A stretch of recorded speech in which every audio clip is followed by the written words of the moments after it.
The morning sun rose, and the light of the dawn shone upon the entire Black-White College. Whoosh! Ning, mounted atop his flying boat, was soaring through the skies.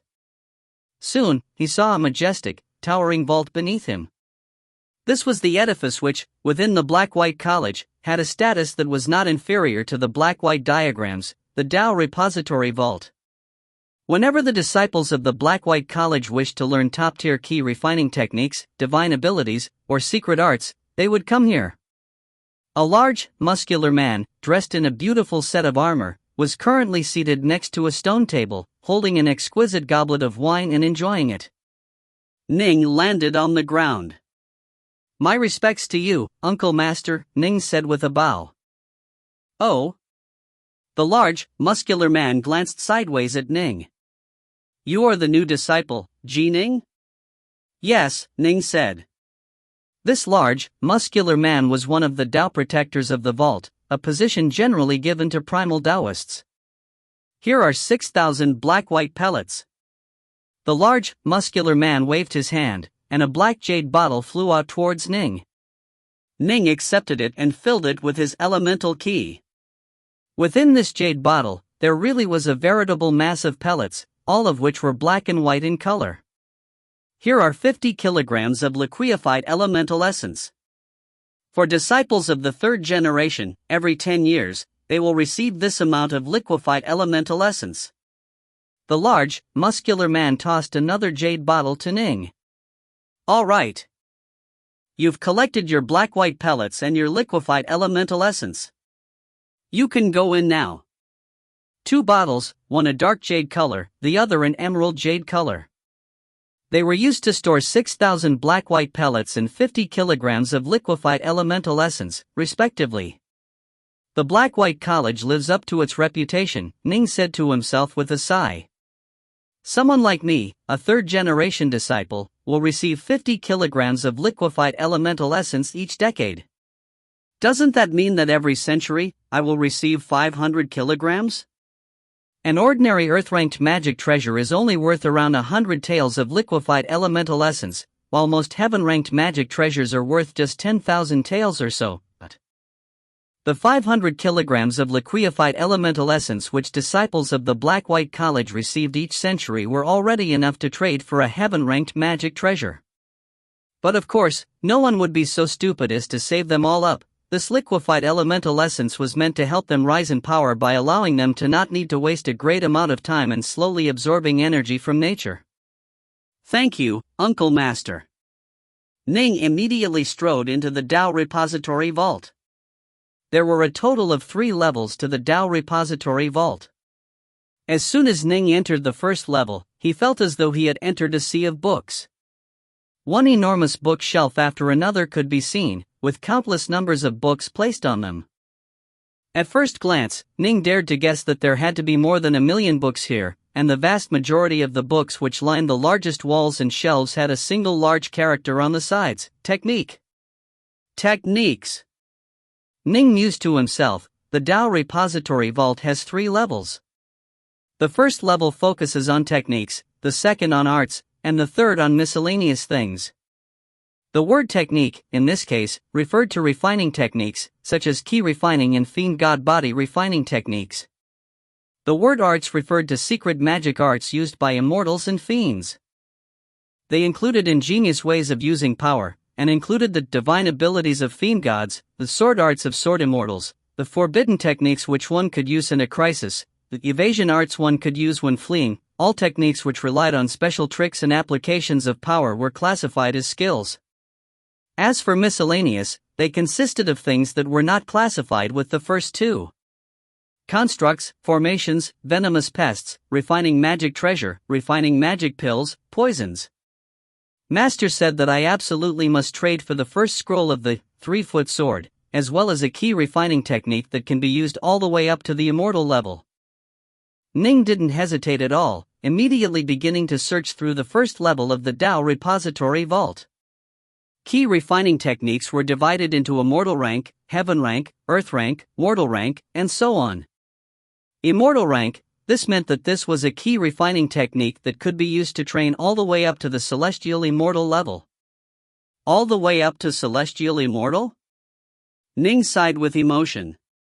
Although supposedly one can use Immortal ranked key refining techniques to train all the way up to the Celestial Immortal level, even the Black-White College has only produced a single Celestial Immortal in its entire history. Even Immortal Northwalker and those other outstandingly talented figures were unable to become Celestial Immortals. The path to becoming a Celestial Immortal is indeed as difficult as Judge Cui described. The tribulations one must face are boundless. Ning continued to search carefully. Soon he found, deep in the depths of the Tao repository vault, a black, wooden table. Atop it, there were a total of 29 golden books arranged in a row. This table had a single character carved on its side, Immortal. Immortal ranked key refining techniques? Ning hurriedly picked up a golden book. This book was named, Samga Sutra of Ascending to Heaven. This was just a simple, abridged tome. After all, an Immortal ranked key refining technique was definitely one of the most important, foundation-establishing texts for a school. It absolutely would not be permitted for it to be leaked to the outside world. This first scroll of the Samga Sutra of Ascending to Heaven actually costs 1,500 black-white pellets. Ning was secretly speechless. Turning his head, he saw that atop the tall bookshelves, there were rows on rows of Earth-ranked key refining techniques, and all of them were complete copies, not abridged ones. These are so cheap, just 100 black-white pellets, Ning mumbled to himself. Suddenly, a voice rang out by his side. Senior apprentice brother Ji Ning. Ning turned to look. He saw, from afar, a white-robed youth who had just arrived, his junior apprentice brother, Mu Northsun. Northsun was clearly quite excited. Senior apprentice brother Ji Ning, there really are very many key refining techniques here. The school has existed for so long. How can it not have many techniques? Ning replied. And then, the pair of fellow disciples began to once more earnestly search for their own key refining techniques. An hour passed. I'll choose this. Ning picked up a golden book. It was the Immortal ranked key refining technique, the flowing water source. The first volume could be purchased for 1,500 black-white pellets. The key refining technique which Ning had trained in since he was a child was the water element art. After having established his Zifu, of the 5 elements, he was naturally most suited to water attribute techniques. When adding the cost of the first scroll of the 3-foot sword, which I have to acquire, I need to pay 3,500 black-white pellets. I have another 2,500 black-white pellets I can use. Ning began to ponder to himself. He needed to acquire a technique for Uncle White. He also needed to acquire a divine ability. He also needed the later parts of the Crimson Bright diagram of the 9 heavens. Uncle White is at the early Zifu stage. He is in urgent need of a key refining technique. In addition, of the 5 elements, he too is most suited to water. This, flowing water source, is very suited to him as well. Ning continued to ponder. Although he had just chosen a single copy of the flowing water source, if he wanted to let Uncle White train in it as well, then he would have to pay another 1,500 black-white pellets. If he didn't, then that would mean that they had stolen the technique, and an Immortal ranked technique at that. This was a tremendously grave crime, and the oath of blood he had sworn to the Tao of the heavens, by itself, would deliver a punishment that would probably shatter Ning's soul. I have 1,000 more black-white pellets remaining. Ning instantly felt as though he didn't have enough black-white pellets to spend. But what he didn't realize was, no one else would be willing to spend such a fortune on a spirit beast. A short time later, within the first level of the Tao repository vault, Ning was able to find the books focusing on fiend god body refining. He also found the later scrolls introducing the number 1 fiend god body refining technique, the Crimson Bright diagram of the 9 heavens, the so-called second scroll to the Crimson Bright diagram of the 9 heavens. The second scroll of the Crimson Bright diagram of the 9 heavens also had 9 stages to it. It consisted of the 10th, the 11th, the 12th, all the way to the 18th stage. These levels corresponded to the Wanxiang Adept, Primal Taoist, and Void stages. Upon reaching the 18th stage of the crimson bright diagram of the 9 heavens, one would undergo a tribulation. If one successfully endured that heavenly tribulation, one would become an Empyrean god. As for key refiners, once they overcame their tribulation, they would become celestial immortals. Empyrean gods and celestial immortals, these were two different branches. 100 black-white pellets? So cheap. Ning, upon seeing the price, couldn't help but sigh in relief. Although it will let you train all the way to the heavenly tribulation, it only costs 100 black-white pellets. It really is the most easily acquired technique. It was the #1 fiend god body refining technique. It was also the most easily acquired technique. And, in turn, it was the most difficult technique to learn. Ning took a copy of the flowing water source and a copy of the second scroll of the crimson bright diagram of the 9 heavens, then left the first level of the Tao repository vault and went to the second level. The second level was also filled with countless bookshelves. Arts. Ning took a deep breath. These were the secret arts of immortals and fiends. They represented ways in which one could apply the Tao, divine abilities, sword arts, spells, forbidden techniques, evasion techniques, and more. All of these were classified as arts. Divine abilities. The first thing Ning did was to head to the bookshelves which held the records on divine abilities. Divine abilities, these were extremely rare. Even his mother's Yuchi clan had only been in possession of a single divine ability, the windwing evasion technique. So few. So expensive. Ning finally found the shelf which contained the divine abilities, but the entire shelf only had 5 abridged books. In other words, despite the passage of countless years, the entire Black-White College was only in possession of 5 divine abilities. They were even more rare than immortal ranked key refining techniques. These 5 techniques were the Heavenly Transformation, Divine Thunderbolt Eye, Myriad Hibernating Venoms, 3 Heads, 6 Arms, and Eye of the Luminous Heart. 3 heads, 6 arms? Ning's eyes instantly lit up. The Heavenly Transformation technique was the most common divine ability. Generally speaking, all top-tier schools and sects had it. As for the other 3 divine abilities, Divine Thunderbolt Eye, Eye of the Luminous Heart, and Myriad Hibernating Venoms, these were divine abilities which, according to rumor, some major powers would often use. 3 heads, 6 arms, it seems to be ordinary in effectiveness, but in reality, once one reaches the late stages of this divine ability, it grows tremendously powerful, Ning mused to himself. Humans only had 2 arms, even though, by relying on their divine power or elemental key, they could coalesce additional arms. These arms couldn't possibly compare to true arms.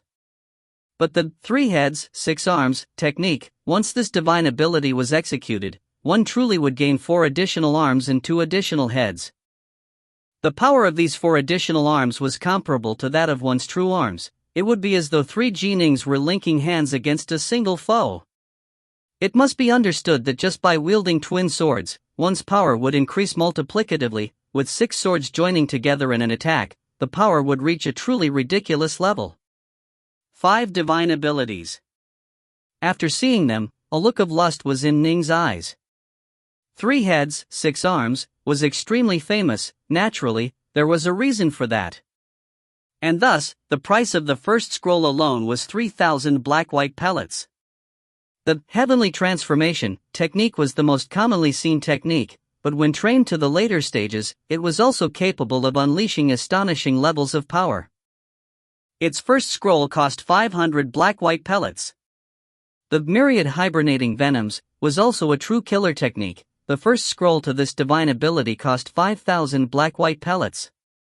The first scroll of the Divine Thunderbolt Eye cost 2,000 black-white pellets as well.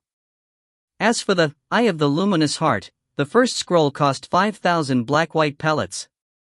This is too, Ning had to grit his teeth and pick up the abridged version of the Heavenly Transformations technique. As for the other 4 divine abilities, there was no way for him to acquire them at all. The cost of these techniques was vastly greater than the cost of those immortal ranked key refiner techniques. But it was only reasonable, these were divine abilities, incomparably precious. Ning, those books in hand, continued forward through the second level in search of even more unusual arts. After searching for a long time, found it. Ning finally found, atop a bookshelf, 3 golden books. The entire shelf only had these 3 golden books atop it. Apparently, the value of these books wasn't at all inferior to those divine abilities. Ning immediately picked up one of the golden books. Atop the cover, there were 3 words, Soul Shaker Art. Soul Shaker Art. This was precisely what Ning was searching for, an art which would allow him to use his soul to engage in an attack. This was an extremely rare type of art. If you find any errors, ads pop up, ads redirect, broken links, non-standard content, etc., please let us know. Report chapter so we can fix it as soon as possible. Book 7, Chapter 27, Training in the Still Room. Chapter 27, Training in the Still Room. The Soul Shaker art was something only a person with a divine will could use. It could be used to shake the opponent's very soul. If the enemy's soul was particularly weak, it might even cause their soul to be extinguished. This is it. Ning nodded. Previously, during the recruitment, Uncle Master Wu Xiu used the Soul Shaker art to cause hundreds of Zifu disciples to all fall down from midair. Something only capable of being used at the divine will level? I've already reached the divine sense level. Ning continued to read carefully. It really was alluring. Given the power of his soul, once he used the Soul Shaker art, he would be able to deal with the vast majority of Wanxiang adepts. After all, it was virtually guaranteed that only primal Taoists would have souls at the divine sense level. Ning's soul was so very powerful that if he were to use the Soul Shaker art, he would naturally be able to dominate the vast majority of Wanxiang adepts. 2,000 black-white pellets? When Ning saw the price of this art, he immediately shook his head. There were a total of 3 books on this shelf. One was the Soul Shaker art, one was the Soul Charmer art, while the other was the Soul Slayer art. Of the 3, the Soul Shaker art and the Soul Charmer art only required someone's soul to be at the divine will level in order to learn them. The prices for them were 2,000 and 3,000 black-white pellets, respectively. As for the Soul Slayer art, this was truly used to extinguish an opponent's soul, an art used for divine souls to engage in battle. In addition, it required a person to be at the divine sense level to learn it, and in terms of rarity, it was even rarer than divine abilities. To trade for it, one would need 10,000 black-white pellets. All I can do is stare at it and drool. Ning laughed, then shook his head. He immediately turned to go look at the other arts available. The Tao repository vault was divided into techniques, arts, and miscellaneous. Virtually all of the skills available were extremely powerful or particularly sinister. There were also all manner of brilliant sword arts as well. Ning had, in total, just 6,000 black-white pellets. Which should he purchase? Which shouldn't he purchase? He had to gain a clearer understanding. 6 full hours later, Ning finally departed from the 3rd floor of the Tao repository vault, then walked out of the vault. You've chosen? The tall, muscular Tao protector gave Ning a glance. Right. Ning nodded, but he couldn't help but turn to look backwards. It really was, he really wished he had a few 100,000 black-white pellets and was able to pick from those skills as he pleased. There were all sorts of immortal and fiend techniques that were simply too mysterious and godlike, as well as some truly powerful evasive techniques that made Ning truly tongue-tied. Only now did he truly understand how deep the roots of the Black-White College were. Unfortunately, he only had 6,000 black-white pellets, and he absolutely had to choose the first scroll of the 3-foot sword, as well as an immortal ranked key refining technique. Let me take a look, the Tao Protector said. Ning handed over the abridged books in his hands. The Tao Protector, after accepting them, immediately saw that on top was the first scroll of the 3-foot sword. He immediately said with a frown, the 3-foot sword is one of the techniques which secured the legacy of our Black-White College, and its power is absolutely astonishing. But to comprehend it, will be extremely, extremely hard. It is a bit too early for you to start training in the 3-foot sword. In addition, it will cost you 2,000 black-white pellets to trade for it. Ning felt helpless. He didn't want to choose it this early either, but his master, Immortal Dinsai, had ordered him to do so. He had no one to blame but himself for having received the legacy of Senior Northwalker. The Lesser 5-Elements Sword? The Tao Protector, upon seeing the second book, immediately nodded. The Lesser 5-Elements Sword is also one of the top 5 sword techniques of our Black-White College, and it is unfathomably deep and profound, allowing one to start at a basic level but progressively comprehend more. It is very suitable for someone who wishes to focus on the Tao of the sword, and it costs 800 black-white pellets as well. Actually, I recommend that you only trade for the Lesser 5-Elements Sword, and temporarily set aside the 3-foot sword, for now.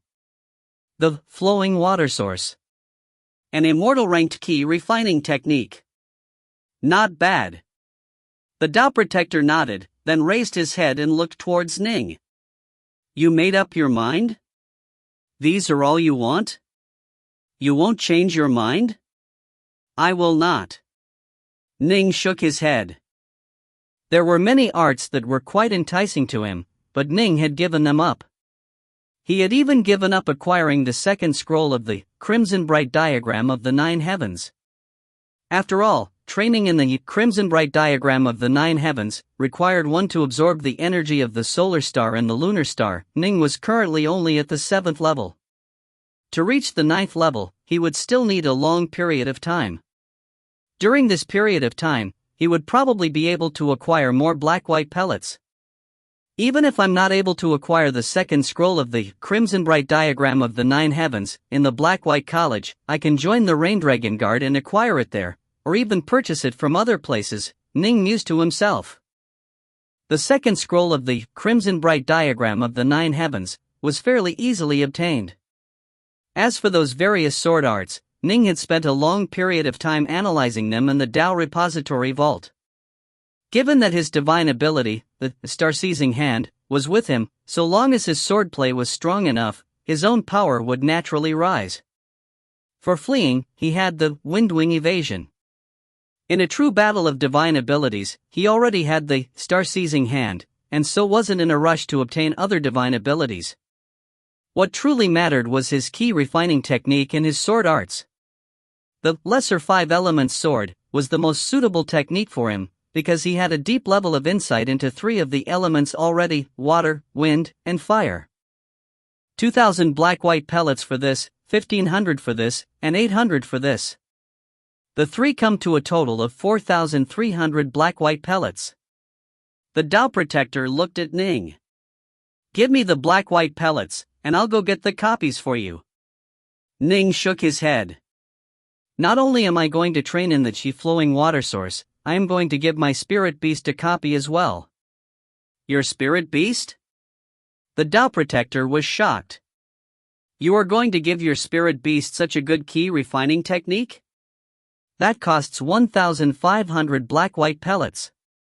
Moreover, you have just started training. This is a critical moment for you. With 1,500 black-white pellets, you can purchase many powerful secret arts to protect yourself. There's absolutely no need for you to spend so much effort on your spirit beast. Just have him wait a bit longer, in a few decades or in a century, purchase it for him then. Or, just give him a slightly weaker key refining technique. As this Tao Protector saw it, Ning was a formal disciple and a truly monstrous talent. For him to give a spirit beast such a great benefit was a rash, hot-headed act. Immortal ranked key refining techniques. Something like this could only happen within the Black-White College. If they were roaming in the outside world, even if a Zifu-level monster risked his life for centuries, he would still find it virtually impossible to acquire an immortal ranked key refining technique. My mind is decided, Ning said. The Tao Protector shook his head. Alas! Why must you be such a fool? Ning did not respond, but his gaze told the Tao Protector that his decision was an incomparably firm one. Fine, then, the Tao Protector said, rising to his feet. I will help you find these copies. Give me those 5,800 black-white pellets. Ning nodded, watching as the Tao Protector entered the Tao repository vault. Uncle White wasn't just his spirit beast. More importantly, he was family. If Ning were to acquire a large pile of divine abilities and secret arts, but give nothing to Uncle White, he truly would feel terrible in his heart. In addition, even if he was able to trade for a large number of secret arts, he would still need a large amount of time and energy to focus on training in them. I will spend my time focusing on comprehending this lesser 5-element sword, Ning mused to himself. The flowing water source was something he could simply train in. The 3-foot sword? His current level of swordplay was somewhat lacking. He couldn't even execute the first stance of the 3-foot sword. The only thing he could slowly spend time on comprehending, for now, was the lesser 5-element sword. The Black-White College. Dark North Peak. Ning was standing atop a flying boat in the air, and he sent the boat charging downwards as he entered Dark North Peak. Uncle White, Ning called out as he landed into the courtyard. Whoosh! A large white hound bounded over from nearby. It was the Whitewater Hound. Ning, son. You have apprenticed yourself? Which one is your master? Immortal Dian-Sai, Ning replied, his face covered with joy. The Whitewater Hound's face became filled with delight and astonishment as well. An immortal? Prior to this, he had chatted with Ning and also made guesses regarding which primal Taoist would be Ning's master. Uncle White, this is the key refining technique I traded for you, the flowing water source, Ning said.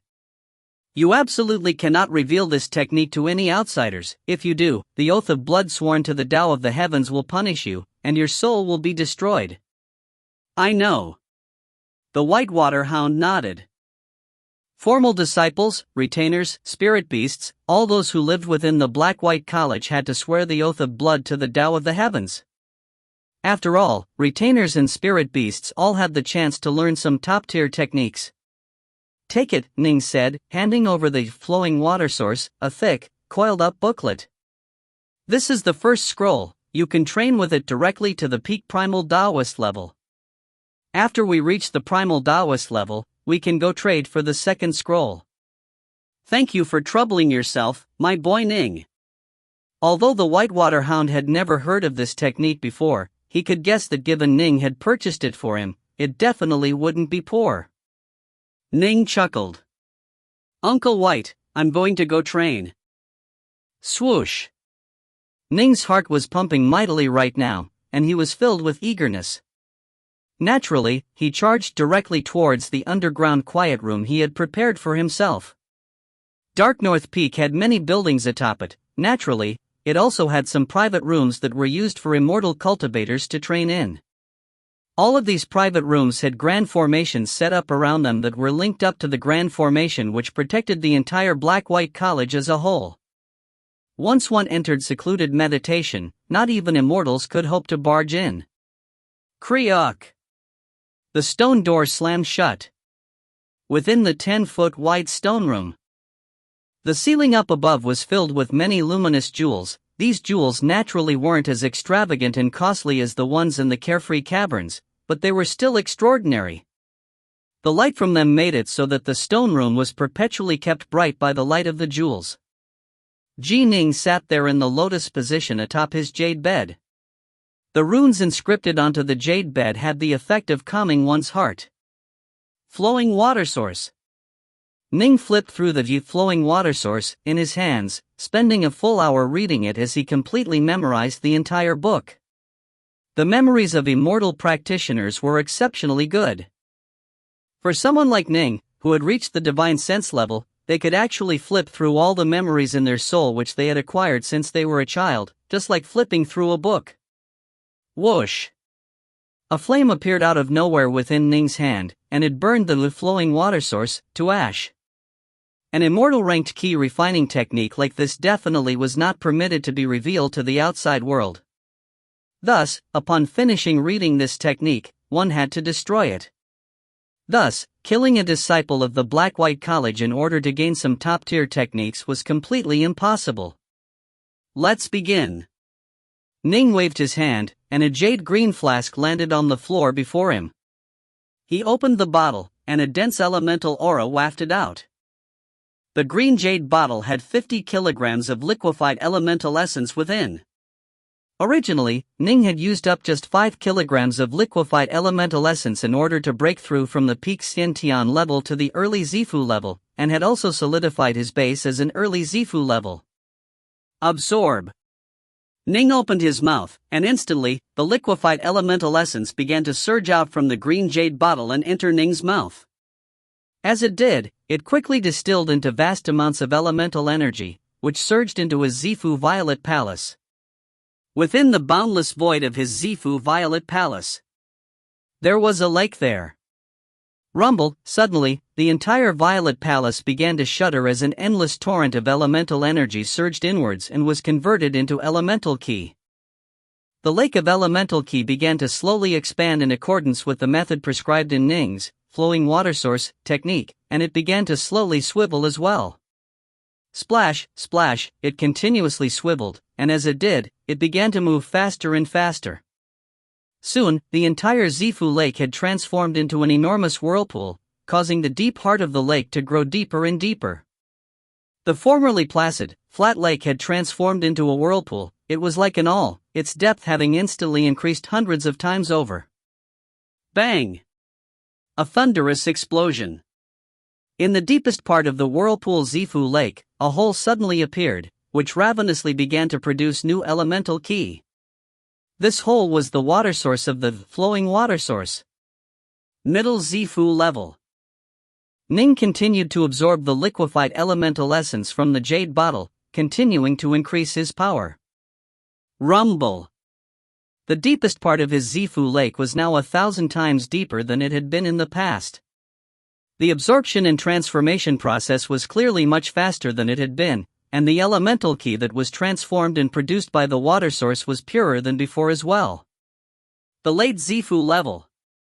If you find any errors, ads pop-up, ads redirect, broken links, non-standard content, etc., please let us know. Report chapter so we can fix it as soon as possible. Book 7, Chapter 28, Tradition. Chapter 28, Tradition. Ning had already reached the Dao domain level, and his highest level of accomplishments was in the water element of the 5 elements. For him, comprehending the flowing water source was naturally very easy. Although this was his first time training in it, he thoroughly understood the Zifu level portion of the technique, and even comprehended the majority of the Wanshan level of the technique.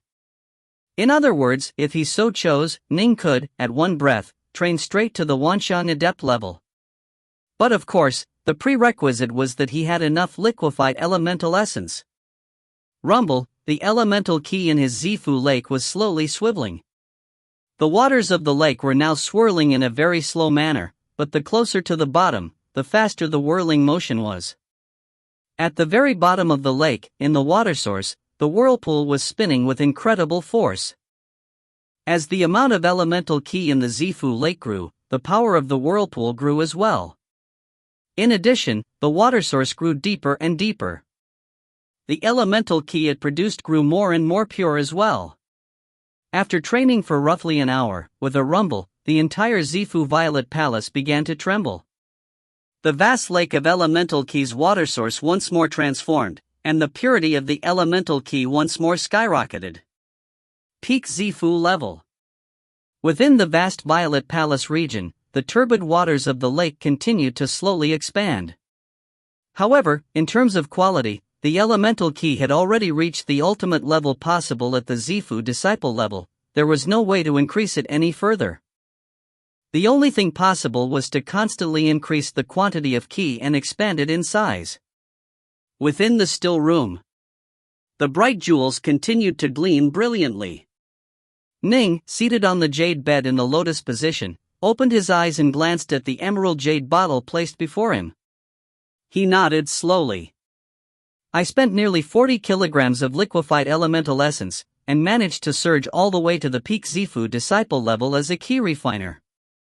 Only, to break through from the peak Zifu level to the early Wanxiang level, and while using a top-tier key refining technique, the amount of liquefied elemental essence that will be needed is quite shocking. The Wanxiang Myriad Manifestations level was an extremely unusual level. Some of the manifestations possessed by Wanxiang adepts were merely those of countless stars gleaming in a night sky. But some manifestations, such as those of Taoist Mu Xiao or Taoist Su Li, had a brilliant moon amidst the sea of stars. Thus, the manifestation technique they demonstrated was that of a grand moonlight hand. However, according to legend, top-tier manifestations would generate trillions of stars, the brilliant moon, and the blazing sun, all at the same time. And only the truly supreme manifestations could, during the peak Wanxiang stage, have the jade rabbit emerge from the brilliant moon, the golden crow emerge from the blazing sun. The emergence of the jade rabbit, the appearance of the golden crow. This, and this alone, symbolized that one's foundations were perfect. This was the so-called foundation of a celestial immortal. If you didn't reach this stage, there was no way you could become a celestial immortal at all. But where did the supreme manifestations come from? In truth, they relied on the practitioner having built up an extremely large Zifu lake during the Zifu level. The Zifu lake is the fundamental foundation for an immortal cultivator. The deeper and wider the lake is, the deeper the practitioner's elemental key foundation would be, and the more astonishing a manifestation they would be able to create. Some poor quality techniques will result in a Zifu lake that is both shallow and small. Upon reaching the peak Zifu level, they won't even be able to expand the size of the lake. They won't have any hope of becoming Wanxiang adepts. Ning sighed to himself. That was exactly the case for his own Ji clan. Their techniques were simply too poor, and the Zifu lakes that they were able to create were correspondingly weak to the point where they could never break through to acquire manifestations. The manifestation of the stars was the weakest manifestation. The manifestation of the bright moon was on a slightly higher level. The manifestation of the sun and the moon was the best manifestation. And, for the jade rabbit and the golden crow to appear during the peak Wanxiang adept level was proof that one's foundation was perfect. Based on the recorded experiences of disciples of the Black-White College regarding the flowing water source, Ning mused, upon reaching the peak Zifu level, if one absorbs a further 250 kilograms of liquefied elemental essence, then one will gain the manifestation of the sun and the moon. If one absorbs 400 kilograms before one breaks through to the Wanxiang adept level, then at the peak Wanxiang level, the manifestation will produce the jade rabbit and the golden crow. This was one of the benefits of having a sect. The experiences of the forerunners would guide the latecomers in knowing what to do. Fortunately, this was an immortal ranked key refining technique. If it was a poorer technique, even if one had unlimited amounts of liquefied elemental essence, one wouldn't be able to absorb it all. It would be useless. He had spent 2 hours to reach the peak Zifu disciple level. Next, Ning flipped through the Lesser 5 Elements Sword tome. This was how things were in supreme schools, for disciples the schools cared about. Training was as simple as this. Once they reached a certain level of insight, the school would make it so that they could save as much time as possible in training, allowing them to focus their attention on comprehending the Tao, analyzing sword arts, divine abilities, etc. Sword arts. Ning's eyes were gleaming, and a hungry look was in them. Ever since he had reached the Tao domain level, the sword arts manuals of the Ji clan had become useless to him. His level of insight was simply too high. To a true sword immortal, an incredibly deep and profound sword art could let them unleash incredibly great power in battle. Although Ning was only at the Tao domain level, if he focused on comprehending sword arts, he could gain insights into sword arts which were on a higher level than he himself was at. The Lesser 5 Elements Sword. One of the top 5 sword arts in the entire Black-White College, something which even immortals would be willing to study. The cost of this sword arts manual was close to that of a divine ability manual. From this, one could see how powerful it was. Ning gently flipped through the pages. Stretching out his fingers, he formed them into the shape of a sword, testing the movements. These still rooms inside the Black-White College were specially designed for its formal disciples to train in, and the formation protecting these rooms were linked together with the grand formation which protected the entire college. Even if one tested out techniques within, as long as one was not an immortal, there was no way one could possibly damage the still rooms in the slightest. Crackle. Slash. Ning read while testing out the movements, completely absorbed in this sword technique. He felt as though he were back in his youth, when he was training in the 108 swords of the gods and demons, for the first time. Back then, his father taught him, but this time, Ning analyzed everything by himself. As Ning was analyzing this sword technique, within the estate located on another mountain peak within the Black-White College, Junior Apprentice Brother Bladask, Junior Apprentice Brother Bladask, a voice rang out. Senior Apprentice Brother Boo. Please, come in. A calm voice rang out from within the estate. Instantly, an azure-robed, long-haired man drifted in. This estate had a Zifu disciple and some ordinary mortals within it, all of whom saluted. They naturally couldn't compare in status to a formal disciple of the Black-White College. Might I ask why you have come here, Senior Apprentice Brother Boo? A white-robed youth walked over. It was Bloodrinker Bladask. Junior Apprentice Brother Bladask, the azure-robed man laughed. I heard that during our recent recruitment, the mountain tunnel which you guarded was broken through, correct? Bladask's face sank. This was a humiliation for him. That time, Ning had forced him to use a sword formation to block.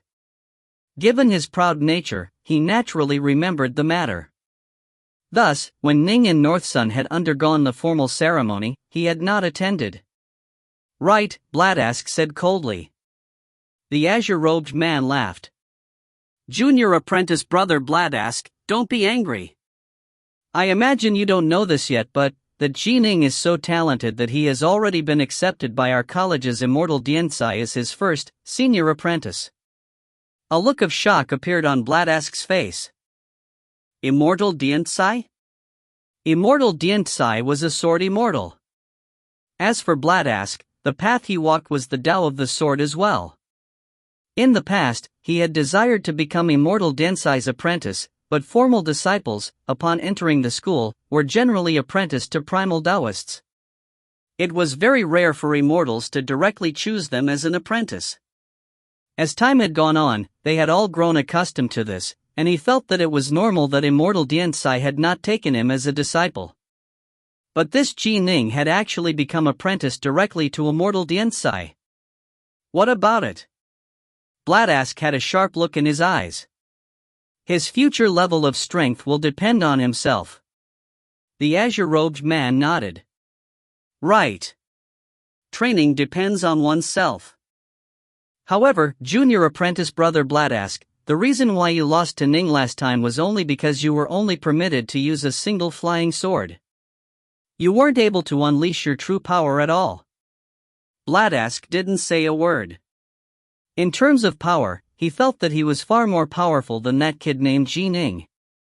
And, Junior Apprentice Brother Bladask, you should also know, chuckled the azure-robed man, that our Black-White College has an unspoken custom: all new apprentices will be taught a lesson at the Tao Debate Palace. Bladask nodded. The battles at the Tao Debate Palace were an extremely safe sort of sparring matches. The Black-White College's formal disciples loved to engage in this sort of battles against each other. All new disciples were supreme geniuses in their former organizations, and are accustomed to being arrogant. The Tao Debate battles, they can help these new disciples wake up. Help them understand a certain principle, that there is a heaven beyond the heavens, and that there are geniuses beyond geniuses. The azure-robed man laughed.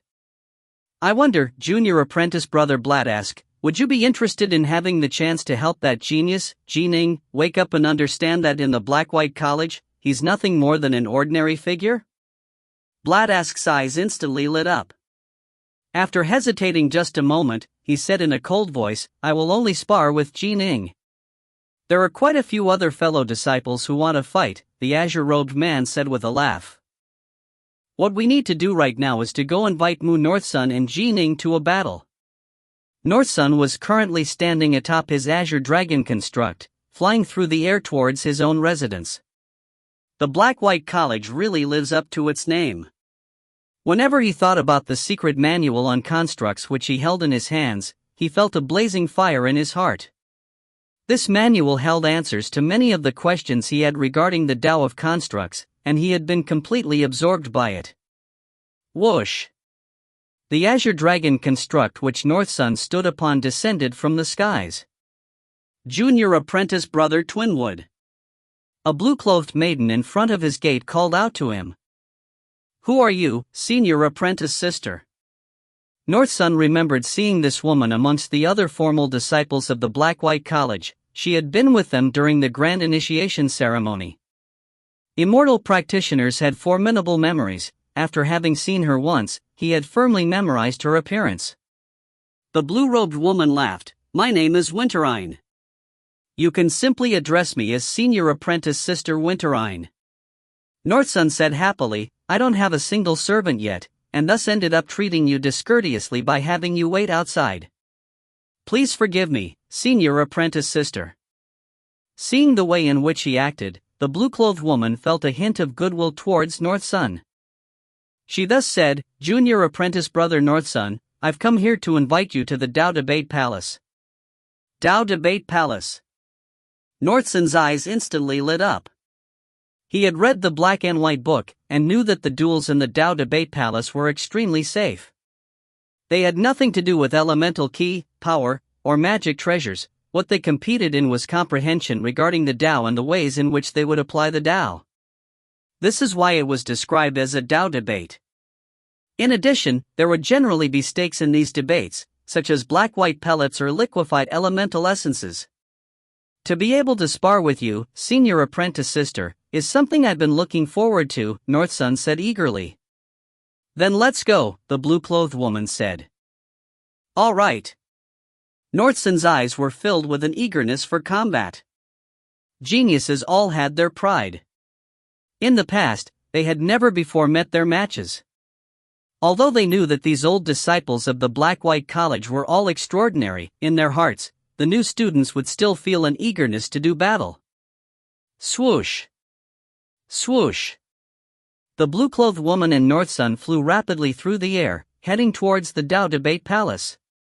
If you find any errors, ads pop up, ads redirect, broken links, non-standard content, etc., please let us know. Report chapter so we can fix it as soon as possible. Book 7, Chapter 29, Ning's Early Insights into the Sword. Chapter 29, Ning's Early Insights into the Sword. The towering Tao Debate Palace was located at the very top of a mountain peak, and the figures of quite a few people could be seen within it. The Tao Debate Palace, it had always been the place where the disciples of the Black-White College enjoyed to gather at the most. These genius disciples, all of whom had arrogance bred into their bones, would often spar with each other here. Swoosh! A ray of light shot out from the Tao Debate Palace. Immediately afterwards, a blue-clothed maiden flew out after it. Junior apprentice brother Twinwood, Junior apprentice brother Twinwood. The blue-robed woman was standing atop a giant flower basket, chasing after him at high speed. Senior apprentice sister Winterine, why are you chasing after me? North Sun, standing atop that azure dragon construct, had a look of rage on his normally bashful face. This was what you all planned this entire time, wasn't it? Humph. The blue-robed maiden, Winterine, shook her head and said, Junior apprentice brother Twinwood, actually, you can't blame your fellow disciples. In our Black-White College, throughout our history, each time a new disciple joins us, that person will taught a vicious lesson at the Tao Debate Palace. This has already become a tradition. Although it isn't one of the laws of the college, it has been passed down for countless generations. Teach a lesson to new disciples? North Sun stared at her. If it really was just a lesson, why did the need to pretend to be on par with me at the start? That makes the lesson a deep one that you won't forget, Winterine explained. It is to help you understand that there is a heaven beyond the heavens, and geniuses beyond geniuses. Actually, when I first joined the college, I suffered in a similar manner. This happens in each generation. Every new apprentice brother and apprentice sister will suffer this lesson. It is meant to tamp down their pride. The elders of our college all tacitly approve of it. Although Northsun understood this principle, he was still only 14 years old. In addition, the 2 Dao debates he had just engaged in had caused him to lose 200 black-white pellets and 10 kilograms of liquefied elemental essences. Although it was just a small bet, his losses had still caused him quite a bit of heartache. Northsun clasped his hands and said, "Senior apprentice sister, you actually gave me a veiled warning earlier. I was too rash and impetuous. However, there's no need to say too many words of reconciliation." Swoosh! Northsun, mounted on his azure dragon construct, departed at high speed. Alas! Winterine watched as Northsun departed. She couldn't help but shake her head. Although she had gone to invite Northsun to participate, the simple interactions she had with him had made her feel very well disposed towards this junior apprentice brother of hers.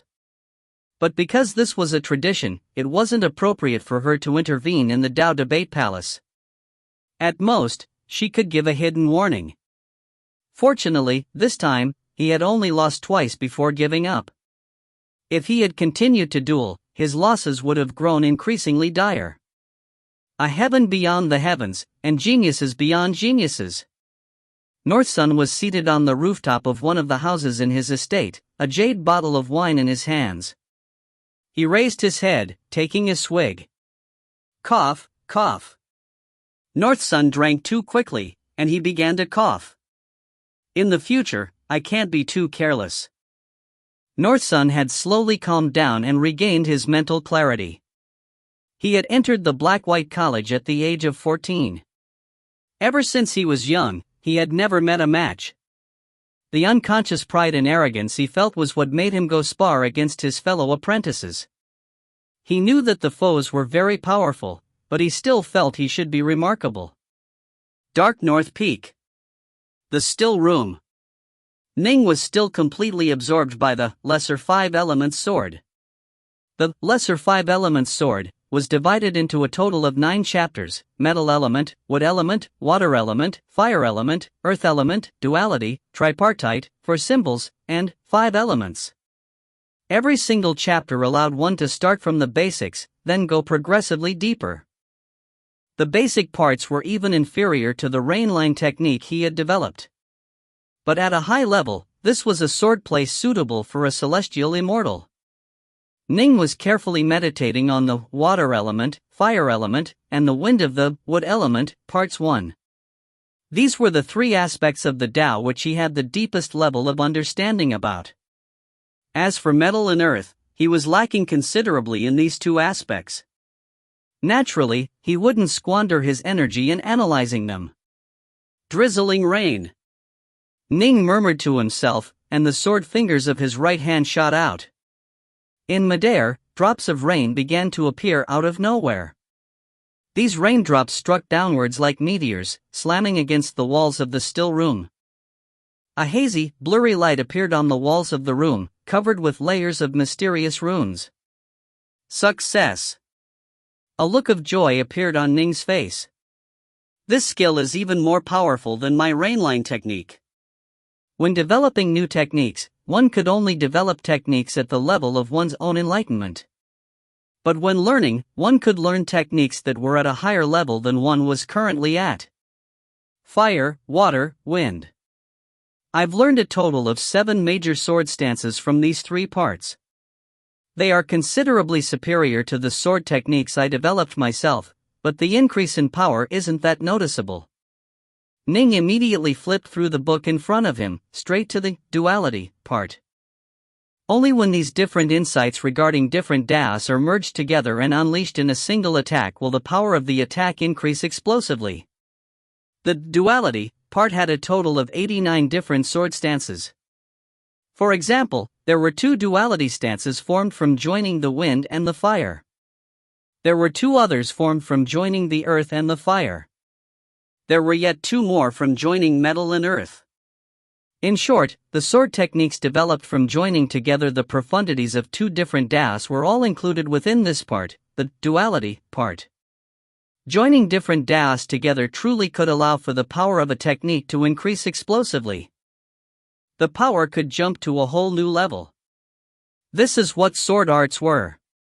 There were some key refiners who could rely on exceptionally powerful sword arts and flying sword formations to kill same-level fiend god body refiners, even if they were in possession of divine abilities.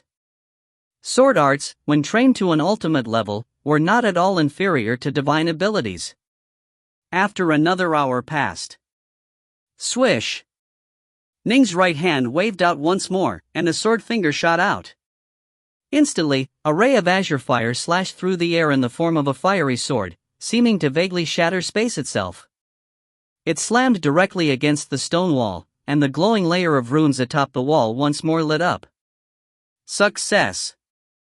The Azure Flame Duality Sword. A look of delight immediately appeared on Ning's face. The Azure Flame Duality Sword was a sword technique that contained the fusion of the true meaning of water and the true meaning of fire. The power of this technique vastly outstripped Ning's former supreme attack, Drizzling Rain. As for the Rain Line technique he had developed at Swallow Mountain, that couldn't even be mentioned in the same breath. The power of this new technique was formed from joining together two completely different true meanings of the Tao. But of course, the reason why he was able to develop it so quickly was because Ning had a high level of comprehension regarding the Tao to begin with, and his foundation was very solid. In addition, he had seen the black-white diagram, which had been of great help in inspiring him regarding how to join together different Daos. Naturally, he had only needed an hour in order to be successful. This was a case of making a natural breakthrough after accumulating experience. Ning once again flipped to a new part of the book. The Tripartite chapter. This chapter had a total of 92 sword stances. There was a tripartite sword attack based on the fusion of earth, metal, and fire. There was also one for the fusion of wind, earth, and metal. As for Ning, however, without question, he was only capable of learning a very small part of the stances within the sword technique formed from the fusion of wind, water, and fire. But there were a total of 8 stances for this type of tripartite sword attack. It was dark. Only now did Ning leave the still room, jubilant. I spent 10+ years at Swallow Mountain, then comprehended the Tao within the stellar hall of the underwater estate, but I've never been able to acquire a truly powerful sword art. Now that I have obtained the lesser 5 elements sword, I really am like a tiger who has gained wings. Ning laughed with delight and glee. He truly felt wonderful. This feeling of learning a truly powerful sword art really was wonderful. I have already learned 2 of the powerful sword techniques of the duality chapter. Of the tripartite chapter, I have learned 1 sword technique as well. Ning smiled to himself. The tripartite chapter represented the fusion of 3 different true meanings of the Tao. This sort of multiplicative power resulted in a soaring rise in power. Fortunately, he had previously reached a bottleneck in his understanding of the water flame lotus technique while meditating before the black-white diagram. With that as his foundation, he was able to, in 4 short hours, develop an extremely powerful sword technique from the tripartite chapter, the tripartite lotus sword. The tripartite lotus sword, compared to Ning's water flame lotus, was like a different melody that was played with the same level of skill. There were 2 different approaches that led to the same result. However, it was actually even more profound and sharp. This was because Ning had only developed it after comparing the similarities between the 2 techniques. I imagine it will be very hard for my sword arts to improve significantly in a short period of time. Ning understood this. After all, he only had some insights into 3 of the 5 elements, and was at most able to comprehend the tripartite chapter. As for the 4 symbols and the 5 elements chapters, he was completely unable to understand them. In a single short day, as a key refiner, he had risen from the early Zifu level to the peak Zifu level. His sword arts had consecutively risen by 3 complete tiers. After having learned a powerful technique from the lesser 5 elements sword, the tripartite lotus sword, he had reached a limit. This caused Ning to naturally feel an incomparable joy in his heart. Ning, son. The Whitewater Hound was walking over from far away. He said mentally, there is another formal disciple of the Black-White College within your estate who has come to pay you a visit. He has waited for a very long time. A formal disciple? Here to see me? Ning was surprised. He hurriedly walked towards the door. He couldn't slight his fellow disciples. He soon walked out and saw, from afar, an azure-robed man who was standing leisurely with his hands clasped, staring at the crescent moon in the sky. The man seemed to sense Ning's footsteps, and he immediately turned to look, a smile appearing on his face. Junior apprentice brother Dark North. Might I ask who you are, senior apprentice brother? Upon seeing this person, Ning immediately knew that he was a fellow disciple, because he had met this person in the headmaster's palace. My name is Buing. The azure-robed, long-haired man laughed. My Taoist title is Hawkfish. Senior apprentice brother Bu, why have you come here? Ning asked. The azure-robed man laughed loudly. I saw how talented you appeared at the headmaster's palace, junior apprentice brother Darknorth, and then I saw you be accepted by Immortal Diensai as an apprentice. I imagine that you must be extraordinary, and so some of our fellow disciples wish to have a sparring competition with you. Competition? Ning had a sudden thought. A spar at the Tao Debate Palace? The azure-robed man laughed. Right, the Tao Debate Palace. To engage in a discussion on the Tao at the Tao Debate Palace is a superb affair. Ning was intrigued. The black and white book he had read had discussed the Tao Debate Palace. There was no danger at all in sparring within the Tao Debate Palace, and the disciples of the Black-White College all delighted in sparring there. However, because he had read the intelligence report Northmont Byway had given him, Ning knew that the Black-White College had a certain tradition where some of the new disciples would be taught a lesson and made to suffer a loss at the Tao Debate Palace. In addition, the old disciples loved to watch this happen. The first reason was to help these newer disciples wake up and temper their pride. The second reason? They, too, had suffered this in the past. Very well. Ning's eyes lit up, and he laughed. I, too, would deeply desire to spar against my fellow disciples. Ha ha ha. The azure-haired man, Buing, began to laugh. Let's go. Let's go to the Tao Debate Palace. The two immediately mounted on their magic treasures and soared into the skies, heading towards the Tao Debate Palace. Ning and Buing were flying through the night sky. Suddenly, a ray of light shot towards them from the ground below. Senior apprentice brother Ning. A white-robed youth, mounted on an azure dragon construct, came to greet them. Junior apprentice brother Northsun? Ning was surprised. Northsun was reeking of wine. What Ning didn't understand was that just before this, Northsun had been drinking wine on the roof of his estate. When he saw Ning and Ning soar past, he had flown into the air as well. Northsun said frantically, Senior apprentice brother Ning, have you been invited to go to the Tao Debate Palace? Junior apprentice brother Twinwood. The azure-robed Buing frowned. But Northsun continued frantically, don't believe them. They are going to intentionally deceive you to make you lose black-white pellets and liquefied elemental essence to them. I lost to them, don't be deceived by them as well. Northsun was clearly quite frantic, afraid that Ning would suffer in the same way he had. The azure-robed man, Buing, barked at him, Junior apprentice brother Twinwood, there are always some small stakes when one engages in a duel in the Tao Debate Palace. For someone to win, someone must lose. Can it be that you think things are only fair when you win? If everyone has to be a winner, then there's no point to even going to the Tao Debate Palace.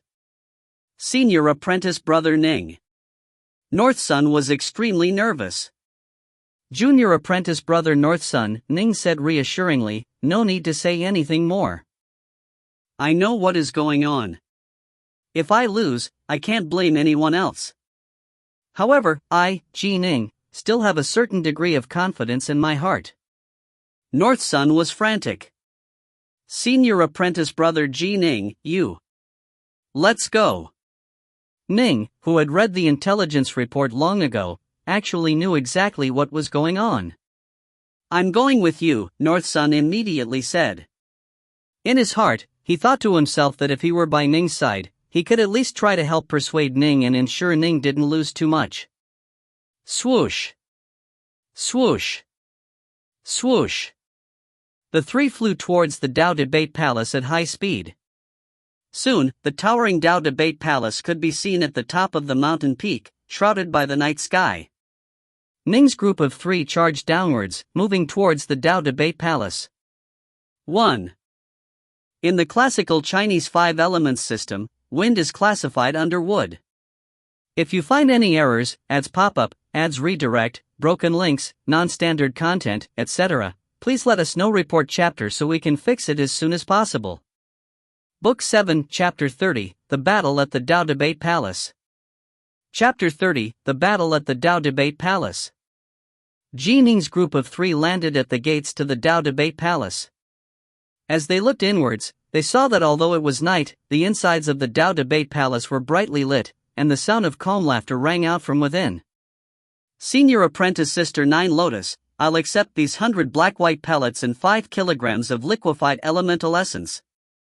The speaker was a white-robed man, who had a blood drop pattern atop his white robes. It was Bloodrinker Bladask. Bladask had a hint of delight on his face. Clearly, he was quite happy at having won a victory in the Dao debate. In front of him, seated in the lotus position, was a long-haired maiden dressed in water-blue robes. She arose and flew over, landing nearby and shaking her head. 3 years ago, I was able to beat you by a hair, Junior Apprentice Brother Bladask. I didn't expect that this time, I'd be defeated by you. Your junior apprentice brother had to work very hard to just barely eke out a victory. Bladask, normally quite prideful, was currently quite humble. Senior apprentice Sister 9 Lotus, when sparring, it's all about that hint of a chance at victory. You and junior apprentice brother Bladask are comparable, only junior apprentice brother Bladask's attacks are just a hair sharper than yours. Senior apprentice Sister 9 Lotus, the various men and women were chatting amongst themselves. At this moment, Ning, Mu North Sun, and Buing entered the Dao debate hall, and they all turned to look towards them. 9 Lotus? Ning's gaze instantly turned towards that woman who had been referred to everyone as 9 Lotus. She was dressed in casual, water-blue robes, and had long, black hair. Although her face could be considered beautiful, she was slightly less attractive than even Meng Xin. Only, this senior apprentice Sister 9 Lotus had a certain graceful aura about her. She was like a fairy lotus, causing the fellow male disciples around her to unconsciously be drawn to her. Given her aura and demeanor, I imagine she must have an extraordinary background, Ning mused to himself. Senior apprentice Sister 9 Lotus. Upon seeing 9 Lotus, Bu Ying's voice went slightly higher. A smile on his face, he hurriedly said, "These two are the new disciples that just joined our Black-White College. This is Mu North Sun, and this is Ning." 9 Lotus turned her gaze towards them, a hint of a smile on her lips. I heard that during the day, junior apprentice brother Mu North Sun was defeated twice while sparring here at the Dao Debate Palace, and was so angry that he left. North Sun was rather bashful to begin with. A hint of awkwardness immediately appeared on his face. That's only because he just entered the school, and has never before suffered a setback like that, Ning spoke out. 9 Lotus looked towards Ning. So you are Ning, who Patriarch Diansai took on as his senior apprentice. Ning nodded. I am. The nearby Pu Yinig hurriedly said, Junior apprentice brother Dark North, you are the disciple of Immortal Diansai. Senior apprentice Sister 9 Lotus, however, is the disciple of Immortal 5 Craze. The disciple of Immortal 5 Craze? Ning was surprised. I just arrived back at the college tonight, and so I wasn't able to attend the grand ceremony earlier, 9 Lotus said softly. Now that you've arrived, junior apprentice brother, are you willing to begin a Dao debate? Laughing, Ning nodded. I would very much like to spar against my senior fellow disciples. 9 Lotus laughed.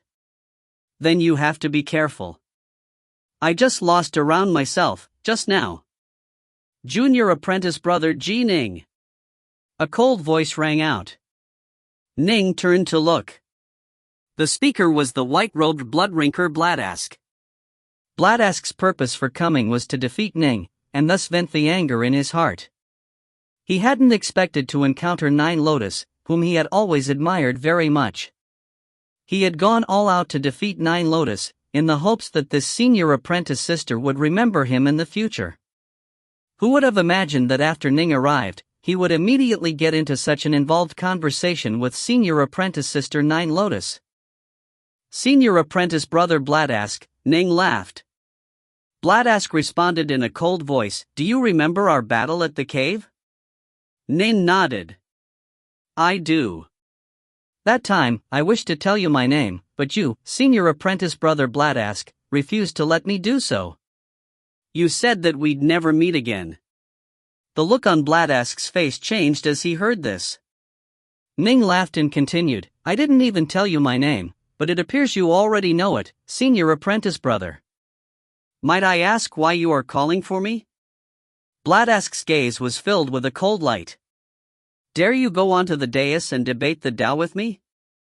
Ning turned his head to look towards the giant Tao debate palace. Go onto the dais and debate the Tao? The giant palace was quite similar to a giant dining room from his past life. There were quite a few seats nearby, and in the center, there was an enormous battle arena. At the same time, at each side of the arena, there was a tall stone pillar. The Tao debaters would seat themselves atop the stone pillars and rely on golems to engage in a battle. Nine Lotus, standing to the side, said, "Junior apprentice brother Ning, you must be careful. The person I just lost to was junior apprentice brother Bladask." Bladask, hearing this, felt all the more jealous, and the cold light in his eyes grew increasingly sharp. "Dare you, or dare you not? I've come here precisely to spar with my fellow disciples. Why wouldn't I dare?" Ning shook his head and laughed. "It's just 100 black-white pellets and 5 kilograms of liquefied elemental essence, but..." "Ha, 100 black-white pellets and 5 kilograms of liquefied elemental essence is just the smallest wager possible." Bladask laughed coldly.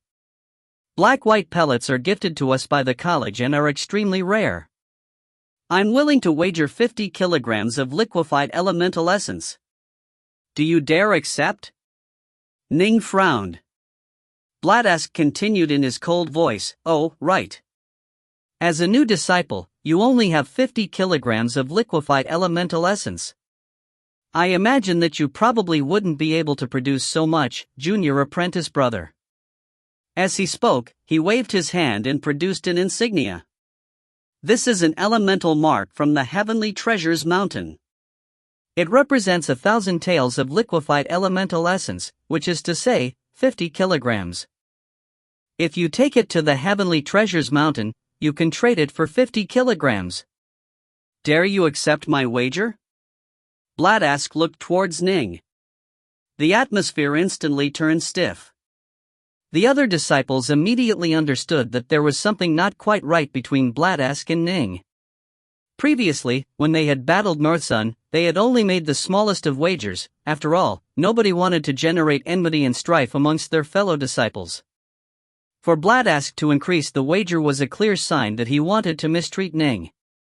If a new disciple were forced to take out 50 kilograms of liquefied elemental essence, wouldn't that mean they wouldn't have anything to train with? But of course, they had no idea that although Bladask originally did want to fight against Ning, he hadn't planned on being so nasty. Only, he had noticed how engaged Nine Lotus had been in her conversation with Ning. Nine Lotus normally would say just a few meaningless phrases to him when he spoke to her, but towards Ning, she voluntarily spoke out to him. This made Bladask feel quite mistreated. How am I inferior to this Ning?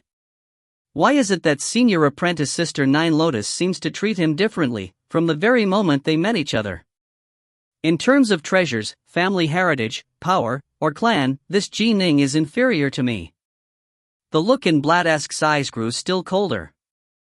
Junior apprentice brother Ning, Nine Lotus said. You just joined the school. Let me lend you 50 kilograms of liquefied elemental essence. When he heard these words, the angry aura emanating from Bladask grew only more terrifying. But Ning only laughed. No need. Since senior apprentice brother Bladask wishes to wager 50 kilograms, then I will accept. Ning waved his hand, and several insignias appeared as well. These are elemental marks of the Heavenly Treasures Mountain. They can be traded for 1,000 taels as well. Elemental marks of the Heavenly Treasures Mountain? All of them stared at the elemental marks. Bladask had entered the school long ago, and had gone adventuring in the outside world. It was normal for him to have acquired some treasures and traded them to the Heavenly Treasures Mountain for elemental marks. But Ning had just entered the school, and yet he was able to casually bring out 1,000 taels as well. This was quite extraordinary. What none of them realized was that Ning had won these marks at the duel at the Carefree Caverns. Although news regarding the battle at the Carefree Caverns had spread out, these disciples of the Black-White College knew very little about it. Of the primal Taoists, only Wu Xiu knew a bit more about these matters. 100 black-white pellets and 50 kilograms of liquefied elemental essences. An old voice rang out. A white-haired old man who stood at the side of the Tao Debate Palace had spoken out. Since you both accept, then let this be the wager. Now, I'm going to ask the two disciples to each select their golem. The white-haired elder continued to speak. He was a golem as well. He was responsible for some of the matters here in the Tao Debate Palace. Ning and Bladask both immediately headed towards a side door. There were many golems placed within this side door to the Tao Debate Palace. They entered a small hall. The white-haired elder pointed to the many golems. There were at least hundreds of them present. These golems were black, and looked like stone sculptures. These golems have identical elemental key cores. The energy they release will all be at the early Wanshan adept level. That way, those reincarnated immortals who are within our school who are in possession of a divine sense won't be able to use it to influence the battle significantly. Nin nodded. Divine sense was slightly superior to peak Zifu level power, but roughly the same as the early Wanshan level. Even if it was used to control weapons, it wouldn't impact the battle too much. These golems all come with their own weapons, the white-haired elder continued. They include flying swords, flying needles, giant warhammers. In short, all types of magic treasures are present. Choose a golem based on the type of weapon you prefer. Bladask was very quick to make his choice. He immediately walked towards a golem, placing it on the golem's body and quickly binding it. I'll go now.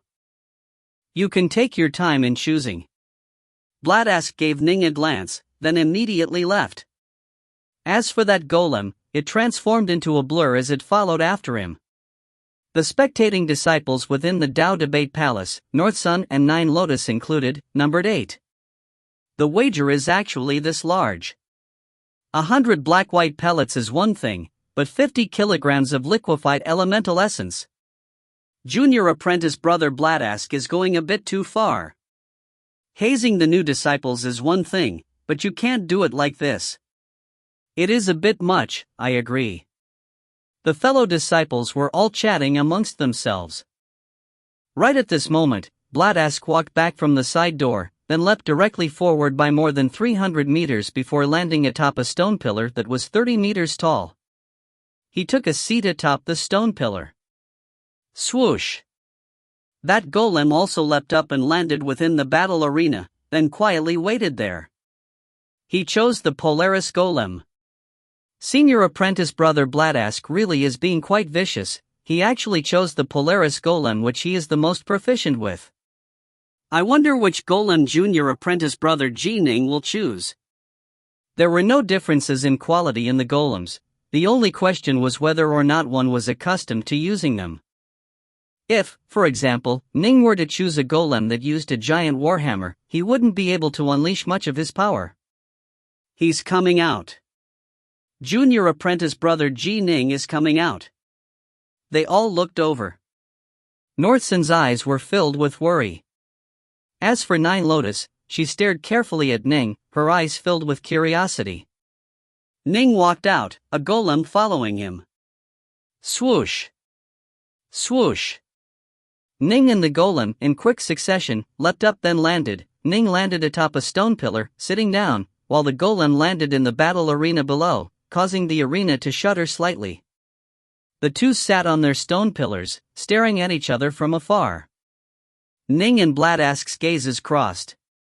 They were roughly 300 meters away from each other.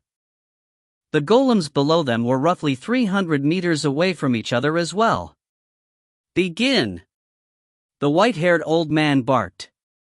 Rumble, instantly, a barrier of clear water immediately appeared. It was an enormous, barrier-type grand ceiling formation that completely sealed the entire arena. North Sun and the others were all outside of it, while Ning and Bladask were within it. The Thousand's Words Golem. Bladask, seated in the lotus position on the distant stone pillar, gave it a glance, then snorted coldly. He doesn't know his own limits. I'd like to ask you for some guidance, senior apprentice brother, Ning called out in a high voice. Please. Bladask shouted back. The surrounding disciples all watched with bated breath. The newcomer who had been accepted by Immortal Diantsai as his disciple, Ning. Senior apprentice brother Bladask, who had entered the school many years ago. Which of the two was the stronger? If you find any errors, ads pop up, ads redirect, broken links, non-standard content, etc., please let us know. Report chapter so we can fix it as soon as possible. Book 7, Chapter 31, Shock and Awe, Part 1. Chapter 31, Shock and Awe, Part 1. Win. Win. Win. Mu Northsun stood outside the grand ceiling formation, staring towards Ning, who was seated on that distant stone pillar. His eyes were blazing with hope. You have to win. Prior to this, he had lost 2 rounds in a row. In his heart, he viewed himself and Ning as standing on the same side. They were both new disciples. As for those old disciples, they were simply teaching the new disciples a lesson in accordance with that tradition. He lost, naturally. He now hoped that Ning would win a round and gain a bit of face for them, the 2 new students. In addition, this blood-rinker Bladask had gone too far in making the wagers so large. Junior apprentice brother Ning is in for it now. Senior apprentice brother Bladask really did set a high wager. He showed no mercy at all. The old disciples were all chatting amongst themselves. But as for Nine Lotus, she stood there, staring carefully at Ning, who was within the grand ceiling formation. She said softly, "My fellow disciples, it's too early to say such things. It's hard to say who will win, Junior Apprentice Brother Bladask or Junior Apprentice Brother Dark North. Junior Apprentice Brother Bladask entered the school many years ago. Can it be that he is inferior to Ning? Senior Apprentice Sister Nine Lotus, it isn't very likely that Ning will be able to win." All of the disciples present, North Sun included, felt surprised at the words of Nine Lotus. After all, Nine Lotus, logically speaking, should be on the side of the old disciples. Just watch. Nine Lotus still had that calm smile on her face. Bladask sat there atop his stone pillar in the lotus position. He noticed that Nine Lotus, standing outside the ceiling formation, was paying more attention to Ning. This caused his gaze to grow ever colder. Once the protective surface armor of the golems you two are controlling has been broken, that means that you have lost. The white-haired elder watched from afar while speaking out. Nin nodded lightly. The golems were representations of themselves. Breaking through the golem's armor, in a real battle, was something comparable to truly killing the enemy. Naturally, that represented defeat. Since you know the rules, then, begin. The white-haired elder called out. Within the vast, empty space inside the ceiling formation, the 2 golems simultaneously began to move. Ning controlled the Thousand's-Word Golem, while Bladask controlled the Polaris Golem. Swish! Swish! The 2 golems retreated at the same time, pulling away from each other. Neither of them wished for their golems to be too close, because once their protective armor was breached, that would mean they had lost. Junior apprentice brother Ning. Watch out for this. Bladask, seated on that distant stone pillar, let out a loud shout. Immediately afterwards, he began to control his Polaris golem, which had 7 flying swords on its back. A savage, baleful aura filled one of the flying swords, which instantly shot out, filling the entire area nearby with a dense, bloody light. Ursi Majori's Warbreaker. As soon as junior apprentice brother Bladask attacked, he immediately used the Ursi Majori's Warbreaker. He really is filled with a killing intent right now. The spectating disciples in the distance were all stunned. The flying sword slashed through the skies, and as they did so, it was like an iron-blooded army was marching forth. A series of bloody lights flashed, and even the vague sounds of slaughter and war cries could be heard. They struck directly towards Ning's thousands words golem.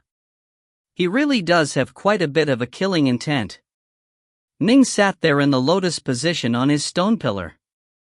Seeing this, he just let out a soft laugh. Let me extinguish that killing intent of his. Go! Clang! One of the countless tiny swords on the back of the thousands words golem instantly flew out. When it flew out, it was only the size of a sewing needle, but soon it expanded to the size of a palm. The flashing sword flew out, and as it did, the entire area became filled with flowing water, with the flashing swordlight submerged within the water. Break! Bladask's face sank. That flying sword of his, filled with a boundless killing intent, didn't give way in the slightest. It struck directly towards the flowing water. This Ursi Majori's sword, what it needed was its imposing manner. It couldn't lose that. The flying sword struck directly towards the flood of water. Splash! The flowing water was blasted apart, but the water then swirled and reformed around the flying sword, once more entrapping it. As the saying goes, one can swing a blade at water, but the water will still flow. Even a blade that had been tempered 100 times, when faced with this sword light that flowed with endless water, would become as weak as a finger. The first blow was filled with energy. The second was weaker. By the third, there was nothing left. Not good. Bladask's face changed slightly. He knew that Ning had blocked him with but a single flying sword. Formidable. He used just a single flying sword to block junior apprentice brother Bladask's Ursi Majori's Warbreaker sword attack. I imagine that junior apprentice brother Ning isn't much weaker than junior apprentice brother Bladask, thought. The azure-robed man, Buing, said with a frown, "This is the flowing water sword of the Lesser 5 Elements sword." Lesser 5 Elements sword? Are you sure about that, senior apprentice brothering? The others all looked towards Buing, puzzlement on their faces. They had all heard of the famous Lesser 5 Elements sword, but they didn't focus on swordplay. Naturally, they didn't understand the sword stances of the Lesser 5 Elements sword very well. Buing nodded. I'm sure. I've meditated on the Lesser 5 Elements sword before. This technique is the flowing water sword technique within it. I didn't expect that although junior apprentice brother Dark North has just entered our school, he has already begun to gain insights into the Lesser 5 Elements sword. Nine Lotus just listened, smiling gently as she watched the battle. Bladask couldn't hear the conversation going on outside, but he could guess at it. Both sides had used just a single flying sword, but Ning had actually blocked him. How could he not feel humiliated? After all, he had joined the school many years ago. Junior apprentice brother Ning, received my Polaris Direwolf Skyripper. Bladask let out an angry roar. Whoosh! Whoosh! Whoosh! Whoosh! Whoosh! Whoosh! The other 6 flying swords on the back of the Polaris golem all flew out at the same time. The first flying sword flew back as well, and the 7 flying swords instantly formed into a Polaris sword formation. Rumble, in midair, one enormous star after another began to appear. The 7 giant stars formed into the shape of the Big Dipper, and then a flashing sword light began to expand rapidly. Howl! At the core of this sword light, an enormous black wolf phantom actually appeared out of nowhere. The dire wolf raised its head, letting out an angry howl. And then, still howling, it charged straight towards Ning. It looked as though the dire wolf was bounding towards Ning, but in reality, those 7 flying swords were launching a simultaneous attack. Go! Ning's cold voice rang out. 8 more flying swords flew out from the back of the Thousands Words golem. Along with the first flying sword, they instantly joined together into a simple 9 palaces sword formation, but Ning had acquired the 9 young sword formation in the underwater estate, and this formation contained quite a few profound mysteries as well. Although it wasn't as complicated as the lesser Thousand Swords formation, it was still extraordinary. Ning had quite a bit of ability with regards to formations, and this 9 palaces sword formation was quite an excellent one as well. Whoosh! Whoosh! Whoosh! Whoosh! Whoosh! 9 rays of sword light howled through the air, leaping forward to greet the giant, advancing direwolf. As they flew over, the light of the 9 swords suddenly flashed, then transformed into more than 100 densely clustered sword shadows. These 100+ sword shadows then quickly transformed into drops of rain, and it was as though 100+ meteors of rain were pummeling into the direwolf. Smash! Smash! Smash! Smash! Smash! Smash! The 100+ meteors of rain smashed downwards, every single drop containing awe-inspiring power. Not good. Outside the formation, the azure-robed Buing leapt to his feet, his eyes filled with astonishment. How could he have? Every single drop of rainwater contained awesome power. Rumble, the unceasingly destructive strikes actually completely smashed apart that baleful, heaven-menacing direwolf, and it also blasted apart those 7 flying swords. How can this be? Bladask, who was seated on the stone pillar, controlling everything, had a completely different look on his face now. Swish! Immediately after disintegrating the direwolf phantom, several flying swords continued to charge forward, not weakening in the slightest. Howling through the air, they instantly struck against the body of that Polaris golem. Bang! They slashed straight through it, and the black, rocky exterior of the Polaris golem was instantly split open, revealing the fiery red body of the golem within. Ning wins! The distant, white-robe elder immediately called out in a high voice. As for Bladask, his face instantly turned completely ashen. If you find any errors, ads pop up, ads redirect, broken links, non-standard content, etc., please let us know. Report chapter so we can fix it as soon as possible. Book 7, Chapter 32, Shock and Awe, Part 2. Chapter 32, Shock and Awe, Part 2. Lost. I lost. How could Bloodrinker Bladask sat there atop the stone dais, his face ashen? He couldn't believe what had just happened. When immortal cultivators engaged in a battle, life and death was separated by a hair. If they lost a single exchange, they could die. He used a golem. I also used a golem.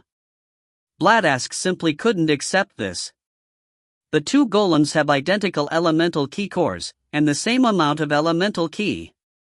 It is an extremely fair situation. What we compete in is our comprehension of the Tao, our sword arts, and other skills. How could his sword arts actually be even more powerful than mine? How could he have known that Ning had actually reached the Tao domain level long ago? The Tao domain level was, normally speaking, the level which primal Taoists were at. But of course, at the Black-White College, everyone was a supreme genius, and so there were many powerful Wanxiang adepts who were at the Tao domain level. Bladask, however, was still a hair away from being able to reach the Tao domain level. Through his swordplay, he could just barely touch the Tao domain level. This was much like how, when Ning was young, when executing the Raindrop Sword, he was able to unleash the power of being one with the world with his sword attacks, even though he himself had not yet reached that level. This was one of the strengths of possessing powerful sword arts. In terms of comprehension, Ning was at a higher level. In terms of sword arts, after having been doubly baptized by the stellar hall of the underwater estate in the black-white diagram, and after having meditated on the lesser 5 elements sword, Ning's sword arts had reached a limit. In terms of soul, Ning was at the divine sense level. Even amongst the Wanshang adepts of the Black-White College, only those reincarnated immortals, so few they could be counted on one hand, were comparable to Ning. In every single field, he was inferior. How could he not have lost? Senior apprentice brother Bladask, I was lucky enough to win by 1 stroke. Ning rose to his feet with a laugh, and the grand ceiling formation around them disappeared. With a tap of his feet, Ning flew out of the arena, landing in the distance. Bladask had an ugly look on his face. He flew out of the arena as well. He walked straight towards Ning, and with a wave of his hand, produced 2 jade bottles which he tossed to Ning. 100 black-white pellets and 50 kilograms of liquefied elemental essence. Take it. Ning naturally stretched his hand out to accept them. Oof, gee Ning. Bladask stared at Ning, his eyes filled with a desire for battle. No wonder Immortal Diensai accepted you as his disciple. I have nothing to say about my defeat. Next time, however, I will challenge you again. I will wait for you. Ning laughed. If someone wanted to deliver more black-white pellets and liquefied elemental essence to him, why would he refuse? Poof. Bladask immediately walked towards Buing. Senior apprentice brothering. The azure-robed man, Buing, gave him a glance. Don't worry. Leave it to me. This time, it was Ing who had set up and arranged for the new disciples to be taught a lesson, and he had also been the one to personally invite Bladask over. Clearly, now that Bladask had lost, no matter what, he, Buing, couldn't just let Ning leave victoriously. Bu Ying's gaze fell towards his fellow disciples nearby. Formidable. Junior apprentice brother Dark North's power truly cannot be underestimated. This geniuses all had looks of caution in their eyes.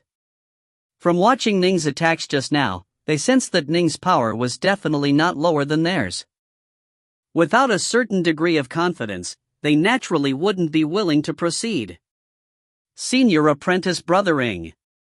Senior apprentice brothering, you are the only person who can succeed. Right, senior apprentice brothering, you have also trained in the lesser 5 elements sword, and the time you have spent training in it is longer. Your chances of winning are greater. Everyone was saying this. Buing cursed to himself. So what if he trained in it for longer? Training in sword arts wasn't a matter of time, it was a matter of how much one understood regarding the Tao. An immortal training in the lesser 5 elements sword, for the first time would, in half a day, train to an extremely high level in it. But Ing also knew that since he was the instigator of this event, no matter what, he had to get involved. One had to be able to bear responsibility for one's actions. Ji Ning had immediately won with his attack. This had caused Mu Northsun to be incomparably excited. Well fought. Let those old disciples know that they can't just teach lessons to every new disciple as they please. Ning laughed. Winning was quite enjoyable. In addition, 100 black-white pellets and 50 kilograms of liquefied elemental essence was his, just like that. Previously, when he had advanced from the early Zifu level to the peak Zifu level, he had used less than 40 kilograms of it. Junior apprentice brother Dark North. Buing emerged from the group of old disciples. Senior apprentice brother Ning responded. Junior apprentice brother Dark North, your power truly is formidable. I didn't expect that shortly after joining our school, you would have already reached such a level in your understanding of the lesser 5 elements sword.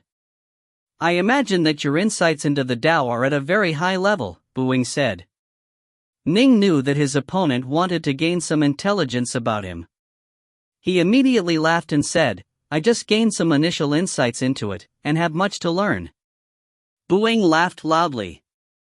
You are being too modest, junior apprentice brother. I, your senior apprentice brother, also train in the lesser 5 elements sword. As I watched you execute your sword arts, I couldn't help but feel my hands itch. What say you when I spar for a bit? Oh, this is what I wish for as well. Ning immediately said. Someone was delivering more gifts to him? Why wouldn't he want it?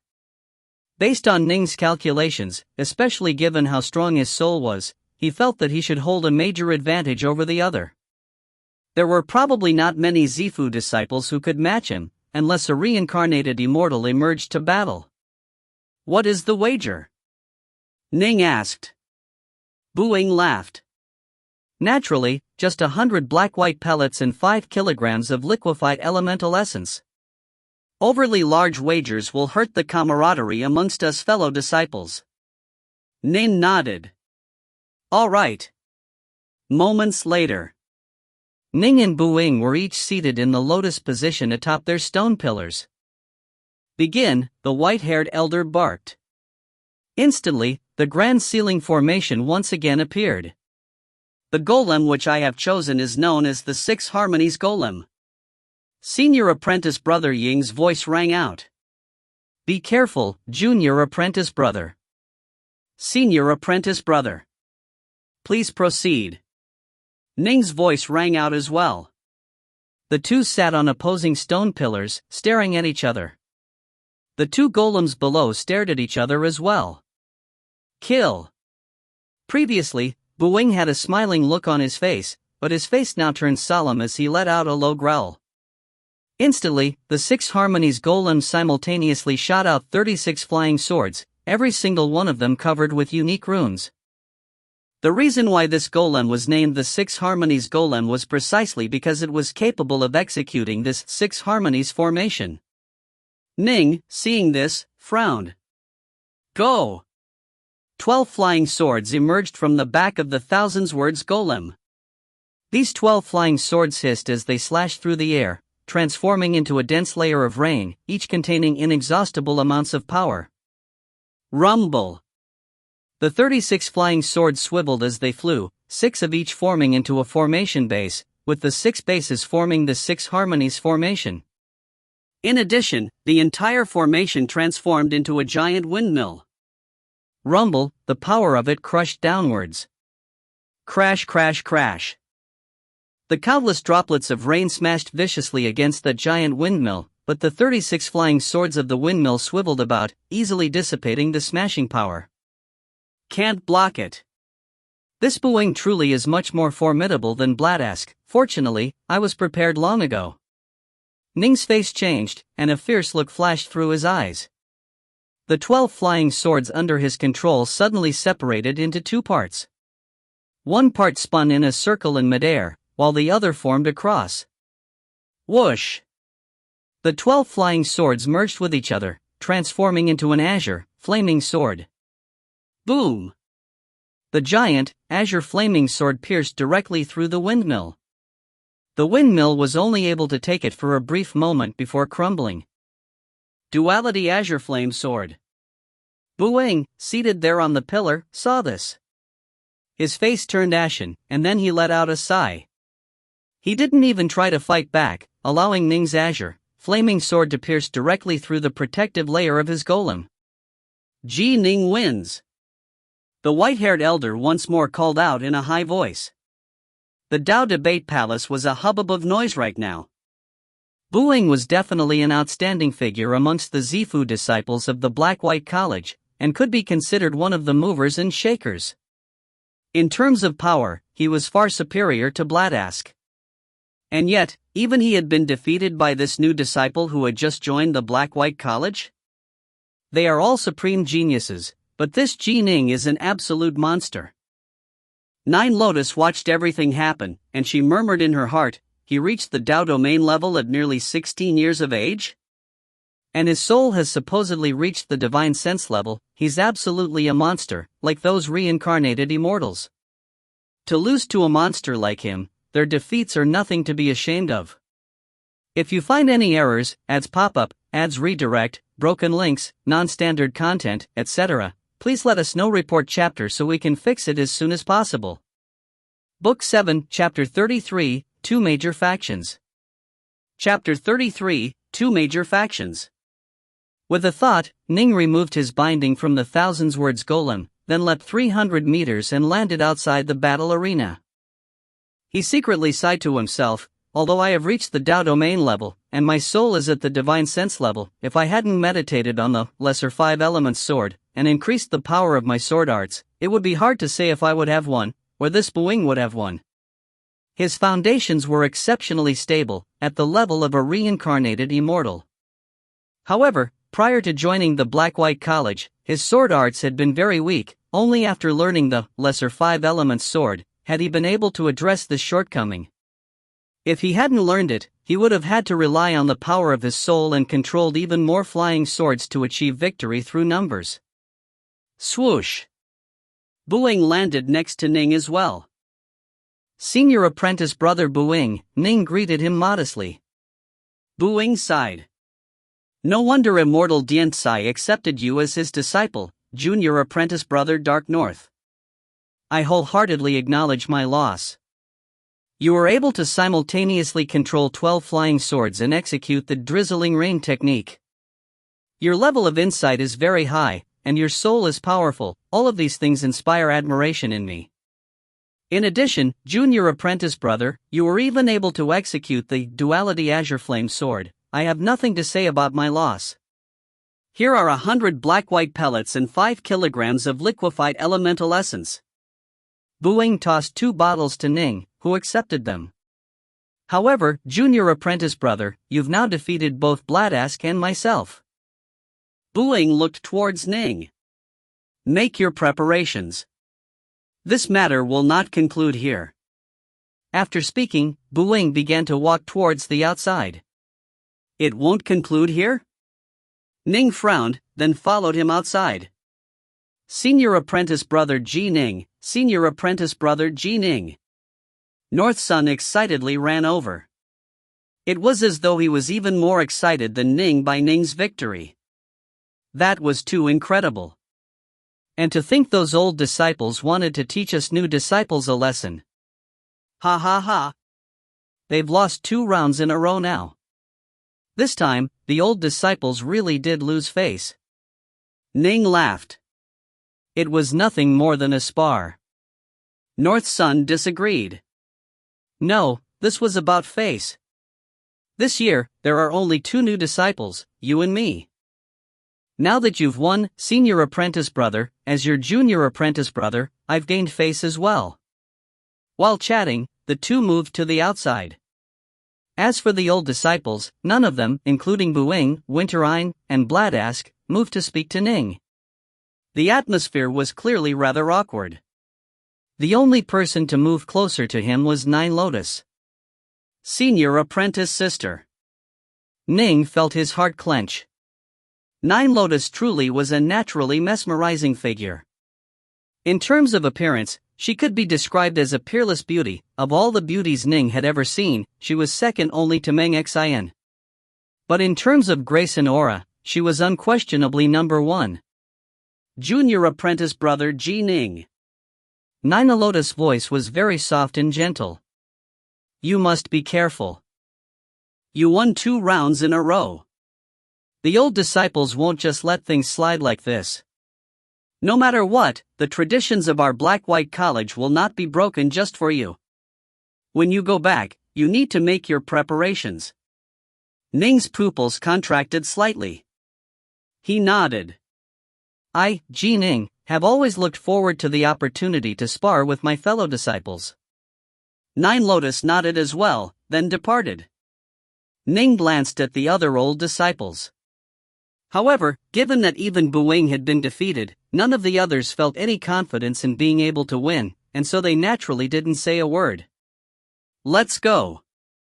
Ning immediately led North Sun away, and the 2 left the Tao Debate Palace.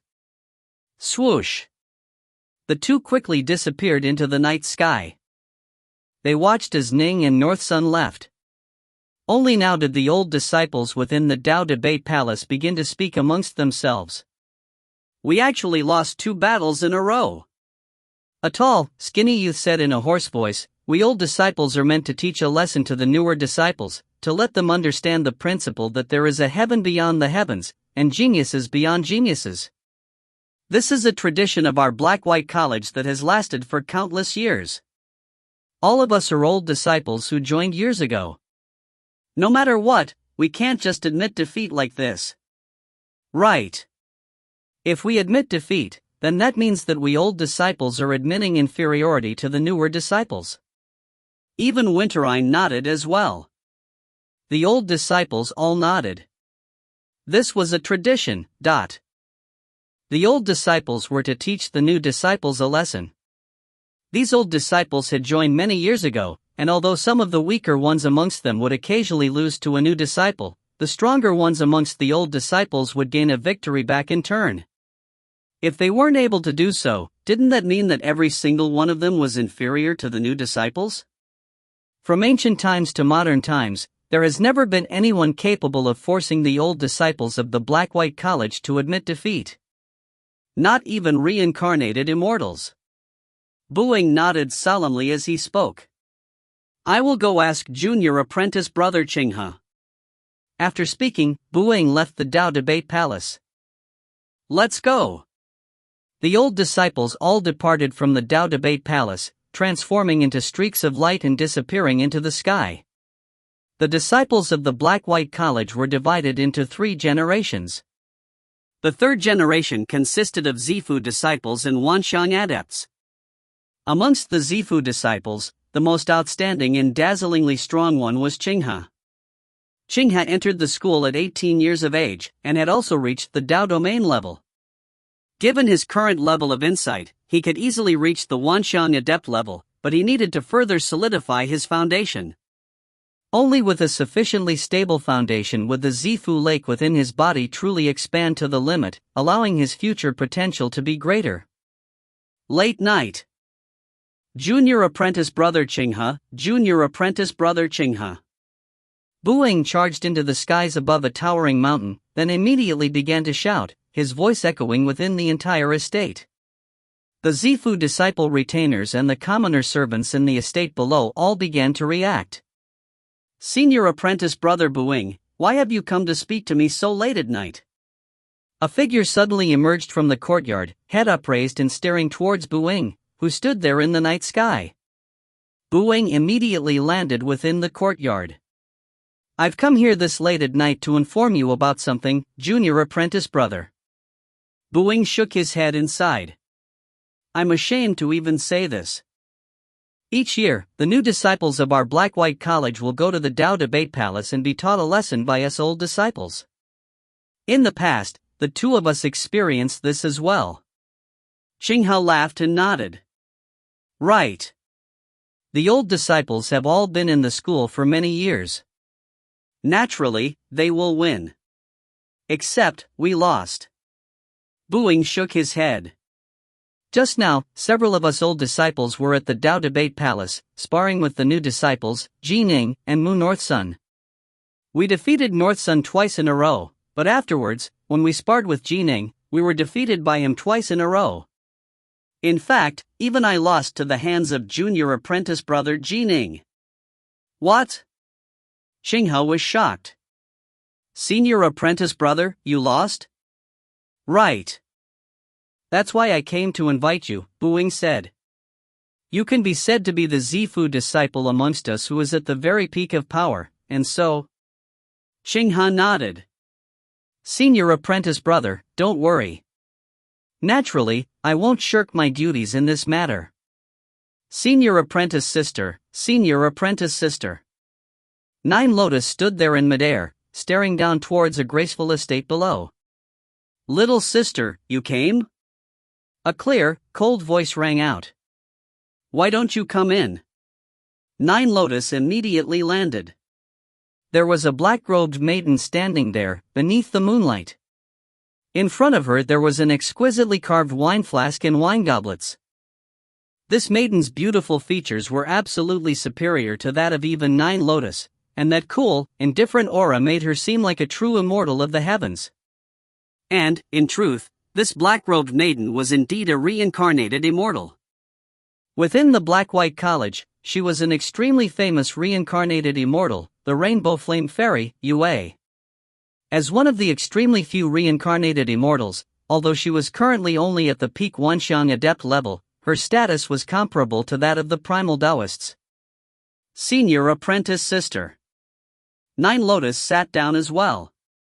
Are you aware that amongst the new disciples, there is one who is apparently a reincarnated immortal as well, Ot?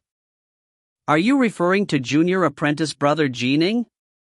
The black-robed maiden sat down, then nodded gently. I heard that Immortal Diantsai chose him as his disciple. Nine Lotus immediately said, Senior apprentice sister, you don't know this, but even before joining the school, Ning has already reached the Dao domain level, and his soul has supposedly even reached the divine sense level. His soul has supposedly reached the divine sense level? The black-robed maiden was rather surprised. Nine Lotus nodded. This is what my master told me. Immortal 5 craze? The black-robed maiden nodded gently. Intriguing. I didn't expect that one of the new disciples would be such an impressive figure, Ot. Nine Lotus continued, and just now, at the Dao Debate Palace, this Ning consecutively defeated 2 of the old disciples. I trust that once this information spreads out, the old disciples definitely won't let this matter rest. No matter what, they will have to win it back. Win. Yes, it will be necessary to win a match back. The black-robed maiden nodded, then smiled. But if he really is a reincarnated immortal, given his current level of insight, he might even have some of his former memories from his past life. If you aren't careful, his power might suddenly explosively increase. Defeating a reincarnated immortal won't be an easy matter. Nine Lotus glanced at this senior apprentice sister of hers, this Rainbow Flame Fairy, UA. Of course, reincarnated immortals were terrifyingly strong. All of them had astonishing levels of talent, and when they started to train, they increased in power at a shocking rate. This Ning is only 16, Nine Lotus said. The black-robed maiden laughed. If he hasn't awakened any of his former memories, beating him shouldn't be too hard. When are they going to go challenge him? I will go and take a look. It should be tomorrow, Nine Lotus said. Fine. I'll definitely go. Yu Wei nodded. Wanxiang Adept Northmont Blackcurrant frowned. Ning? Right. Ning. He consecutively defeated 2 of the old disciples. Even Buing was beaten by him. A black-robed youth sat there, chatting leisurely. Blackcurrant laughed. I didn't expect that the Ning who Northmont Byway befriended is actually as powerful as this. I previously misjudged him. Since he is going to be challenged tomorrow, I'll go and take a look as well. Ning? I heard that in the Carefree Caverns, he unleashed a rainwater sword domain. Clearly, he's already reached the Dao domain level, yes? What? Dao domain level? No wonder he is this powerful. The new disciple, junior apprentice brother Ning, defeated 2 of the old disciples? How can we accept this? No matter what, we have to win a match back. 1 told 10, and 10 told 100. There were only so many disciples in the Black-White College to begin with, and most of them had known each other for many years and were on quite good terms with each other. As they exchanged this news amongst each other, by the second day, this news had already spread throughout the entire Black-White College. In fact, even some of the well-connected major powers within Stillwater Commandery, such as the Northmont clan, had received word of it. For now, the other disciples all felt that, no matter what, they had to win a match back. The disciples of the entire Black-White College had naturally divided into 2 major factions. The first was the New Disciples faction. This consisted of just Ning and North Sun. The second was the Old Disciples faction, that consisted of all of the other disciples. Senior apprentice brother, did you just say that this disciple of mine consecutively defeated 2 of the old disciples? The black-robed, black-haired Immortal Diantsai had a hint of curiosity in his eyes. Right. Virtually all of the third-generation disciples are going to the Tao Debate Palace. They definitely want to win a match back. The short elder, dressed in ragged beggar's clothes, said with excitement, "Haha, it's been a long time since something so amusing has happened within our black-white college. Myself, an old madman, just survived the 9th century tribulation, and now I've encountered this. Intriguing, intriguing. When the time comes, I'll definitely go watch. Are you going? Immortal Diensai nodded gently, then laughed. Since you are going, senior apprentice brother, as your junior apprentice brother, I'll naturally accompany you. Ha ha ha ha. Great, great, great. Intriguing, intriguing. The short elder, Immortal 5 Craze, suddenly waved his hand. Now hurry up and bring out that centiflower immortal wine and let your senior apprentice brother have a taste. Centiflower immortal wine? But I got that in one of the minor worlds. Immortal Densai's face turned ashen. The short elder stared at him. Your senior apprentice brother, probably will only be able to live another 9 centuries. And you can't even spare me some wine? If you refuse to give me any wine to drink, then when Ning competes against the old disciples, I'll play some underhanded tricks in secret. Immortal Diensai let out a long, helpless sigh. Fine, I'll give it to you. If you find any errors, ads pop up, ads redirect, broken links, non-standard content, etc., please let us know. Report chapter so we can fix it as soon as possible. Book 7, Chapter 34, Fated to be Master and Servant. Chapter 34, Fated to be Master and Servant. Phew. Watching the sun rise in the east, Ning let out a soft breath. Come, all of you, come. I'll take on all comers. He had won 2 consecutive battles last night. The parting words of senior apprentice brother Buing and senior apprentice sister Nine Lotus allowed Ning to understand that no matter what, the old disciples definitely wouldn't just let things rest. They would have to win one round of battle, no matter the cost. Ning had to admit, some of the supremely talented disciples of the Black-White College would definitely find it hard to admit inferiority. However, Ning wouldn't easily admit defeat either. If he had to lose, he had to be thoroughly convinced of his defeat. If you want to defeat me, then you need to make me feel completely convinced of your superior power. Ning's eyes were filled with a readiness for battle. This entire night, he had been analyzing the lesser 5-element sword. Since he knew that he had to engage in battles tomorrow, he naturally had to seize every moment. Whoosh! Ning willed it, and a flying boat appeared next to him. He prepared to go meet with his master, Immortal Diensai. After all, there were many questions he had encountered when analyzing the lesser 5-element sword. Perhaps by asking his master, he would have some of his questions resolved. Swoosh!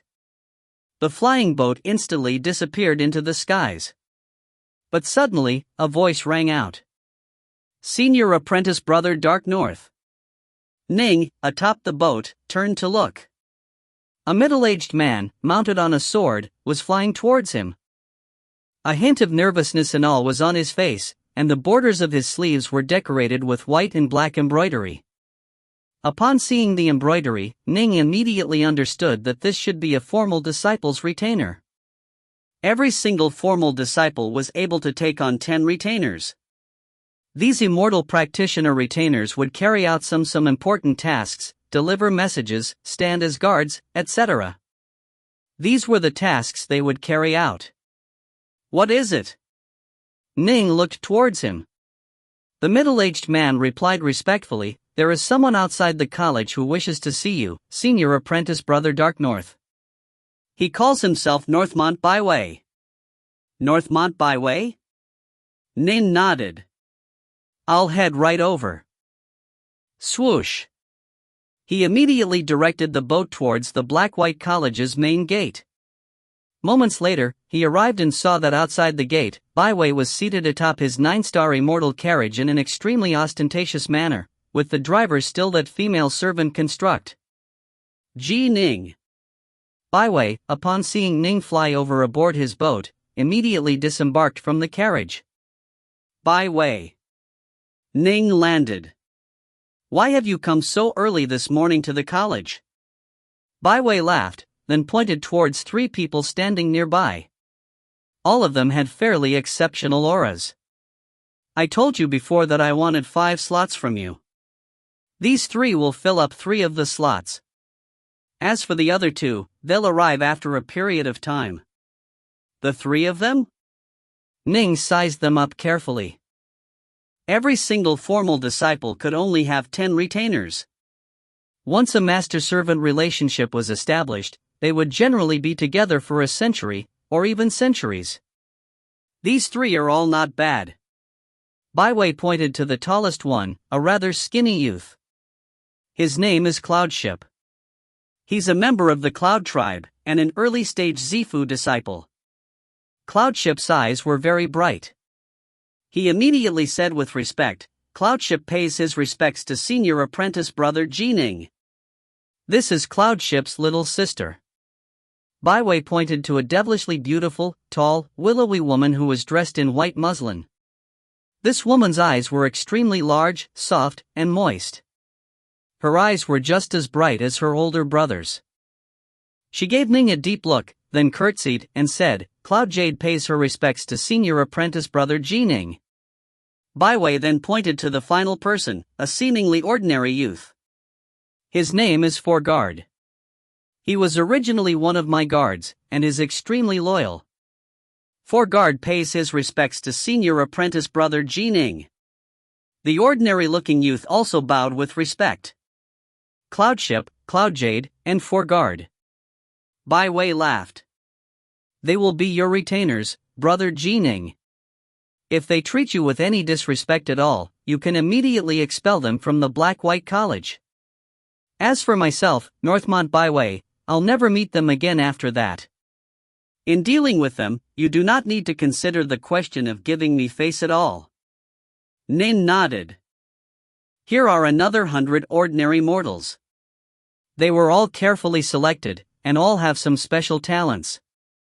They are skilled in calligraphy, painting, cooking, and the likes. Baiwei pointed towards a group of ordinary mortals.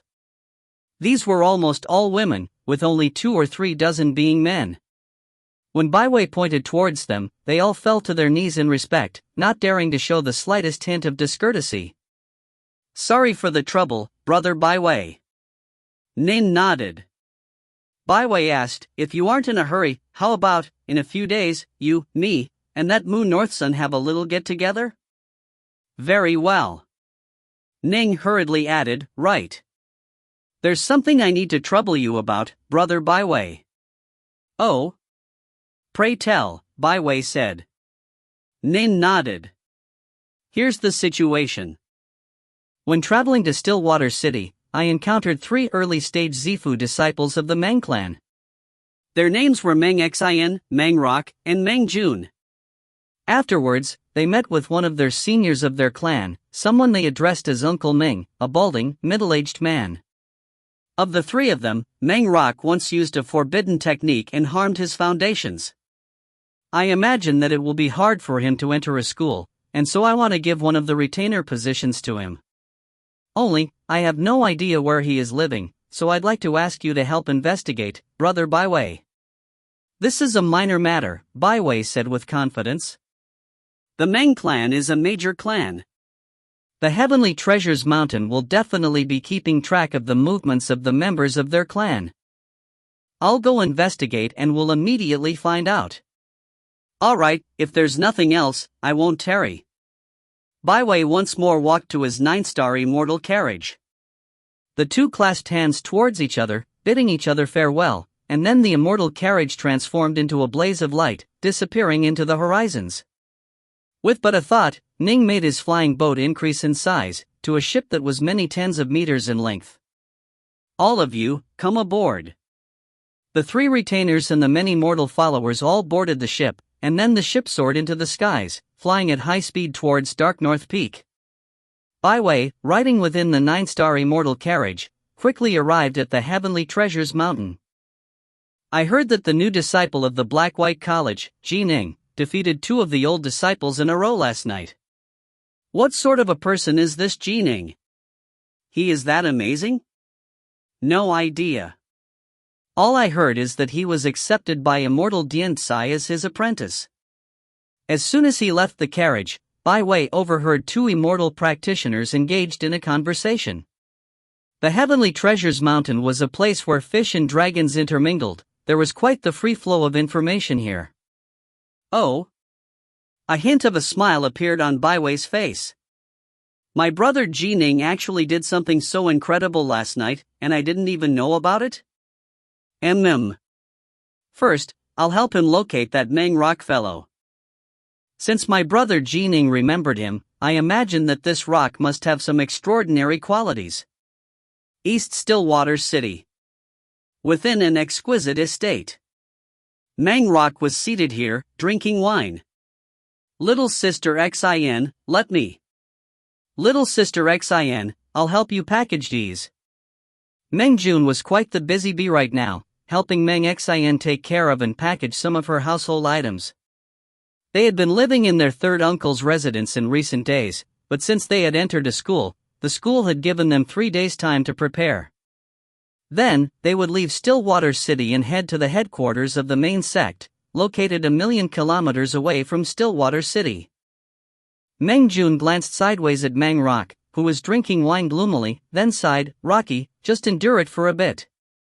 In a few more years, when your injuries can no longer be detected, you'll be able to join a school as well." I must say though, it seems as though karma has bound myself and little sister Xin together. We actually ended up in the same school by coincidence. Ha, what luck. Still drinking wine, Roche's face sank, and he crushed the beast skull goblet in his hand to dust. Humph. Jun let out a snort, then turned his head and left. Despicable fellow. Rock gave him a glance. Actually, he was able to guess that Jun had been following after Xin, and so, when Xin had entered a school, Jun had chosen that same school. Xin and Jun were equally talented, and so it wasn't strange for them to both join the same school. Rock had been infatuated with Xin since he was young, but the same was true for Jun. This made Rock feel all the more miserable. Despicable fellow. Rock ground his teeth. I hate the fact that Big Brother Rocky. Xin stood there next to him. Rock raised his head, looking towards her. Don't give up. I believe that you will definitely succeed. Xian's eyes were slightly red. Rock instantly felt a warm feeling in his heart, and he nodded strongly. Succeed? Hoof. From nearby, a strange, bizarre-sounding snort could be heard. Little sister Xin, let's go. We should go to our Thousand Rivers school. Xin gave Rock a deep look, but in the end, she had to leave. She had to go to the main sect. Had to embark on her immortal path. Rock silently watched as she left. Little Xin. Wait for me, Rock silently said to himself. However, the fact that he had been kicked out by various schools for 3 days in a row made Rock feel all the more miserable and frantic in his heart. Within the Black-White College, Ning was carefully observing Cloudship, Cloudjade, and Foreguard. Although Bai Wei had brought them here, if Ning truly disliked them, he could still kick them out. After all, masters and retainers would be together for a very long period of time. As for Cloudship, Cloudjade, and Foreguard, they were rather nervous as well. This Foreguard was originally a guard? And is quite loyal? Ning had immediately felt well-disposed towards Foreguard. Cloudship, upon seeing me, immediately smiled. He knows how to flatter. As for his little sister, Cloudjade, what the hell was Bai Wei thinking? Why'd he deliver such an alluring girl to me? Cloudjade definitely could be considered an alluring girl. In terms of appearance alone, she was not even inferior to Meng Xian, and more attractive than even Nine Lotus. In addition, her entire body seemed to naturally exude a certain magnetism, and her soft, moist eyes were extremely seductive as well. It seemed as though ever since she had seen Ning, she was either consciously or unconsciously attempting to seduce him. Foreguard. Why do you have a name like this? Ning asked. Forgard said solemnly, originally, I had no name. Afterwards, I was given a name by the young master and served him for many years. Perhaps the young master felt that I would have great future accomplishments, and so he gave me this life-changing chance. And thus, he also gave me a Taoist title, Forgard. He wished for me to forget that I was once a guard, and wished for me to truly become a formidable immortal practitioner. Ning nodded. Whoosh! The ship descended towards Dark North Peak.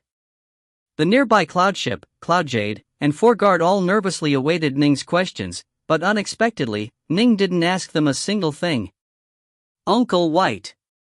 Upon landing, Ning spoke out, and the White Waterhound immediately appeared. Ning glanced towards the three retainers and many commoners, then said in a clear voice, all of you, listen up. This is Dark North Peak, of the Black-White College. Here in my Dark North Peak, you must always obey the words of my Uncle White. Whatever Uncle White tells you to do, you do. You must never disobey. Yes. Cloudship, Cloudjade, Forgard, and the crowd of commoners all assented respectfully. Uncle White, those three are retainers, while the rest are all ordinary mortals. Ning looked towards the White Waterhound.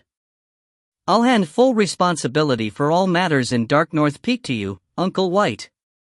Give them their instructions and tell them about the rules here at the Black-White College.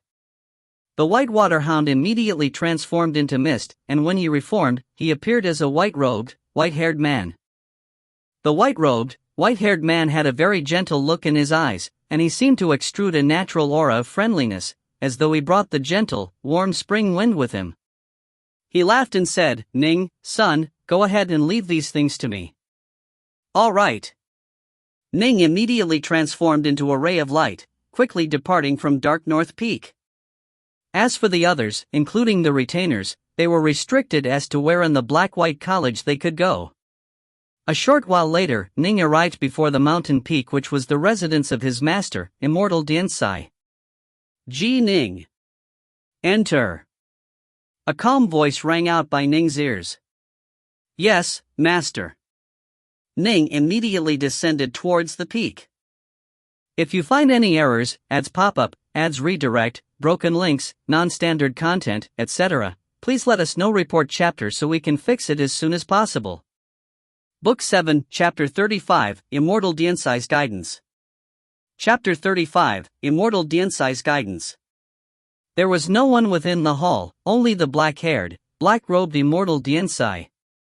The Immortal was seated in the lotus position atop his jade bed. Ning stepped into the room, then immediately bowed with respect. Master. Immortal Dinsai nodded slightly. He looked at Ning, a hint of amusement visible on his face. Ji Ning, I heard that yesterday, you defeated two of your senior apprentice brothers? Yes, Ning said. Only, I'm afraid my fellow disciples won't let the matter rest. Today, they will probably come challenge me again. Thus, I have come to you, Master, in the hope that you can provide me with some guidance. At least you are grounded. You didn't grow arrogant just because you defeated two Zifu disciples. Immortal Dinsai nodded. Everyone who has been accepted to the Black-White College is a supreme genius. The third generation is primarily divided into Zifu disciples and Wanshang adepts. Ning listened carefully. My Black-White College has more than 100 Zifu disciples, and more than 200 Wanshang adepts. Why? Immortal Dinsai continued, these disciples are all at fairly high levels of comprehension. If they wanted to enter the Wanshang adept level, I imagine that all of them would be able to do so. The reason why there are still 100+ Zifu disciples is for several reasons. First of all, they want to solidify their bases of power and prepare an immortal foundation. The second is because they wish to increase their level of insight and comprehension. That way, when they encounter the 3 calamities and 9 tribulations, they will naturally have a greater chance of surviving them. Ning nodded. 3 calamities, 9 tribulations. As an immortal practitioner, Ning naturally knew of them. The power of these trials was something that was related to time. The more time passed, the more powerful they would become. In addition, they were also related to one's karmic merits or sins. The greater the sin, the more difficult the tribulation. Finally, they were also related to one's level of power. If they had trained for the same period of time, the tribulation for a primal Taoist would be more dangerous than the tribulation for a Wanxiang adept. But of course, there were many other variables. It was difficult to predict the power of the 3 calamities and 9 tribulations, and in the end, it was the guillotine held over the necks of all immortal practitioners. However, there was one commonality: strengthen one's level of comprehension. Strengthen one's soul. Strengthen one's Tao heart. The more stable one's foundation was, the greater one's chances at overcoming the tribulations would be. It is precisely because they wish to prepare for the 3 calamities and 9 tribulations, and because they wish to establish a foundation to become a celestial immortal, that none of them are in a hurry to make their breakthrough, Immortal Dianzai explained. Generally speaking, new disciples will remain at the Zifu stage for 10 or so years. But of course, those who are slightly weaker in terms of comprehension might stay at that level for 50 or 60 years. As for the extremely talented ones, they'll stay at that level for half a year before making their breakthrough. This is why the Wanxiang disciples represent the true elites of the 3rd generation. Immortal Dianzai looked at Ning. Ning nodded. He understood. The Wanxiang adepts of our Black-White College are different from the Wanxiang adepts of other schools. They are true geniuses amongst Wanxiang adepts. Immortal Dianzai said.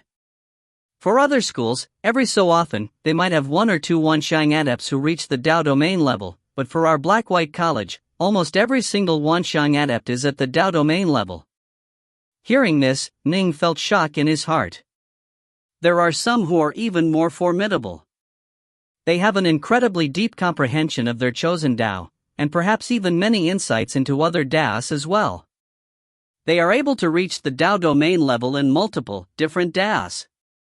There are some who are even more monstrous. While at the Wanxiang adept level, they have completely understand an entire Tao path thought. Hearing this, Ning's face instantly changed. A complete Tao path? In other schools, generally speaking, only immortals will comprehend an entire, complete Tao path. But in our Black-White College, every single primal Taoist has comprehended an entire Tao path, and amongst the Wanxiang adepts, a few of the most talented, most monstrous of the adepts have comprehended an entire Tao path as well. However, Ning, you have no need to feel embarrassed. These geniuses who are able to comprehend an entire Tao path? 2 of them are reincarnated immortals, while the other 3 have been training for more than 200 years. They might break through to the primal Taoist level at any moment. If you stay at the Black-White College for a bit longer, you'll understand a few things. One of them is this: our Black-White College has an unspoken rule that only after one has comprehended a complete Tao path will one make a breakthrough to the primal Taoist level. Immortal Dianzai looked towards Ning. Wanxiang adepts were the true elites amongst the crowd. For example, Ning himself, once his Zifu lake expanded to the limit, he probably wouldn't hesitate at all and break through to the Wanxiang adept level. Thus, those who remained behind at the Zifu disciple level were, generally speaking, the average to below average bunch amongst these supreme geniuses. Wanxiang adepts can be divided into 3 levels.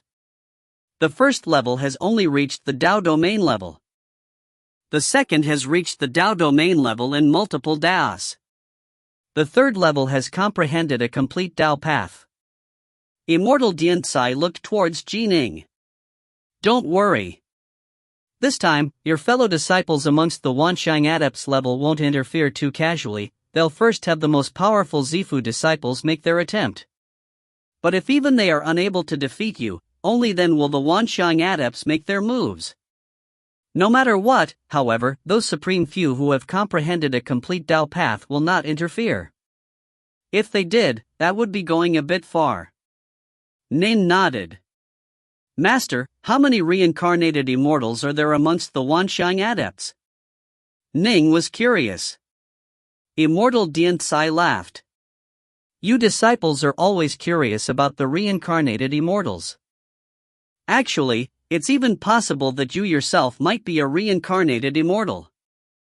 Amongst the Wanxiang adepts, there are 3 who have been verified to be reincarnated immortals.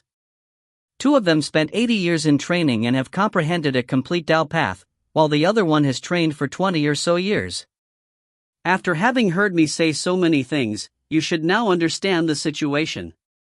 Immortal Dianzai sighed. You've only defeated 2 of the Zifu disciples, and they aren't even 2 of the strongest Zifu disciples, much less the Wanxiang adepts. Your student understands, Ning nodded. Immortal Dianzai concluded, all right. Time to display your sword arts to me. Show me everything without holding back anything, you won't be able to damage this hall. All right. Ning didn't hesitate at all. He immediately executed his most powerful sword attack, the tripartite lotus sword. The dark north sword in his hand shot out, and as it did, it divided into 3 colors. Lotus flowers began to bloom with incomparable beauty, but within the beauty, there was a sword light with astonishing power. The tripartite lotus sword? Immortal Dianzai laughed. The lesser 5 elements sword. I, your master, have also studied the lesser 5 elements sword. This sword attack you just displayed can be considered to have a 10th of its grace and charm. A 10th? Ning blinked. Just a 10th? Immortal Dianzai shook his head. What do you expect? The tripartite lotus sword focuses on it being tripartite, it requires balance. Your comprehension into these 3 Daos, however, clearly shows that your understanding of the Tao of rainwater is much stronger, while the other 2 are much weaker. Ning was speechless. You've only developed your rainwater sword domain.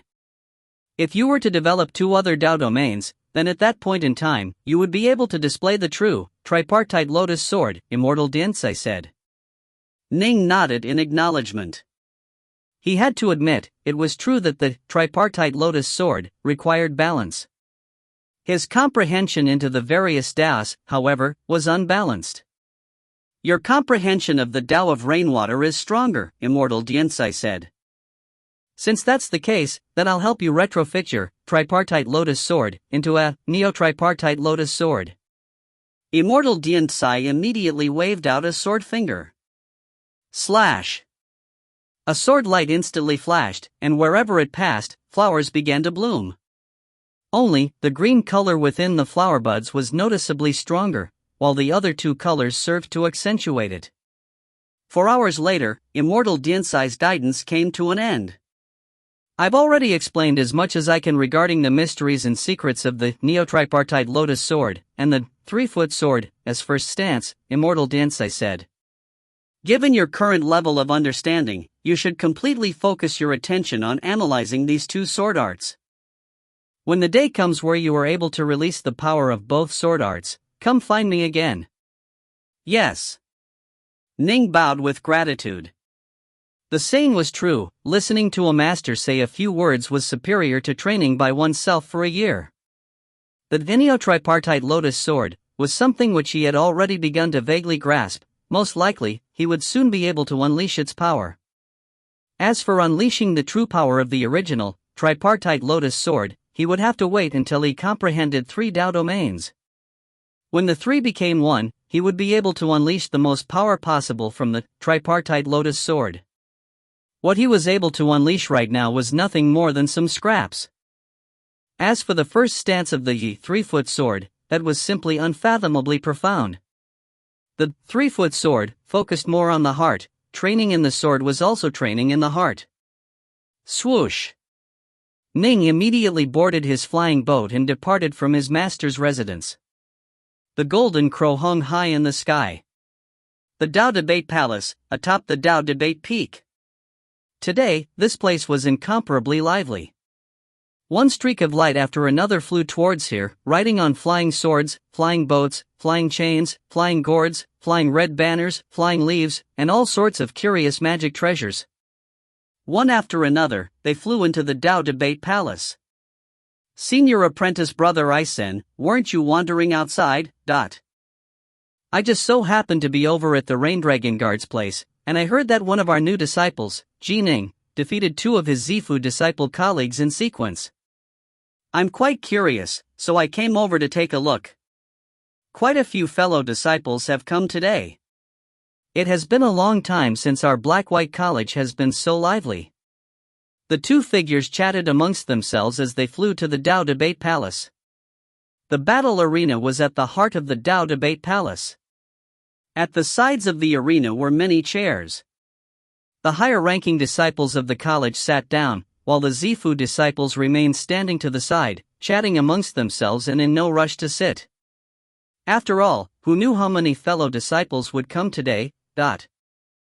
Senior apprentice brother Northmont Blackcurrant came as well. Senior apprentice brother Gatherform came as well. One Wanshang adept after another arrived, all quite well known. One high-ranking leader after another arrived. Naturally, these junior fellow disciples all had blazing looks in their eyes. As latecomers, they naturally had limited experience in adventuring in the outside world.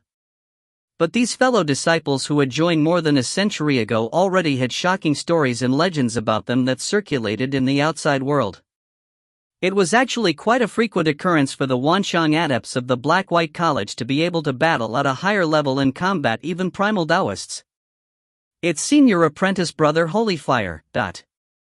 Senior Apprentice Brother Holyfire. Even Senior Apprentice Brother Holyfire came as well. The entire Dao Debate Palace was now filled with disciples. All of them, Zifu disciples or Wanshang adepts, turned to look. A bald, barefoot, handsome youth who was dressed in fiery red robes came walking in. His forehead had a swastika symbol in the middle, and wherever he passed, it was as though a sea of flame moved with him, as the temperature of the surrounding area instantly skyrocketed. Holy fire! He was an absolute leader amongst the third-generation disciples of the Black-White College. Although he wasn't a reincarnated immortal, he had still comprehended an entire, complete Dao path. He could become a primal Taoist of the college at any moment. Senior Apprentice Brother Holyfire. Blackcurrant was the first to draw close to him. Blackcurrant. Holyfire glanced at Blackcurrant, then said calmly, "Has the new disciple, Junior Apprentice Brother Ning, arrived yet?" "Not yet. There was a Junior Apprentice Brother who went quite some time ago to Junior Apprentice Brother Ning's Dark North Peak, but he hasn't come yet," Blackcurrant explained. Holyfire nodded, then strode forward, taking his seat atop one of the centermost stone seats. The fellow disciples seated around Holyfire were all formidable figures within the college. For the likes of the Zifu disciples, they could only stare at him from afar. After all, they didn't have a relationship with him.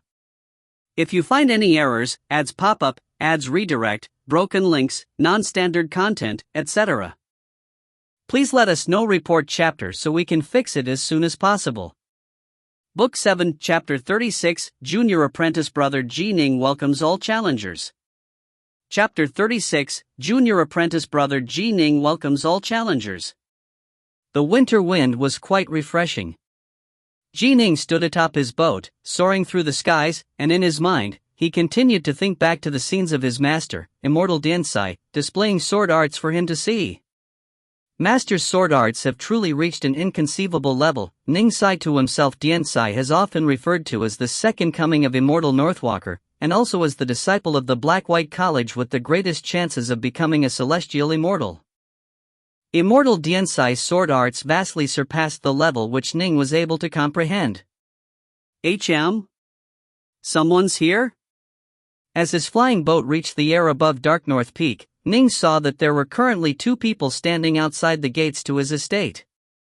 It was a white-robed Mu Northsun and Winterine, dressed in white cotton clothes. Swoosh! Ning landed on the ground. Master! The ordinary mortals standing at the gate immediately saluted. Junior Apprentice Brother Northsun, Senior Apprentice Sister Winterine, why are you here?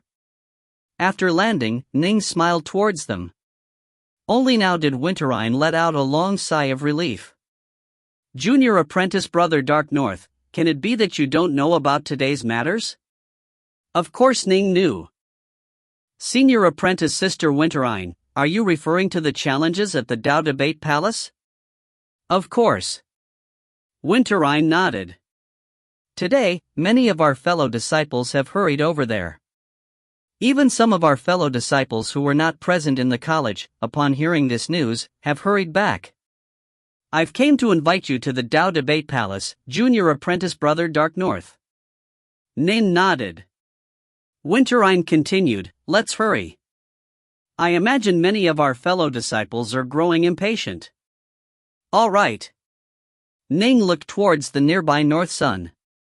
Junior Apprentice Brother North Sun, why didn't you go to the Tao Debate Palace, and instead came to find me? Need you ask? North Sun stared. The entire Black-White College only has 2 new disciples, you and me. The 2 of us are on one side.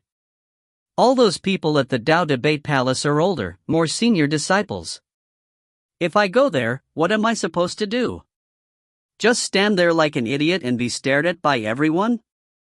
Ning laughed. Let's go. There was no way to back off now. If he backed off, he would be looked down upon by everyone. He might as well openly go welcome the challenges. Whoosh. The 3 rode atop their respective magic treasures or construct, quickly disappearing into the skies as 3 rays of light which sped towards the Tao Debate Palace. It was rare for so many fellow disciples to be gathered here at the Tao Debate Palace. Every single one of the disciples present today could be described as truly heroic figures. Why hasn't that junior apprentice brother Ning arrived yet? That young junior apprentice brother, Ning, he wouldn't be afraid, would he? The fellow disciples were all chatting in small groups amongst themselves as they waited.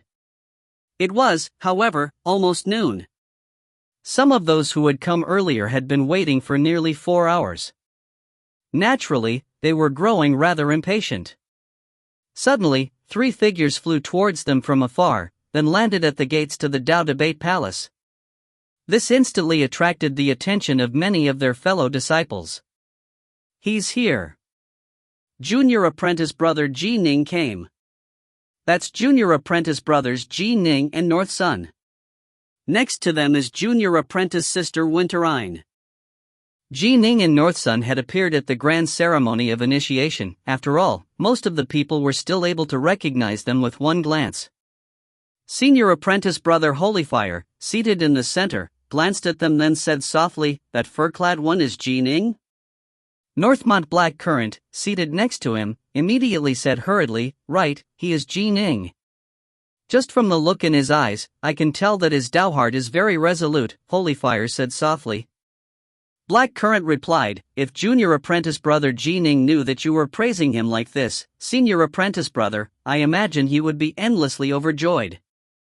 After entering the Tao Debate Palace, Ning went directly to the side room where he had previously activated the Thousands Words Golem, and then brought the golem to return to the hall.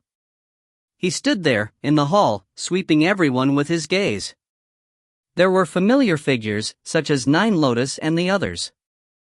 There were several figures he didn't recognize, but who the other fellow disciples surrounded. Clearly, these were extremely high-ranking figures of the college, such as that bald, fiery-robed youth, that black-robed maiden, or that sloppy-looking fat youth, or that large, muscular youth whose entire body gleamed with magic treasures but whose skin was jade white. Those people being surrounded by others are probably the most supreme members of the 3rd generation. They have probably either comprehended an entire Tao path or are reincarnated immortals, Ning mused to himself. Swoosh! Ning leapt forward like a streak of light, moving 300 meters and landing on a distant stone pillar. Staring at his surroundings, he said in a clear voice, my senior fellow disciples.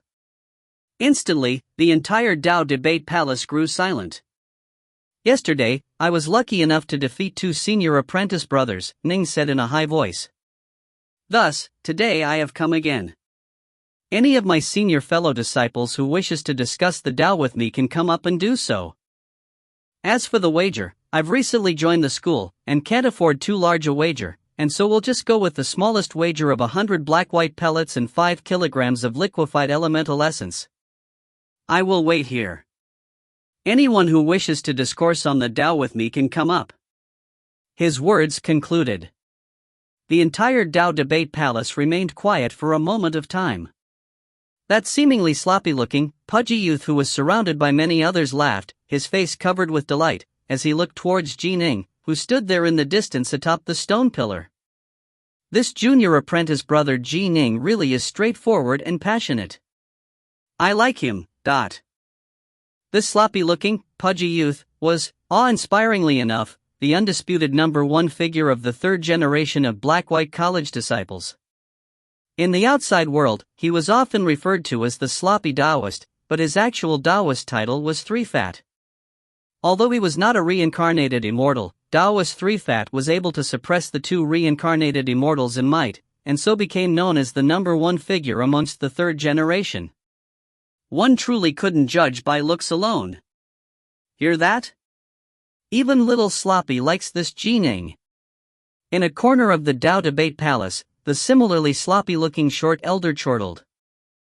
Next to him, the black-haired, black-robed immortal Dianzai said resignedly, "Senior apprentice brother 5 Craze, why did we have to come here to the Dao debate palace?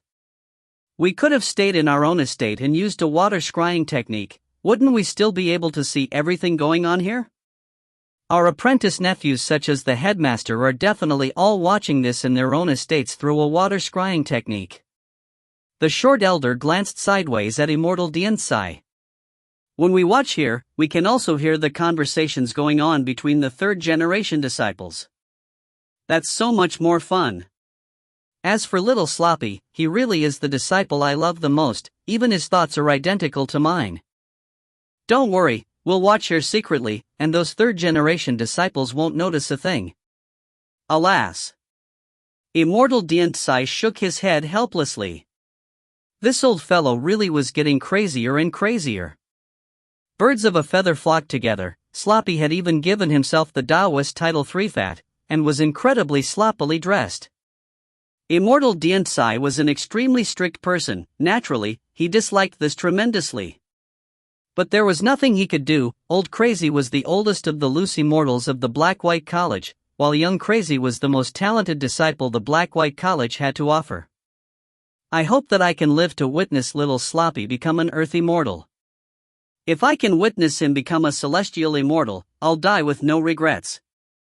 The short elder suddenly turned somber and serious. Senior apprentice brother? Immortal Dianzai was startled.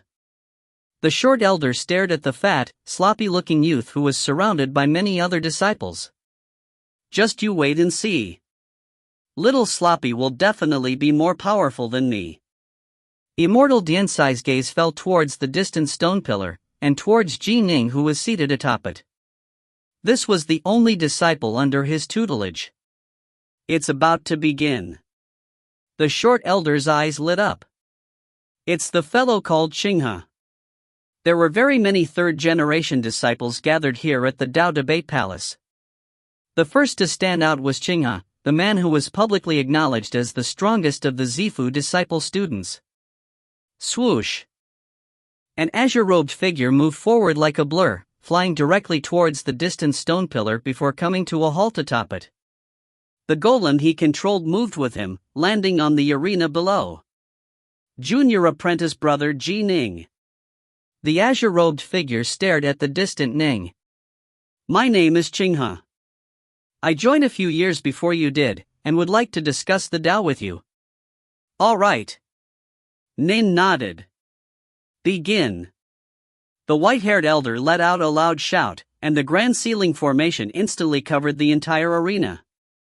Ning sat down calmly in the lotus position, and senior apprentice brother Qinghe did the same. Be careful, junior apprentice brother. I am going to use a secret art which I discovered when adventuring in the outside world. It is an art which a dying senior left behind, which allows for the control of many flying needles. This isn't a technique which our school has records about, Qinghe said. Senior apprentice brother, feel free to use it, Ning replied clearly. The territory controlled by the Grand Xia dynasty was too vast. Over the course of countless years, there were quite a few legacies left behind by fiend gods or various major powers. As for legacies left behind by senior immortal cultivators, those were countless beyond counting. Only, these relic sites also involved tremendous levels of danger. Without having enough ability, one could not rashly enter them. Watch carefully.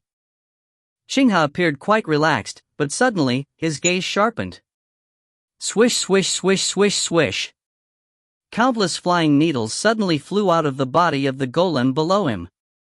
Those countless jade-green flying needles spun in midair, resonating with each other and actually forming an enormous green scorpion. This giant jade-green scorpion's eyes were flashing with a ferocious intent. For some reason, this caused Ning to feel alarmed. Not easy to deal with. He had been planning to once more use his duality azure flame sword, but he instantly decided to use his current most powerful technique, the neo-tripartite lotus sword. What he didn't know was that Xinghe, as the publicly acknowledged #1 expert of the Zifu disciples, had a level of insight into the Tao that was comparable to that of most Wanxiang adepts already. He, too, had reached the Tao domain level. In terms of insight, he definitely was not inferior to Ning. In addition, he had spent many years analyzing this Scorpic God Needles technique. Given his power, if Ning didn't fight back at full strength, he would probably be crushed instantly. Swoosh! 3 swords suddenly lit up. One transformed into a watery light, the second into a fiery glow, and the third into an azure aura. The 3 flying swords formed into a tripartite formation, and as they flew forward, suddenly transformed into an enormous lotus flower, which had an incomparably sharp and fierce swordlight within the blossom. He wins. The short elder in the corner of the Tao Debate Palace sighed. This sword art was born from the tripartite lotus sword, but is more heavily focused towards the water element of the 5 elements. However, this power really is quite something. Ning just entered the college, and yet was already able to learn such a powerful technique. He's definitely not weaker than any ordinary Wanxiang adept disciples. Sword Immortals, they are famous for their combat abilities. With the heart of a sword immortal and a sword art such as this, if he encounters someone at the same level of insight, he will win for sure. As the short elder was speaking, the sword light in the form of a lotus flower was clashing repeatedly in midair against the giant, jade-green scorpion. With each clash, a few of the needles would be knocked loose. After 6 consecutive clashes, the giant, jade-green scorpion completely shattered, transforming back into countless flying needles. Slash! The protective armor of the God Needles golem was pierced by that sword light as well. The entire Tao Debate Palace instantly fell silent. He had lost? The most powerful of the Zifu disciples, Xinghe, had actually lost? If even he had lost, could it be that one of their senior apprentice brothers at the Wanxiang adept level would enter the fray? For the sake of a new disciple, they were going to have a Wanxiang adept do battle? Ning wins. The white-haired old man spoke out, and his voice echoed within the Tao Debate Palace. If you find any errors, ads pop up, ads redirect, broken links, non-standard content, etc., please let us know. Report chapter so we can fix it as soon as possible. Book 7, Chapter 37, 2 Plot Rain Dragon Guard. Chapter 37, 2 Plot Rain Dragon Guard. On the distant stone pillar, Xinghe rose to his feet, then clasped his hands. I lost. I wholeheartedly acknowledge my defeat. Ning rose as well, also clasping his hands, and then he swept the entire palace with his gaze, looking towards each of his fellow disciples. In a clear voice, he said, "Are there any other fellow disciples who wish to exchange pointers with me?" His voice echoed within the entire palace. Alas! Xinghe shook his head, then leapt 300 meters and landed next to the white-haired elder. He took out 2 jade bottles, then placed them in front of the elder. This was the wager he had lost. Turning his head, he left. For a period of time, the Tao Debate Palace was silent. Nobody took up the challenge. Even junior apprentice brother Xinghe lost. The Tao debates are a competition of one's comprehension of the Tao, as well as one's skills. It doesn't have much to do with one's elemental ki. Even many of the Wanxiang adepts amongst us are only on par with junior apprentice brother Xinghe.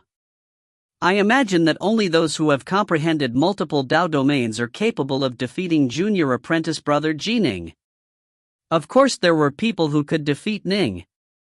In addition, there were quite a few. For example, those 3 reincarnated immortals who were at the Wanshan adept level. Anyone who had comprehended a complete Dao path could effortlessly crush Ning. There were also a pile of disciples who had comprehended multiple Dao domains. But which one of them would stand out? Which of my senior fellow disciples wishes to provide me with some guidance? Ning stood there atop the stone pillar, speaking in a clear voice. If no one else comes, then I shall retire. In this moment, Ning felt filled with a heroic aura. How joyous!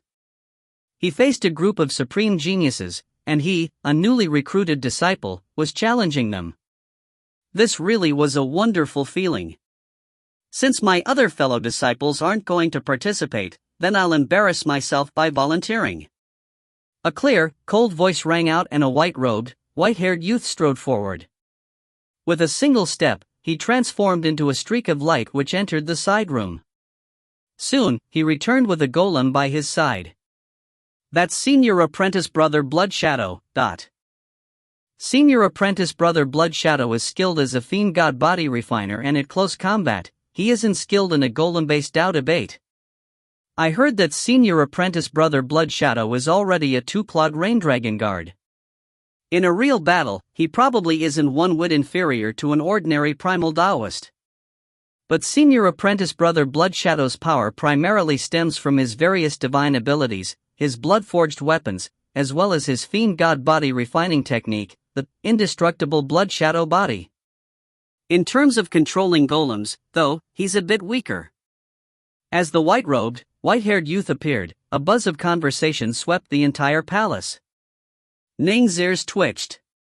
He couldn't help but feel secretly surprised. What a tremendous background this senior apprentice brother Blood Shadow had.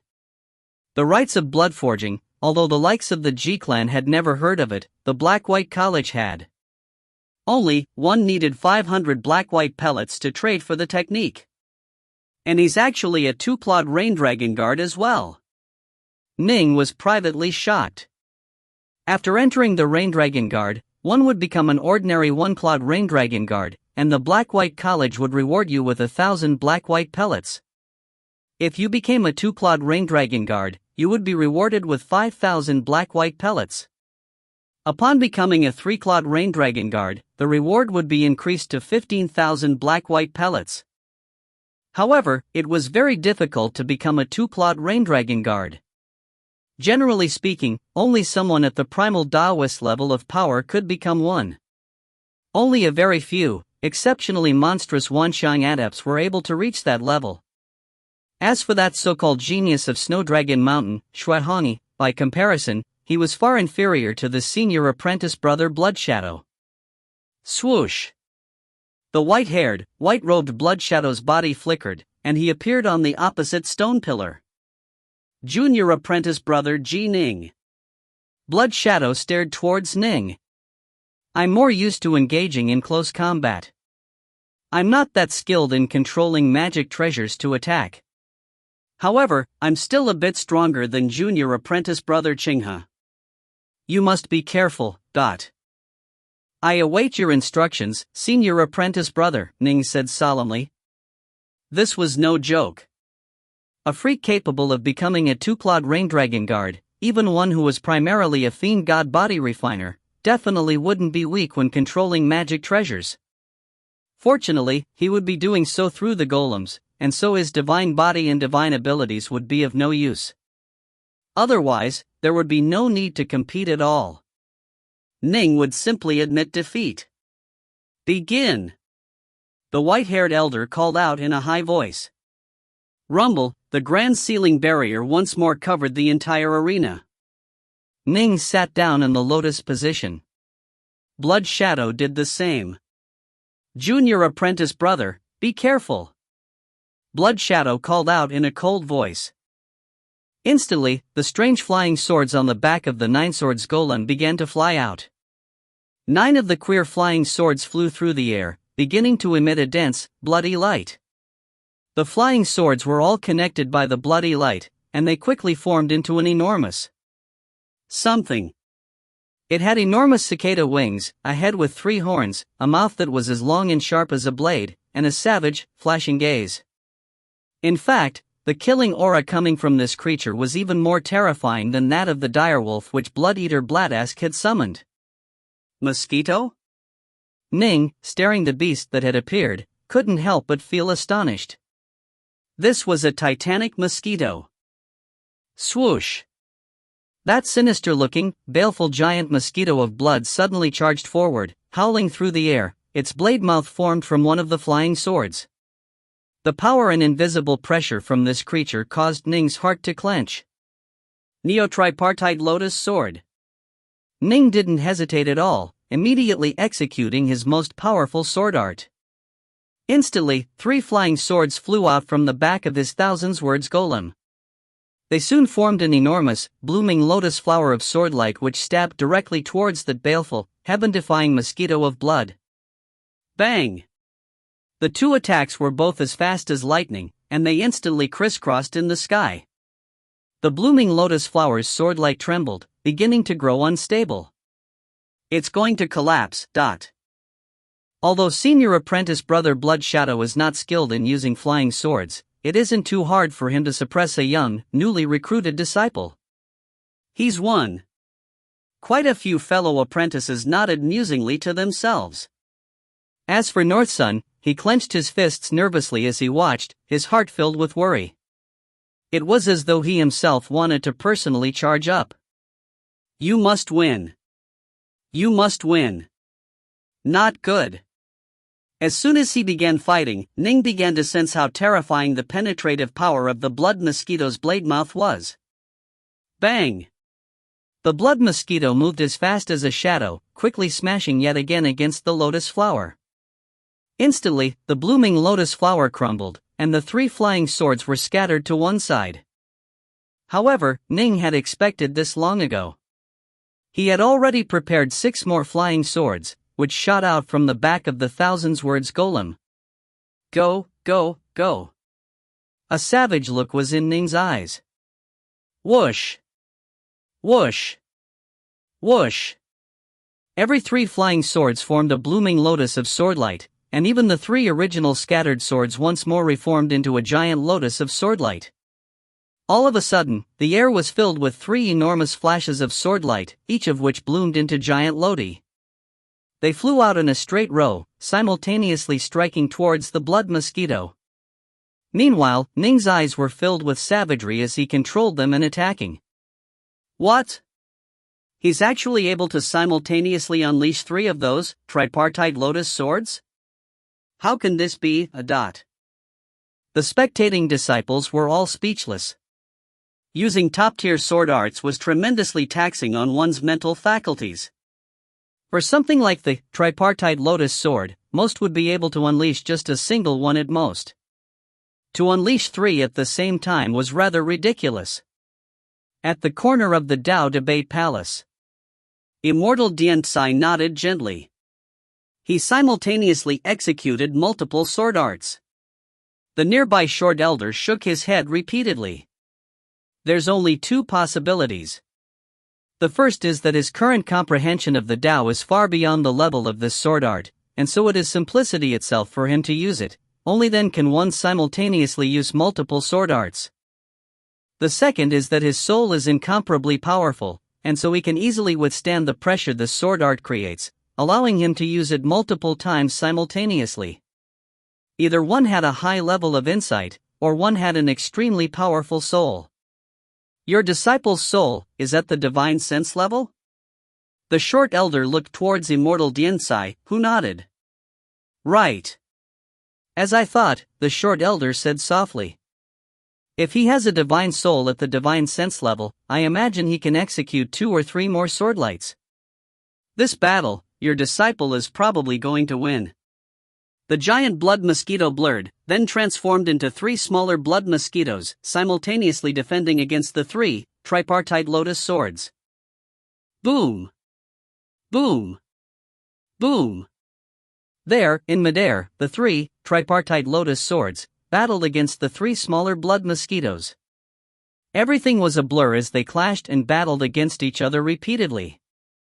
Each side wanted to break through the protective armor of the other's golem, but they also wanted to block the enemy attacks. For now, they were battling to a standstill. Go, go! Ning's eyes were bloodshot, and the veins on his forehead were protruding. Clearly, he was now going all out. Instantly, 6 more flying swords flew out from the back of the thousands words golem. The sky was soon filled with 2 more, tripartite lotus sword, attacks. A total of 5, tripartite lotus swords, were surrounding and attacking the blood mosquitoes. Seated in the distance, Blood Shadow's face changed. He immediately willed the 3 blood mosquitoes to once more transform into a giant blood mosquito. The cicada-like wings of the giant blood mosquito fluttered, wrapping around the 9 swords golem while the blade beak struck repeatedly against those tripartite lotus swords. The 5 neo-tripartite lotus swords attacked wildly in unison. 5 tripartite lotus swords? The spectating disciples were all rather stunned. They knew exactly how much stress would be placed on the soul when one executed 5 powerful sword arts simultaneously. To an ordinary person, dividing their mind to carry out just 2 tasks simultaneously was already very difficult. Dividing one's mind to execute multiple supreme sword arts, and 5 in total, at that. Junior apprentice brother Ji Ning's comprehension must be at a very high level, or his soul must be very strong. He cannot be underestimated. It seems as though senior apprentice brother Blood Shadow is about to suffer from it. If one remains perpetually on the defense, one will eventually lose. Under the repeated strikes of Ning's 5 neo-tripartite lotus swords, in the end, the blood mosquito wasn't able to block an attack, and the protective armor of the golem was breached. Ji Ning wins. The white-haired elder called out in high voice. Only now did Ning finally relax. He had won. He had actually defeated a 2-clawed rain dragon guard. Although this rain dragon guard was more skilled as a fiend god body refiner and in using divine abilities, and although this was just a competition of the arts one could use based on their comprehension of the Tao, the fact that he had defeated a 2-clawed rain dragon guard still filled Ning's heart with incomparable joy. I lost. Seated atop the distant stone pillar, Blood Shadow rose to his feet. Shaking his head, he laughed. Junior apprentice brother, you are already so impressive after entering our school. In the future, you will definitely not be any weaker than me. Senior apprentice brother, you praise me too much. Ning rose as well. If we were in a real life and death battle, I probably wouldn't have been able to withstand a single blow from you. Blood Shadow laughed. This junior apprentice brother of his was incredibly talented, and yet clear-minded and modest. He hadn't turned smug from his victory in the Tao debate. Most likely, in the future, this youth would have astonishing accomplishments. He was worth befriending. Blood Shadow laughed, then with a flicker, disappeared from the arena, reappearing before the white-haired elder, who he gave 2 jade bottles to. Ning took a deep breath. He had gone all out in his earlier battle against Blood Shadow. The sword art he had used was the strongest one available to him, and by relying on the power of his soul, he had gone all out to generate 5 of those tripartite lotus swords. This was his limit. He had nothing further up his sleeve, and would probably lose the next match. However, if he was going to fight, he was going to fight to the bitter end. Are there any other senior fellow disciples who would like to exchange pointers with me? Ning looked about the room and spoke in a clear voice. His voice echoed in every corner of the palace. If you find any errors, ads pop up, ads redirect, broken links, non-standard content, etc., please let us know. Report chapter so we can fix it as soon as possible. Book 7, Chapter 38, My Heart Holds Only the Sword Immortal's Path. Chapter 38, My Heart Holds Only the Sword Immortal's Path. The entire Tao debate palace once more fell silent. Everyone turned to look at their neighbors. Since Ning was even able to defeat Blood Shadow in a Dao debate, defeating him would be no easy task. Who would be the next? His heart, it has changed. In that quiet corner, the short elder suddenly spoke out. This last Dao debate was a form of baptism for your disciple. Immortal Diansai turned to look towards Ning as well. There was no hesitating in Ning's eyes at all, instead, there was a frightening desire for battle. Right. Immortal Diansai nodded lightly. His heart has indeed changed. It is purer now. Before this, he had many miscellaneous thoughts in his heart, but right now, all he desires is the next battle. This is indeed a rare baptism for his Dao heart. Ning had only one thought in his heart right now, to engage in the next battle. If he was going to fight, he was going to fight to the very end. The entire Dao debate palace was silent for 3 breaths. Finally, an azure-robed woman walked out. It is Senior Apprentice Sister White's now.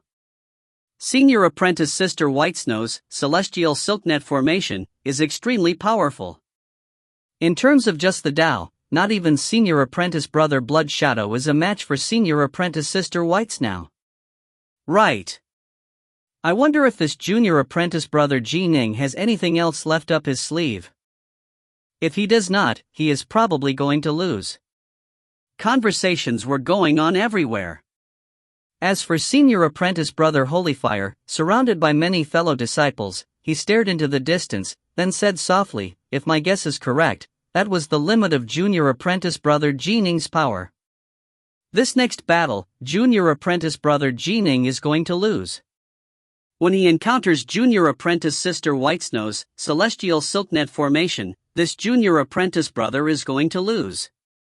This was the soft comment by the fat, sloppy-looking youth as well. Senior Apprentice Sister. Will Junior Apprentice Brother Ning win? Nine Lotus was next to the black-robed maiden, who stared into the distance. Junior Apprentice Brother Ning is probably at his limit. This should be his final battle. The short elder, standing in the corner of the room, nodded as well. It's about time. This series of Dao debates should be coming to a conclusion. Your disciple is at his limit. Right. Immortal Diansai nodded lightly, continuing to stare towards his disciple. On the pillar. Ning stood there, waiting quietly. Senior Apprentice Brother Ning, win. Win. I believe in you. You will definitely win. Mu Northson's fists were clenched tightly, and he called out in a high voice in the distance. Ning smiled towards him. The azure-robed woman stepped out from the side door, leaping gracefully atop the opposing stone pillar. She looked towards the distant Ning, her gaze bringing a cold, quiet feeling. Looking at her was like looking at a sickly, yet beautiful woman. She finally spoke out. Junior Apprentice Brother Ning, I have chosen the Skynet Golem. Be careful. Senior Apprentice Sister, please feel free. Ning sat down in the lotus position, and the azure-robed woman did the same. The two stared at each other. Begin! The white-haired elder let out a loud shout. Rumble, the grand ceiling barrier once more covered the entire battle arena. Go! The gaze of the azure-robed woman, seated in the lotus position, was cold and dim. The Skynet golem beneath her instantly began to emit one line of silk after another, transforming into streaks of light. Neo-tripartite lotus sword. A sharp look flashed through Ning's eyes. Not hesitating at all, he immediately, consecutively released 15 flying swords from the Thousand Words golem, creating 5 tripartite lotus swords. These 5 flashes of swordlight, they blossomed into lotus flowers, streaking forward to greet the flashing lines of silk. Whoosh! The silken rays of light suddenly slashed out in aerial arcs. Instantly, the entire world seemed to change, as these silken ribbons of light actually formed a giant, completely sealed spherical region, trapping Ning's 5 neo-tripartite lotus swords within them. The 5 flashes of swordlight wildly struck at one location, and a large bulge appeared on the side of the silken ribbons of light, but it still successfully kept the sword light trapped within. Constrict. The azure-robed woman, seated in the lotus position, shouted softly. The silken ribbons of light, in the shape of that giant sphere, began to swivel and shrink, beginning to crush down upon the 5 flashes of swordlight within it. Although Ning could release these 15 flying swords and control new ones, if he wasn't able to defeat this technique, even if he unleashed more flying swords, the end result would simply be that they would be trapped. Break! Ning strove to control his swords to break through. Go! The azure-robed woman once more pointed. Whoosh! Yet another silken ribbon of light flew out from the golem, this one moving directly towards Ning's thousands words golem. Oof! Ning's gaze turned cold. 3 more flying swords flew out from the thousands words golem's back, transforming to yet another, tripartite lotus sword, and intercepting the ribbon. There were 6 tripartite lotus swords that had been unleashed, and Ning's eyes were now completely bloodshot. Taxing. This was incredibly taxing. But Ning didn't think of anything else. In his heart, there was only one thought: to use all of his power and fight to the bitter end. To force his flying swords to unleash the greatest amount of power possible. In this moment, the only thing in Ning's heart was the sword. Within the arena, Ning and the azure-robed woman stared at each other, the golems they were controlling clashing against each other time and time again. Clearly, the azure-robed woman held the upper hand, but no matter what, she wasn't able to defeat Ning. In particular, with that giant, spherical region, one enormous bulge after another would appear. Clearly, the 5 rays of swordlight within were still struggling, and with greater and greater power. The azure-robed woman couldn't help but focus a great deal of her attention on that sphere. In the corner of the Tao debate palace, the short elder's eyes suddenly lit up, and he murmured to himself, "My heart holds only the sword?" Immortal Diantsai stared at his disciple as well. He, too, had noticed Ning's change. "My heart holds only the sword." Immortal Diantsai said softly, "Finally, his sword heart has finally begun to reach this level, but now things are unclear," the short old man sighed. "This disciple of yours truly is a rare talent. This Tao debate palace is currently filled with the disciples of our Black-White College. So many geniuses are present, this disciple of yours is welcoming all challengers, and so in the end, he will definitely be defeated. And yet, this process has caused his sword heart to grow brighter and brighter. It's still early.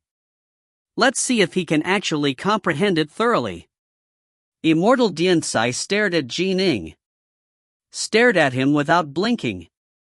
Simultaneously executing 6 tripartite lotus swords, was Ning at his absolute limit, and he even felt his head going dizzy.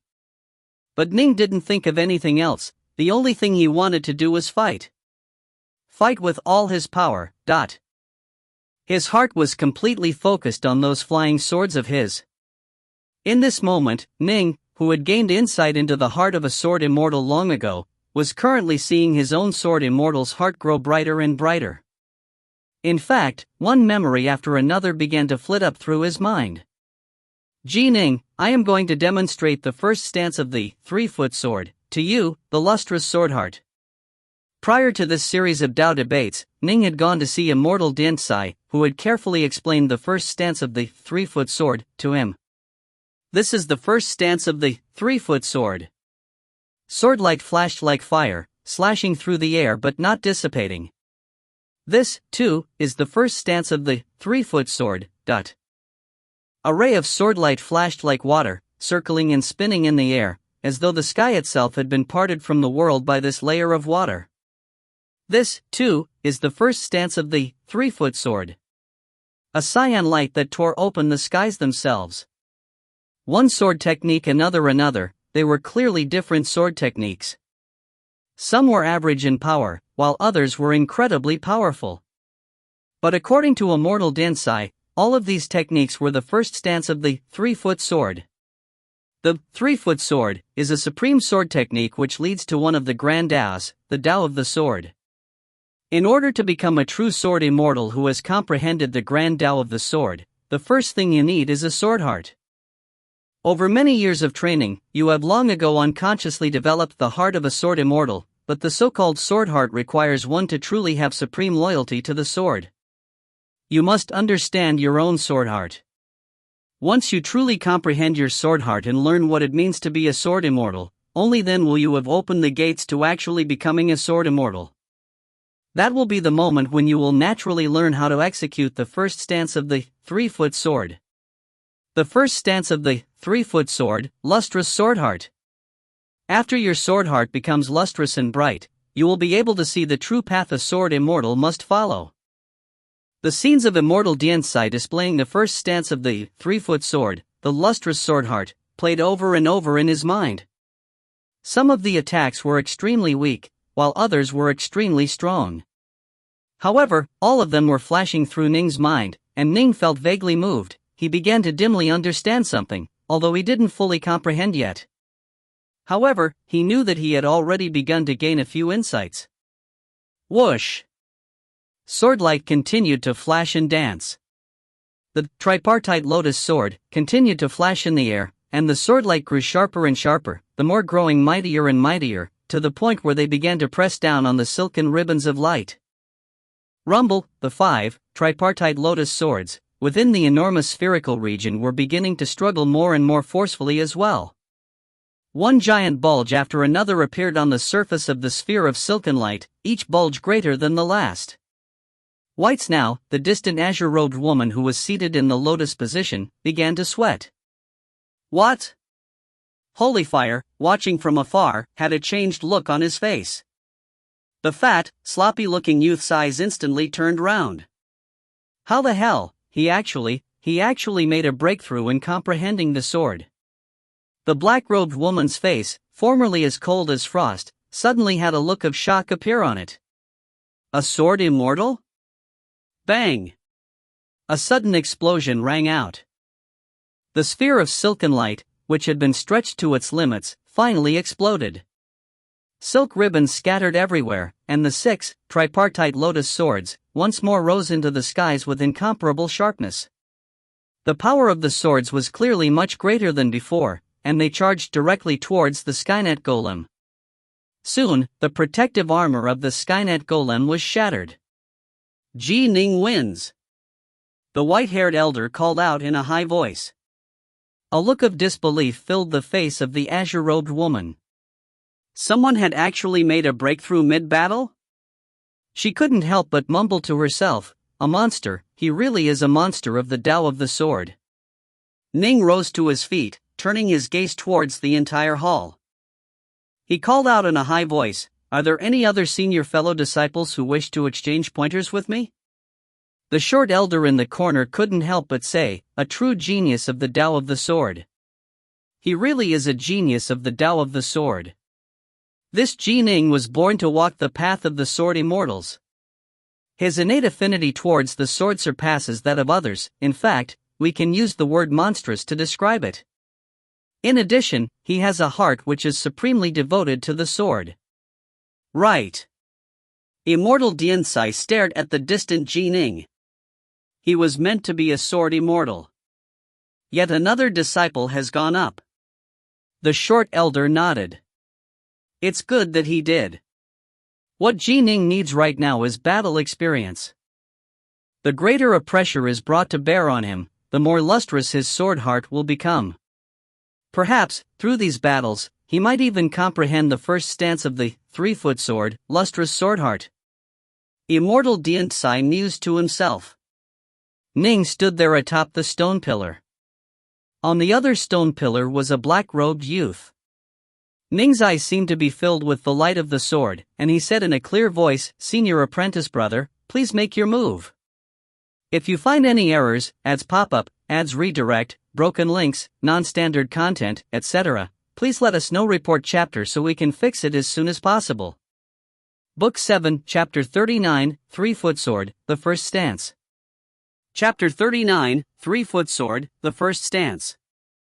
Junior apprentice brother, for you to gain sudden enlightenment regarding the sword in a moment of battle means that you truly are a marvelous talent for training in the sword. No wonder Immortal Diensai took you on as his disciple.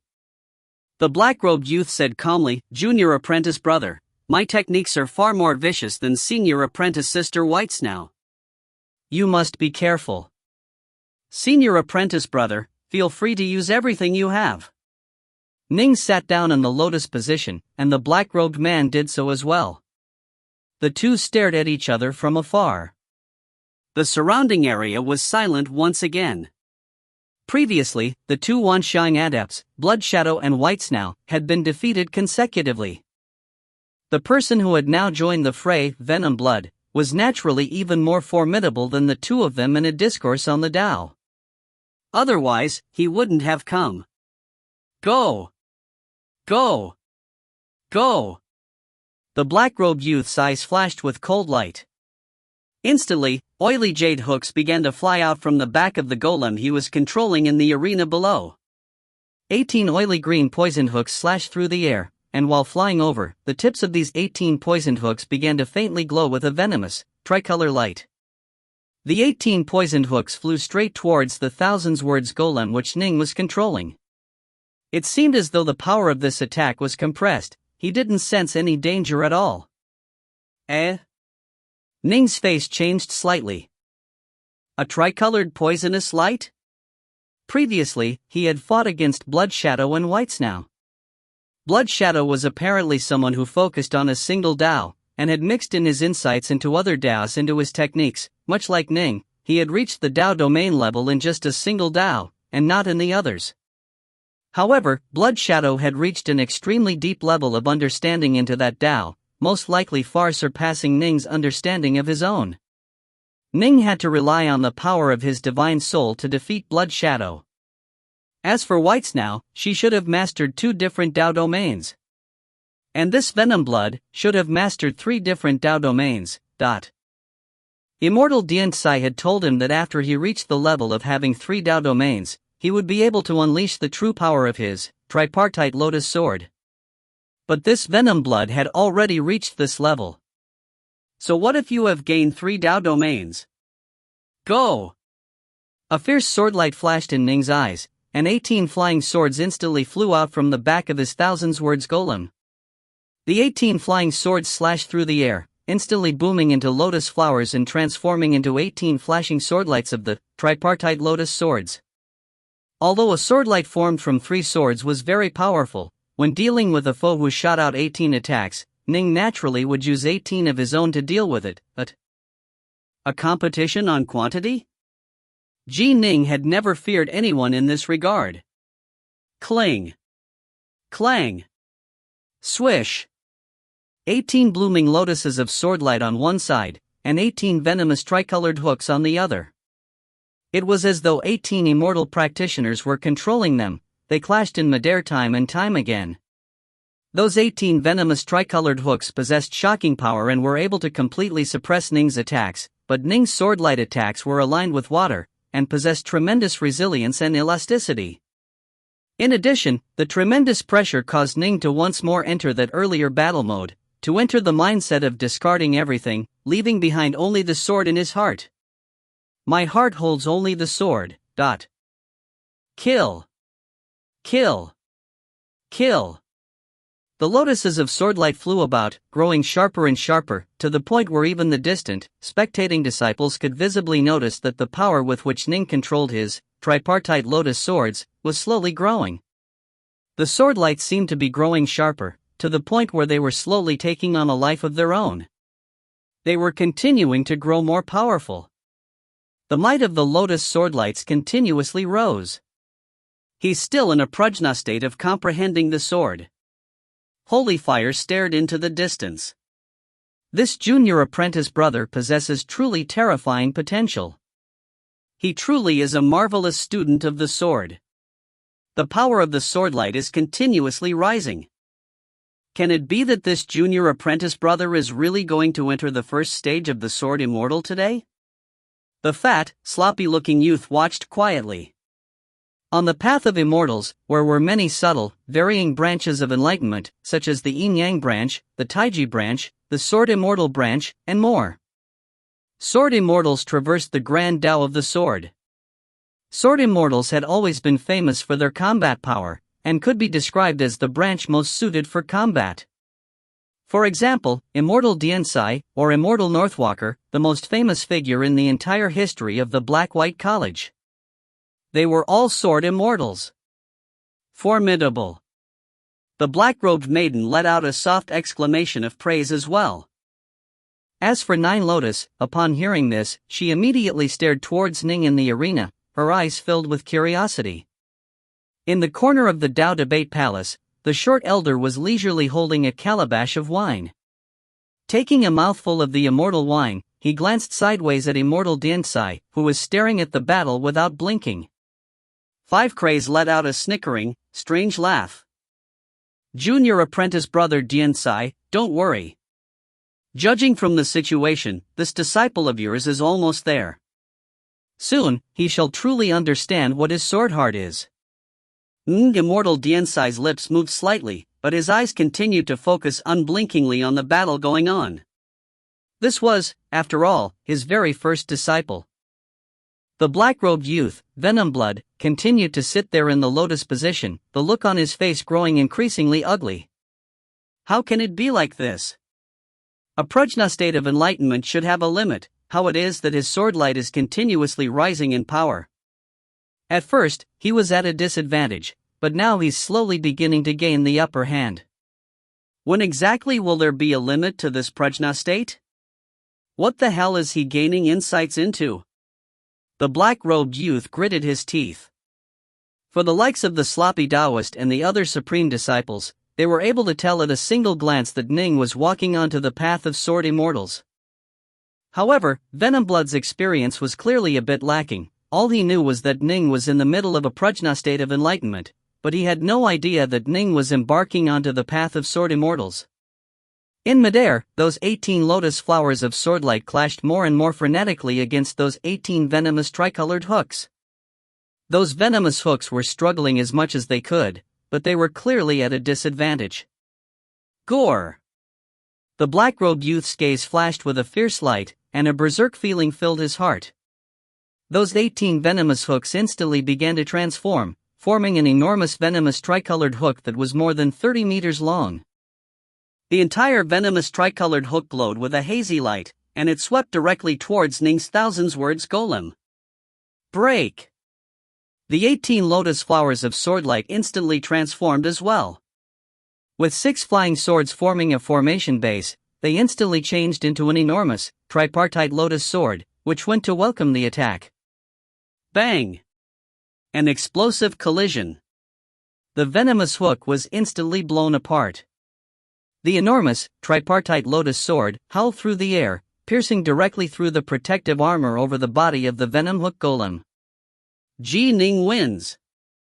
The white-haired elder's voice rang out once more, and at the same time, the grand ceiling barrier began to disappear. I lost. A gloomy look was in the eyes of the black-robed youth, who had struggled for so long and yet had still lost. He gave the fur-clad youth seated atop the other stone pillar a glance from the corner of his eyes. Then, he leapt forward, transforming into a streak of light as he left the battlefield. He handed the 2 jade bottles to the white-haired elder, then turned and left. The entire Dao Debate Palace was completely silent for a moment. And then, all sorts of discussions rang out. He lost.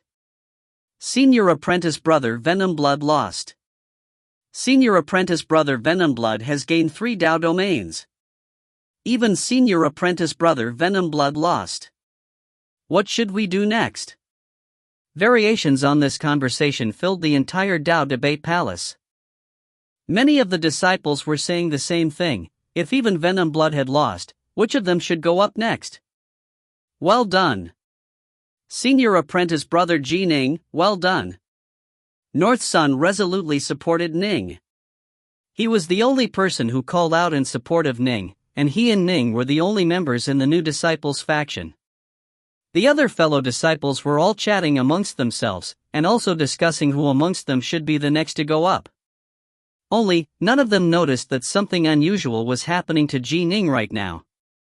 In fact, not even the primal Taoists that were watching this through a water scrying technique were able to notice. After all, they weren't actually present and able to witness things firsthand. Only two did, Immortal 5 Craze and Immortal Diensai. They noticed something unusual about Ning. After defeating the black-robed youth, Venom Blood, Ning hadn't risen to his feet as he had in the past. Instead, he continued to stay seated in the lotus position. Sense his aura. Immortal 5 Craze's eyes were growing brighter and brighter. Ning's aura, his aura is sharpening and intensifying. Right. Immortal Diensai's eyes were shining as well.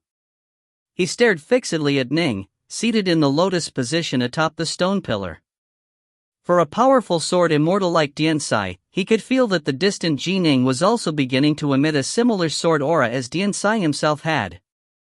Although it was incredibly weak, it was slowly beginning to manifest. He's growing more and more powerful.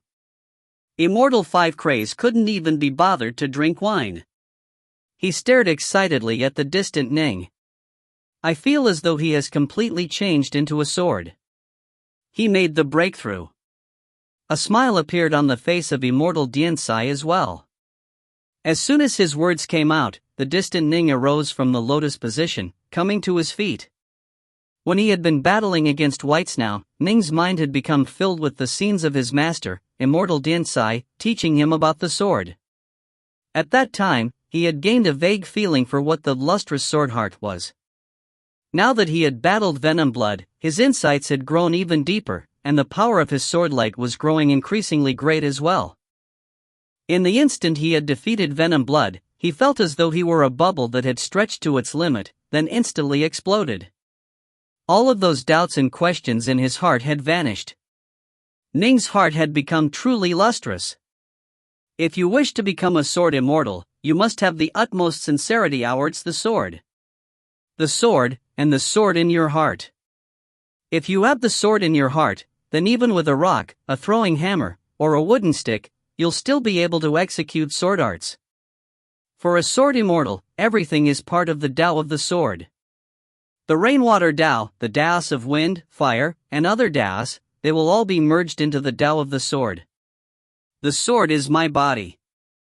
The sword is my life. The sword is my path. Ning opened his eyes. His entire body, every single part of him seemed to be brimming with sword ki. It was as though Ning himself was a peerless sword. The sword of a sword immortal was the sword immortal himself. He was the sword, and he could use any magic treasures in executing sword arts. The sword of a sword immortal was his Tao. This Tao, when taken to its absolute peak, led one to supremacy amongst the three realms. The sword of a sword immortal was what he relied on. On his path as an immortal cultivator, only by using the sword, would he be able to carve a path to the very top. If gods blocked him, he would kill gods. If Buddhas blocked him, he would slay the Buddhas. He would carve a path through all which would oppose him, and he would rely on his sword to do this. But I want for my mother and father to be able to live forever. I want my loved ones to be able to live joyful lives. I want for tragedies to never befall me. I want to never again be controlled by the hands of fate. Ning's sword heart was now completely shining and translucent. All of his hopes, his desires, his dreams, they were all embodied within his sword. His body, his life, even his future hopes and aspirations, they were all entrusted to the sword. The sword was what he would rely on to carve out his future and his path. The first stance of the 3-foot sword, the lustrous sword heart. Ning instantly comprehended the very first stance of the 3-foot sword. There were many different ways in which the first stance could be executed. What one needed to do was to release the technique in accordance with the insight one had gained into one's own sword heart. That would be enough. Ning rose to his feet. Standing there, atop the stone pillar, he stared at his fellow disciples in the Tao Debate Palace, then once more spoke out. Are there any other fellow disciples who wish to provide me with guidance? If you find any errors, ads pop up, ads redirect, broken links, non-standard content, etc., please let us know. Report chapter so we can fix it as soon as possible. Book 7, Chapter 40, The Chop. Chapter 40, The Chop. The black-white college disciples within the Tao debate palace began to turn their gazes towards a small number of people. Venomblood was already quite a powerful Wanxiang adept in terms of the Tao debates, and yet even he had been defeated by Ning. Then, in order to defeat Ning, they would need someone even more powerful. There were only so many who fit the criteria. There were only 10 or so disciples who had multiple Tao domains and were extremely strong. Given the situation, I would like to test your strength for myself, junior apprentice brother Ning. A white-robed man who was standing next to Holyfire suddenly stood out with a calm laugh. Northmont Blackcurrant? Senior apprentice brother Northmont Blackcurrant is about to engage. Senior apprentice brother Blackcurrant's 5 energies grand grappling hand technique is astonishingly strong, far more so than senior apprentice brother Venomblood's technique. If senior apprentice brother Blackcurrant engages, he will definitely win. Debates rang out once again. Blackcurrant, amongst the Wanxiang adepts of the Black-White College, could be considered a well-known figure. But of course, in normal, real battles, the Fiend God disciples would be even stronger. The likes of Bloodshadow, for example, possessed real combat power that was simply heaven-defying. On the battlefield, Fiend God body refiners possessed an innate advantage to begin with. Although Blackcurrant was a key refiner, if one only looked at comprehension of the Tao, he definitely was one of the most impressive of the disciples who had comprehended multiple Tao domains. He vastly surpassed Venomblood and the others. Northmont Blackcurrant? Ning looked towards him, immediately recognizing him.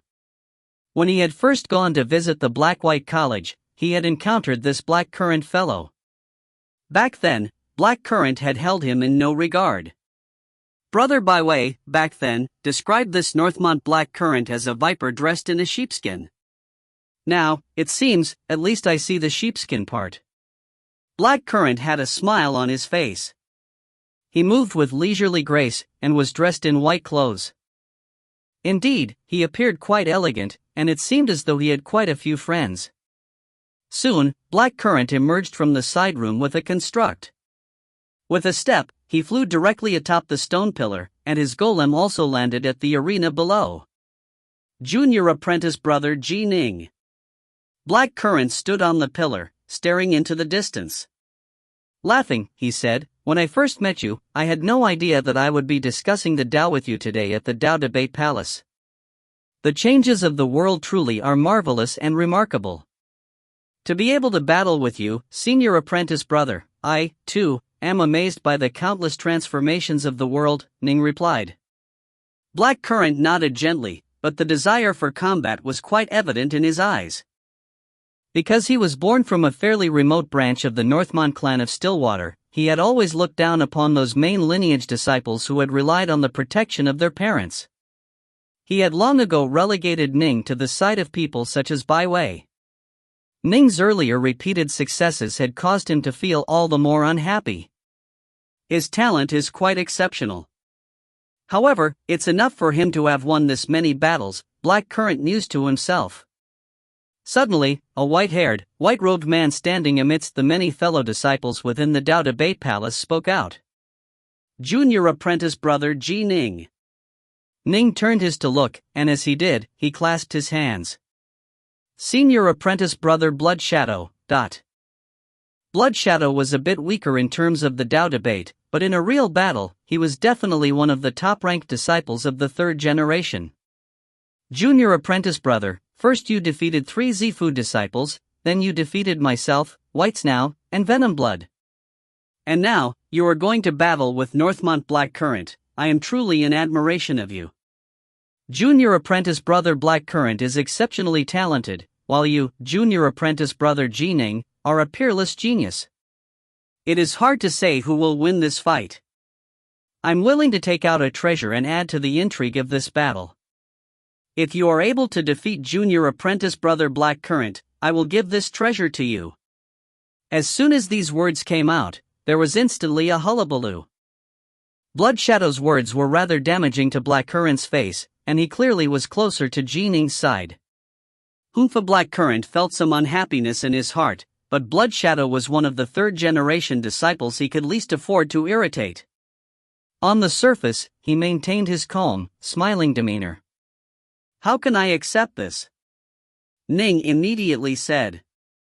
"No need to be humble," Blood Shadow replied. "This treasure is a mortal-ranked magic treasure. To me, it's not very useful. When I was carrying out an assignment for the Rain Dragon Guard, I accidentally entered an immortal estate, and I was lucky enough to manage to pick up a sword formation technique. I saw that you, junior apprentice brother, are skilled in controlling flying swords, and quite a few of them at once at that. This flying sword formation I acquired is a Heavenly Spirits, Earthly Fiends sword formation with a total of 108 flying swords. They are useless to me, but to you, junior apprentice brother, they will definitely be of great use.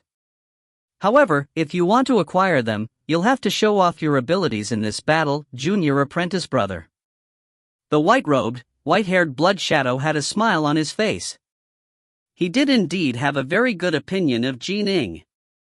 He had also been the first of the Wanxiang adepts to engage Ning. In reality, he was simply throwing a brick to attract Jade, seeking to draw out the others. He often engaged in life and death battles, and so his senses were exceptionally acute. He could vaguely sense that the distant Ning was like a sword, and he had understood that this junior apprentice brother of his would have an unlimited potential. In taking out this set of flying swords, although he said that it would be the reward for a victory, even if Ning lost, when the time came, Blood Shadow could still find an excuse to give it to Ning. And so, the two would naturally grow closer to each other. "I will definitely work hard," Ning said.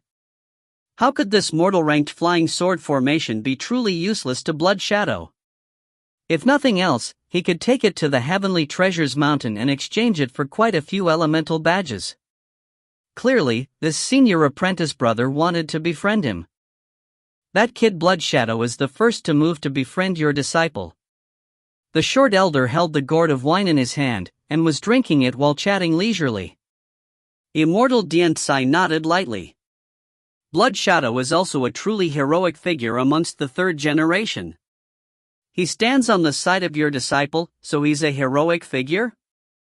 The short elder gave him a stare, then said with pursed lips, "Still, to tell the truth, although this kid Blood Shadow is a bit slow in terms of comprehending the Tao, he's moved stably and confidently. In particular, he's quite good at enduring suffering." Of the various fiend god body refining techniques, the indestructible Blood Shadow body is described as the most painful technique to train in. If one is successful, however, the results are bizarrely, astonishingly powerful. In addition, this kid, Blood Shadow, often takes on dangerous missions for the Rain Dragon Guard. With his special, unbreakable body, he has walked the path between life and death on multiple occasions, and his power is increasing at a faster and faster rate. His divine ability is fairly powerful as well. Now, when he first joined, he was unremarkable, but now he's one of the most powerful third-generation disciples. I imagine that in a few more centuries, he will have become one of the most powerful members of our Black-White College. You have such a good view of him? Immortal Diantsai was surprised. The short elder sighed. Although comprehending the Tao is important, the Tao heart is even more important. Once you've seen as much as I have, you will understand. All right.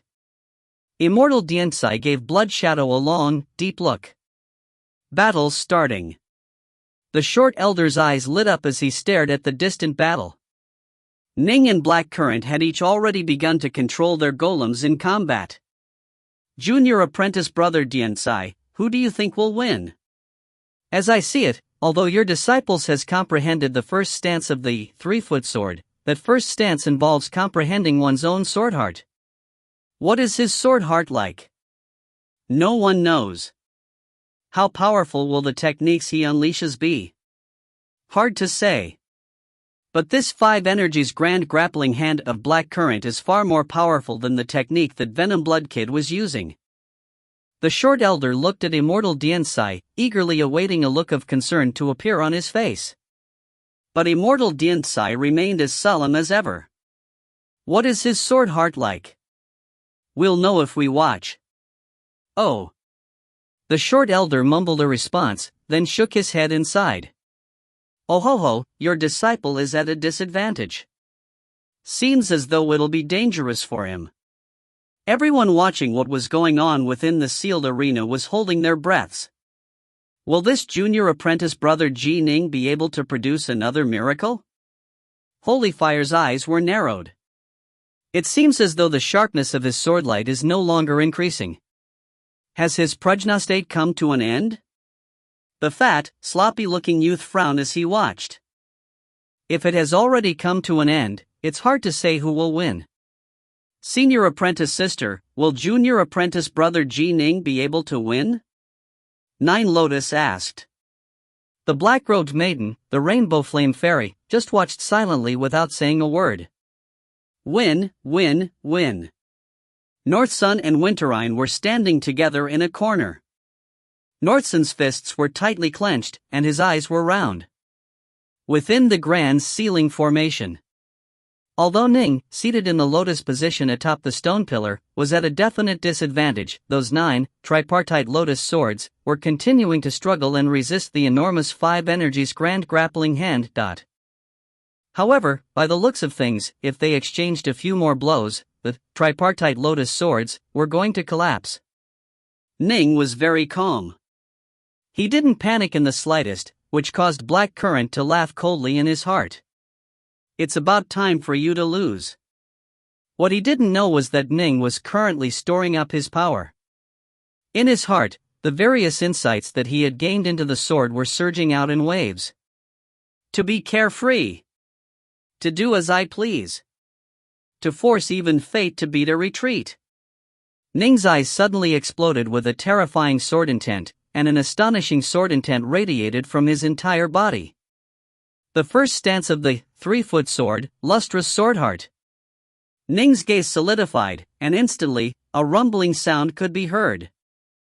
Every single flying sword on the back of the Thousands Words golem flew out, including the flying swords he had used before. There were 1,000 flying swords, clustered there in the air, and they caused all of the spectators to be completely shocked. So many flying swords? What were they going to do? Every single one of the 1,000 flying swords was pointing directly to the 5 energies grand grappling hand ahead of them. Chop! Ning bellowed forth this single word. The 1,000 flying swords instantly blossomed into lotus flowers, and at the same time, they all chopped forward. The 1,000 flying swords had instantly transformed into a single, enormous swordlight. Carrying irresistible power and majesty, they chopped forward. This single chop. It contained the invincible will of Ning's sword heart. In his past life, Ning had experienced the information explosion era. As the saying goes, one who enters the red dust of the mortal world one will depart while covered in it. The distracting thoughts generated by the information explosion era were even more astonishing than the distracting thoughts generated during the era of wandering barbarians. The experiences he had in this life, the lives and deaths of those he loved, the warmth of family, it was these things that allowed Ning's heart to slowly grow lustrous and be purified of those distracting thoughts.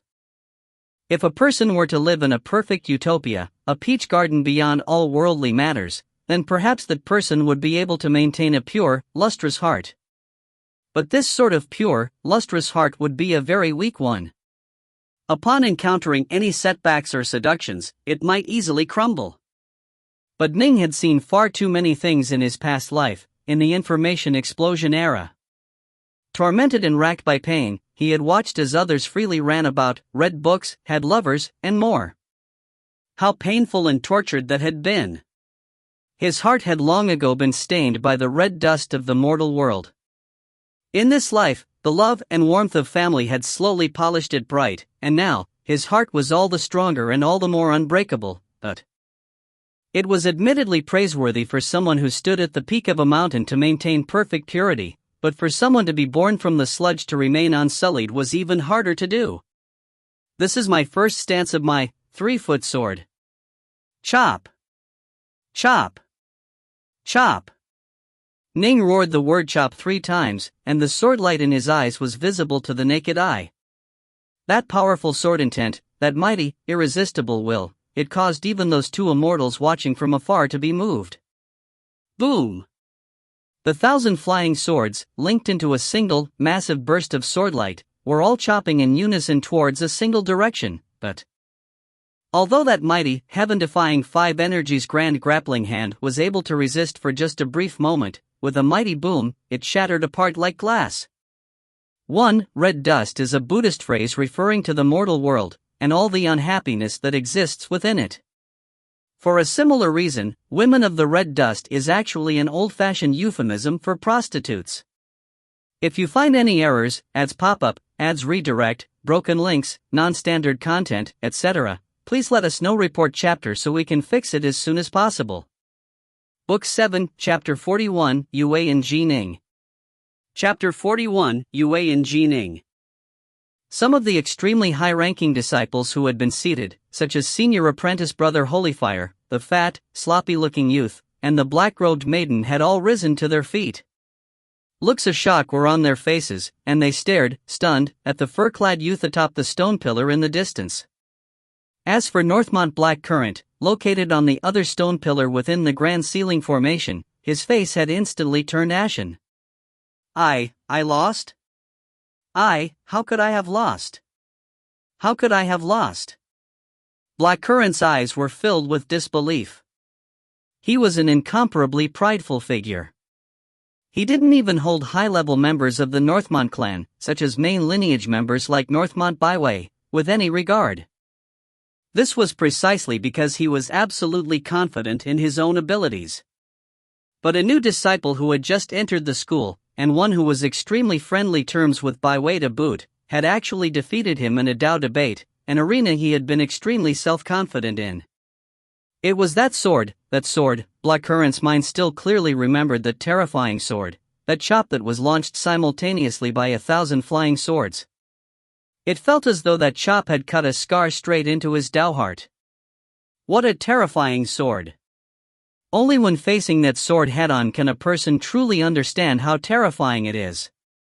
A sword with no regrets and nothing held back, a sword which nothing can block. Blackcurrant's heart was filled with panic and disbelief that he had lost, but when he thought back to that sword, he felt completely powerless. Ning wins!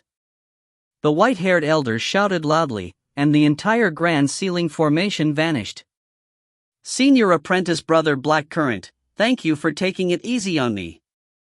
Ning's voice rang out, echoing throughout the entire Dao debate palace. Only now did Blackcurrant come to his senses. He forcibly clamped down on the wild thoughts running through his mind, then clasped his hands and said, "Junior apprentice brother, you truly are formidable. I sigh that I am inferior to you." After speaking, he released the bond with the golem, then transformed into a streak of light and left the arena. He handed the 2 jade bottles to the white-haired elder, and then, silently and wordlessly, entered the crowd of spectating fellow disciples. What a powerful sword, the fat, sloppy-looking youth mused to himself. In a few decades, our black-white college will have produced yet another formidable figure. Holyfire had a hint of a smile on his face as he looked at Ning. In the entire Dao debate palace, only the 2 immortals truly understood that sword technique of Ning's. Lustrous sword heart. What a fine lustrous sword heart! The short elder's eyes were shining as he stared at Ning. Such a powerful sword heart, such a resolute sword heart, our black-white college has truly taken in a treasure this time. We have indeed. Immortal Diantsai was staring towards the distant Ning as well, and his eyes were blazing. I wonder, how in the world did this disciple of mine manage to generate a sword heart such as this in 10 or so short years? The experiences he had did involve life and death, but for them to produce such a powerful sword heart, this is truly inconceivable. Just you watch and see. Those other fellows are probably going to arrive soon, the short elder chortled. Immortal Diantsai laughed as well. The short elder let out a weird laugh and said, they are definitely feeling regret as well. Regret for not having come to the Dao debate palace to watch in person. The headmaster of the Black-White College, Taoist Jade C, was currently seated in the lotus position on his bed. Above him, there was a watery scrying mirror which clearly displayed the discourses on the Tao that were going on within the Tao debate palace. That sword! A look of shock appeared on the face of Taoist Jade, who was so handsome that women would be infatuated with him. Can it be that he has embarked on the path of the sword immortal? Ugh! Taoist Jade let out a regretful sigh. He could only see the images through water scrying, but the auras, the presences, the ripples of the world, all of the intricate details were lost. I'm going. Taoist Jade didn't hesitate at all. Waving his hand, he made the water scrying mirror disappear, and then his body flickered and disappeared. Quite a few of the primal Taoists of the Black-White College were watching this battle through the water scrying technique. When they saw that sword emerge, all of them were awestruck.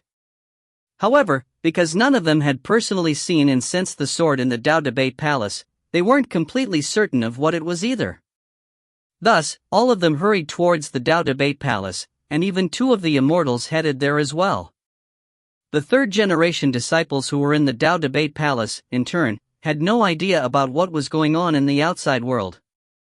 They were all chatting amongst themselves. Even Black Current had lost? Then who would be the next to stand forward? Black Current could be considered one of the top 10 figures amongst those who had multiple Tao domains. Junior apprentice brother Ning, don't be so sentimental. It's just a set of flying swords. Senior apprentice brother Bloodshadow was currently chatting with Ning, and offering to him that set of heavenly spirits, earthly fiends, sword formation. Ning laughed. Fine. Then your junior apprentice brother will accept it. The simple interactions Ning had had with Bloodshadow made him feel quite well disposed towards him. He accepted the set of flying swords, and by doing so, he was clearly acknowledging Bloodshadow as a friend. That's more like it. Bloodshadow nodded. Junior apprentice brother Ning, your talent is astonishing. However, the path of Immortals is not one in which you can simply bury yourself in training. You also need to wander the world and experience many things for yourself. I imagine that in a few years at most, junior apprentice brother Ning, you will go out and adventure through the world. Most likely, you will also join the Rain Dragon Guard and whatnot. If there's anything you need, feel free to come find me. I'm quite familiar regarding the Rain Dragon Guard. When the time comes, I will definitely go and trouble you, senior apprentice brother, Ning said with a laugh. Eh? Bloodshadow suddenly turned his head to look, and Ning did so as well. A figure had emerged from the third-generation disciples. Her? Ning's pupils contracted. The person who had walked out was a black-robed maiden. Previously, she had sat there, surrounded by others, even 9 Lotus had been by her side. Clearly, her status was extremely high. Junior apprentice brother Ning. The black-robed maiden walked over, then said in a cool, calm voice, I should be the most powerful of the disciples who have comprehended multiple Tao domains. If you defeat me, then it will naturally be up to senior apprentice brother Holyfire and the others will come out to fight you. After finishing, she turned and moved towards the side room to select a golem. You are doomed. Bloodshadow sucked a cold breath. Who is she? Although Ning had a guess, he still asked the question. The Rainbow Flame Fairy, Yue. Bloodshadow spoke in a very soft voice. She is a reincarnated immortal, and her talent is terrifyingly great. When she had first entered the school, none of the old disciples chose to have a Tao debate with her. Her training speed is astonishing as well. She is currently just over 20 years old, but her power has already reached a frightening level. Ning was inwardly shocked. A reincarnated immortal? His master had also told him that there were only a total of 3 reincarnated immortals amongst the third-generation disciples. 2 had trained for over 80 years, while 1 had been training for over 20 years. The one who had been training for over 20 years was most likely this black-robed woman, Yue. No wonder she said that she is the most powerful out of those who have comprehended multiple Tao domains, Ning mused to himself in shock. Junior apprentice brother, I'd like to help you, but I'm unable to. Blood Shadow immediately departed. So what if she is a reincarnated immortal? She's just trained for 10 or so more years than I have, that's all. Although Ning was on high alert, he didn't feel the slightest bit of dread. Just a few moments later, Ning was atop the stone pillar in the arena, under the grand ceiling barrier, and he was staring in astonishment at the scene before him. He had released 1,000 flying swords, which had combined to form the first stance of the 3-foot sword, and the power of this attack was truly astonishing. But this rainbow flame fairy, Yue, had actually also chosen the 1,000 words golem, and had also released 1,000 flying swords, all of which had transformed into a sea of fiery sword light. A scorching sea of fiery sword light. A sharp, fierce sea of fiery sword light. An irresistible sea of fiery sword light. A head-on clash. A frontal clash. Although Ning's swordlight was extremely sharp and extremely strong, that all-devouring flame was even more berserk. It smashed apart Ning's swordlight, piercing past the protective armor of Ning's 1,000 words golem. Yue wins. The white-haired elder called out. It was a clean, straightforward win. I lost. Ning rose to his feet and laughed. Senior apprentice sister, you are formidable. I wholeheartedly acknowledge my loss. When I was 16, I wasn't as strong as you are. The rainbow flame fairy, Yue, gave Ning a glance. Right. Don't forget to give me those 100 black-white pellets and those 5 kilograms of liquefied elemental essence. Ning stared at her, instantly stupefied. He opened his mouth, but no words came out. Why would an exalted reincarnated immortal act as though she cared about the wager that much? What, did she think that he was going to welch on their bet? By now, the various primal Taoists had all arrived at the Tao Debate Palace. They made it just in the nick of time, and were just barely able to catch the sight of Ning battling against the rainbow flame fairy, Yue. All of them nodded inwardly. He really is a sword immortal. And what a powerful sword heart. In a few centuries, our black-white college will most likely produce yet another sword immortal that is comparable to Uncle Master Diansai. In a corner of the Tao Debate Palace. Whoosh! Whoosh! 2 more immortals had appeared next to Immortal 5 Craze and Immortal Diansai. One was a bearded old man with a crown on his head, while the other was a juvenile child who radiated an aura of infinite cold. Their arrival had not been noticed by any of the primal Taoists or the third-generation disciples within the Tao Debate Palace. Sword immortal. The crowned, bearded elder nodded as he spoke. He has indeed embarked onto the path of a sword immortal. Finally, our black-white college has yet another disciple who has begun to comprehend the grand Tao of the sword. Daos were divided into levels as well. Rainwater, ice, and whatnot, these were all just some of the countless Daos of the natural world. But the Tao of the sword, however, was on a higher level. It was a grand Tao. Even gaining a basic understanding of it was extremely difficult. Zifu disciples would generally find it quite easy to comprehend a hint of the true meaning of the rainwater, and in fact, it wasn't even that impressive for them to comprehend a rainwater Tao domain. But the Tao of the sword, as one of the grand Taos, even getting a basic understanding of it was extremely rare. And what a powerful sword heart. A sword heart like that, talent like that, and comprehension abilities like that. The juvenile child's voice was quite youthful, but his words rang out in a manner that seemed aged and sallow. He is indeed a piece of unpolished jade that can be sculpted into a mighty sword immortal. Right, right, right. The short elder nodded repeatedly. Our black-white college currently only has a single sword immortal, junior apprentice brother Diansai. Now, we have another one. A sword immortal. Even if he is defeated by the tribulations and ends up becoming a loose immortal, he will still be one with astonishing combat power, but. The crowned, bearded elder instantly frowned and barked, Senior apprentice brother 5 Craze, Junior apprentice brother Diansai is merely an earth immortal right now. He has a very good chance of becoming a celestial immortal. Don't say such negative things at a time like this. The short elder immediately looked towards Immortal Diensai. Junior apprentice brother Diensai. But Immortal Diensai just laughed calmly. It's fine. It's enough so long as I act in a way which is true to my heart. It is precisely as Senior Northwalker said, it is better to live passionately for a day, than to live a century while stifled. All I need to do is continue moving forward. Whether or not I can become a celestial immortal, that's secondary.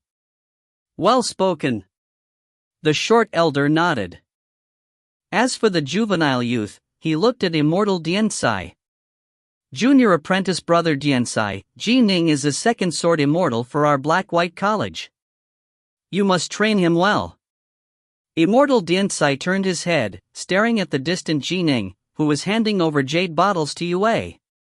An eager light appeared in his eyes, and he slowly said, "That is to be expected. He is my disciple, after all." Senior apprentice sister. 100 black-white pellets and 5 kilograms of liquefied elemental essences. Here it is. Ning handed the 2 jade bottles to the rainbow flame fairy, Yue. The black-robed Yue glanced at Ning, a hint of amusement on her face. Stretching her arm out, she snatched the bottles away from Ning, then turned and left. If you find any errors, ads pop-up, ads redirect, broken links, non-standard content, etc., please let us know. Report chapter so we can fix it as soon as possible. Book 8, Chapter 1, Jade Sea.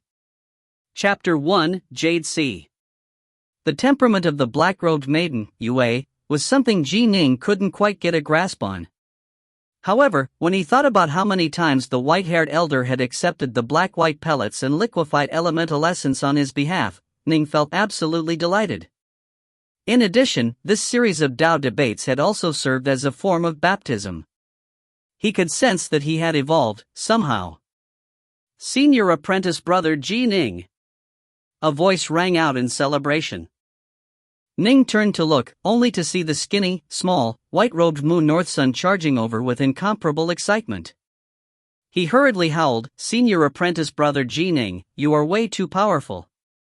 You consecutively defeated so many Wanxiang adepts, and even that seemingly powerful Northmont Black Current was defeated by you.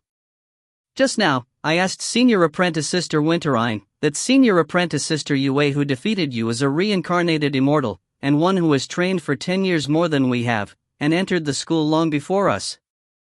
"Don't worry, I'm not upset," Ning laughed. Northsun was still incomparably excited. "In short, you are way too powerful. I heard Senior Apprentice Sister Winterine say that it is extremely rare to see someone like you, and that even in the Black-White College, you can be considered a supreme genius.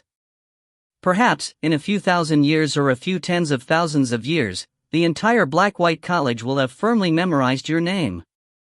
Ning shook his head. "You praise me overmuch." Suddenly, he heard voices ring out from the side. "Uncle Master Headmaster! Uncle Master Headmaster!" A chorus of voices called out. The group of primal Taoists, who had arrived soundlessly and without announcement and who had been hiding themselves, all walked over at this point in time. "All of you can go back now."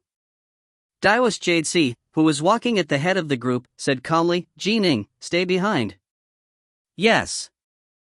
Quite a few members of the third generation still wanted to converse with Ning, and at least ensure that Ning knew their names. This was because everyone understood something, given how powerful he had shown himself to be, so shortly after entering the school, so long as he didn't die, he would definitely be a truly influential figure of Stillwater Commandery. However, since the headmaster had given the order, they all naturally departed. Ning? Senior apprentice brother Holyfire gave Ning a deep look, memorizing him. Intriguing, intriguing. More and more intriguing. The fat, sloppy-looking youth had a look of delight on his face. He lazily ambled away. Ning said to the nearby Northsun, "Junior apprentice brother Northsun, you go back as well." Northsun nodded. "All right." He immediately departed alongside Winterine. Soon, no one was left in the entire Dao debate palace aside from the primal Daoists and Ning, as well as the Immortals who had hidden themselves in the corner. Ning.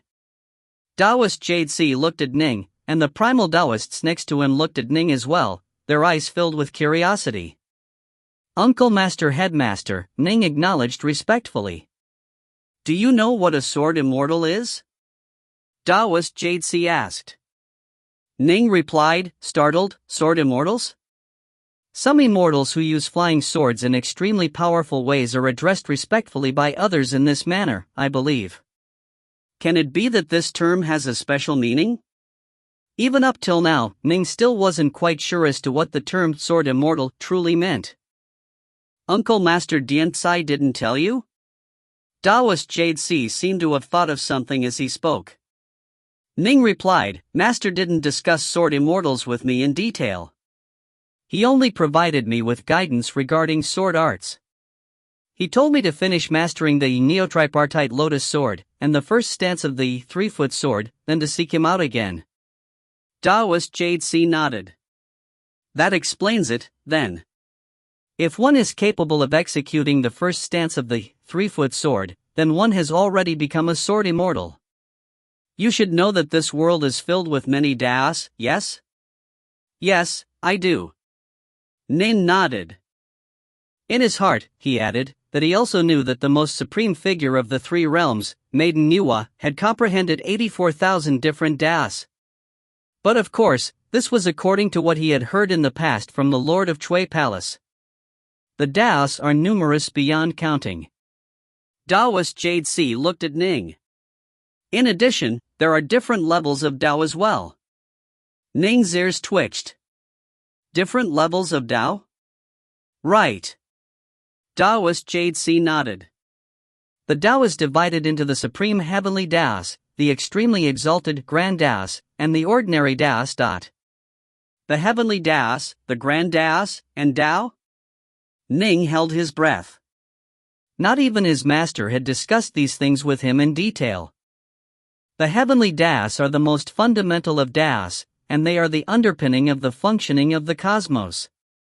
They are incomparably supreme. For example, the 5 elements. After Pangu established the universe was formed from the most basic of particles, the 5 elements.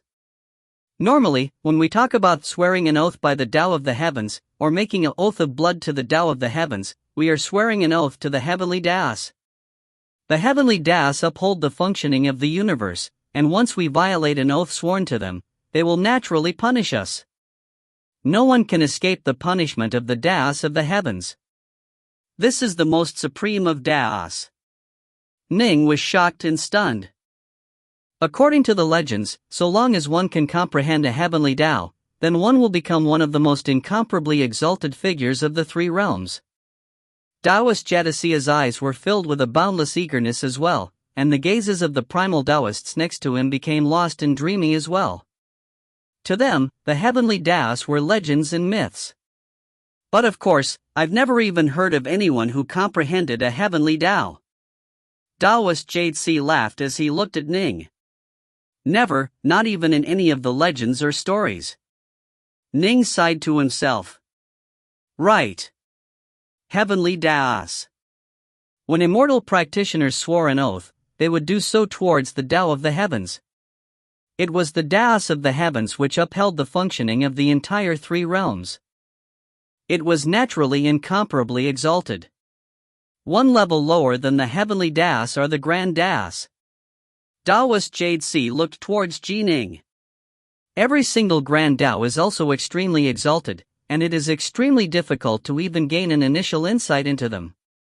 On a level lower than the grand Daos are the most numerous, ordinary Daos. Daoist Jade C looked at Ning. Your Tao of rainwater, and the Daos of freezing ice, mystic ice, and the like, these are all ordinary Daos. Ning nodded. He now understood that Daos were divided into levels as well. Heavenly Daos were the most supreme, the fundamental Daos which underpin the cosmos. The Tao of the sword, however, is one of the grand Daos. Daoist Jade C looked towards Ning. Everyone who has embarked upon the Tao of the sword is known as a sword immortal. Ah! Ning stared. The Tao of the sword was one of the Grand Taos? He had actually embarked onto the path of a Grand Tao? To gain an initial insight into the Tao of the sword, one must clearly develop and comprehend one's sword heart and make it lustrous. Taoist Jade C looked towards Ji Ning. This is also the first stance of the 3-foot sword. You need to have a heart which is supremely, sincerely devoted to the sword, and you need to make that sword heart of yours lustrous. The difficulty of doing this is even greater than reaching the Tao domain level of your Tao of rainwater. Ning nodded in acknowledgement. It was, indeed, a bit harder to reach the lustrous sword heart level than to develop his rainwater sword domain. This is the difference in Taos. It is even harder to gain an initial insight into a Grand Tao than it is to reach the Tao domain level in an ordinary Tao. Taoist Jade C stared at Ning, his gaze blazing. This is also why you were able to defeat even Northmont Blackcurrant, who has reached the level of possessing 5 Tao domains. It is because the Tao you comprehended is a Grand Tao. Although he has comprehended many, they are all lesser Taos. In addition, the Tao of the sword, even amongst the Grand Taos, is known as the Grand Tao with the greatest offensive combat potential. Sword immortals are legendary for their combat power as well, but in our black-white college, including you, we only have a total of 2 sword immortals, Taoist Jade C said. One is you, with the other being your master, Uncle Master Diansai. Nin nodded. Because you have gained an insight into the Grand Tao of the sword, our black-white college shall bestow upon you 2,000 black-white pellets. Taoist Jade C took out a jade bottle, handing it over to Ning. Ning was instantly overjoyed. 2,000 black-white pellets?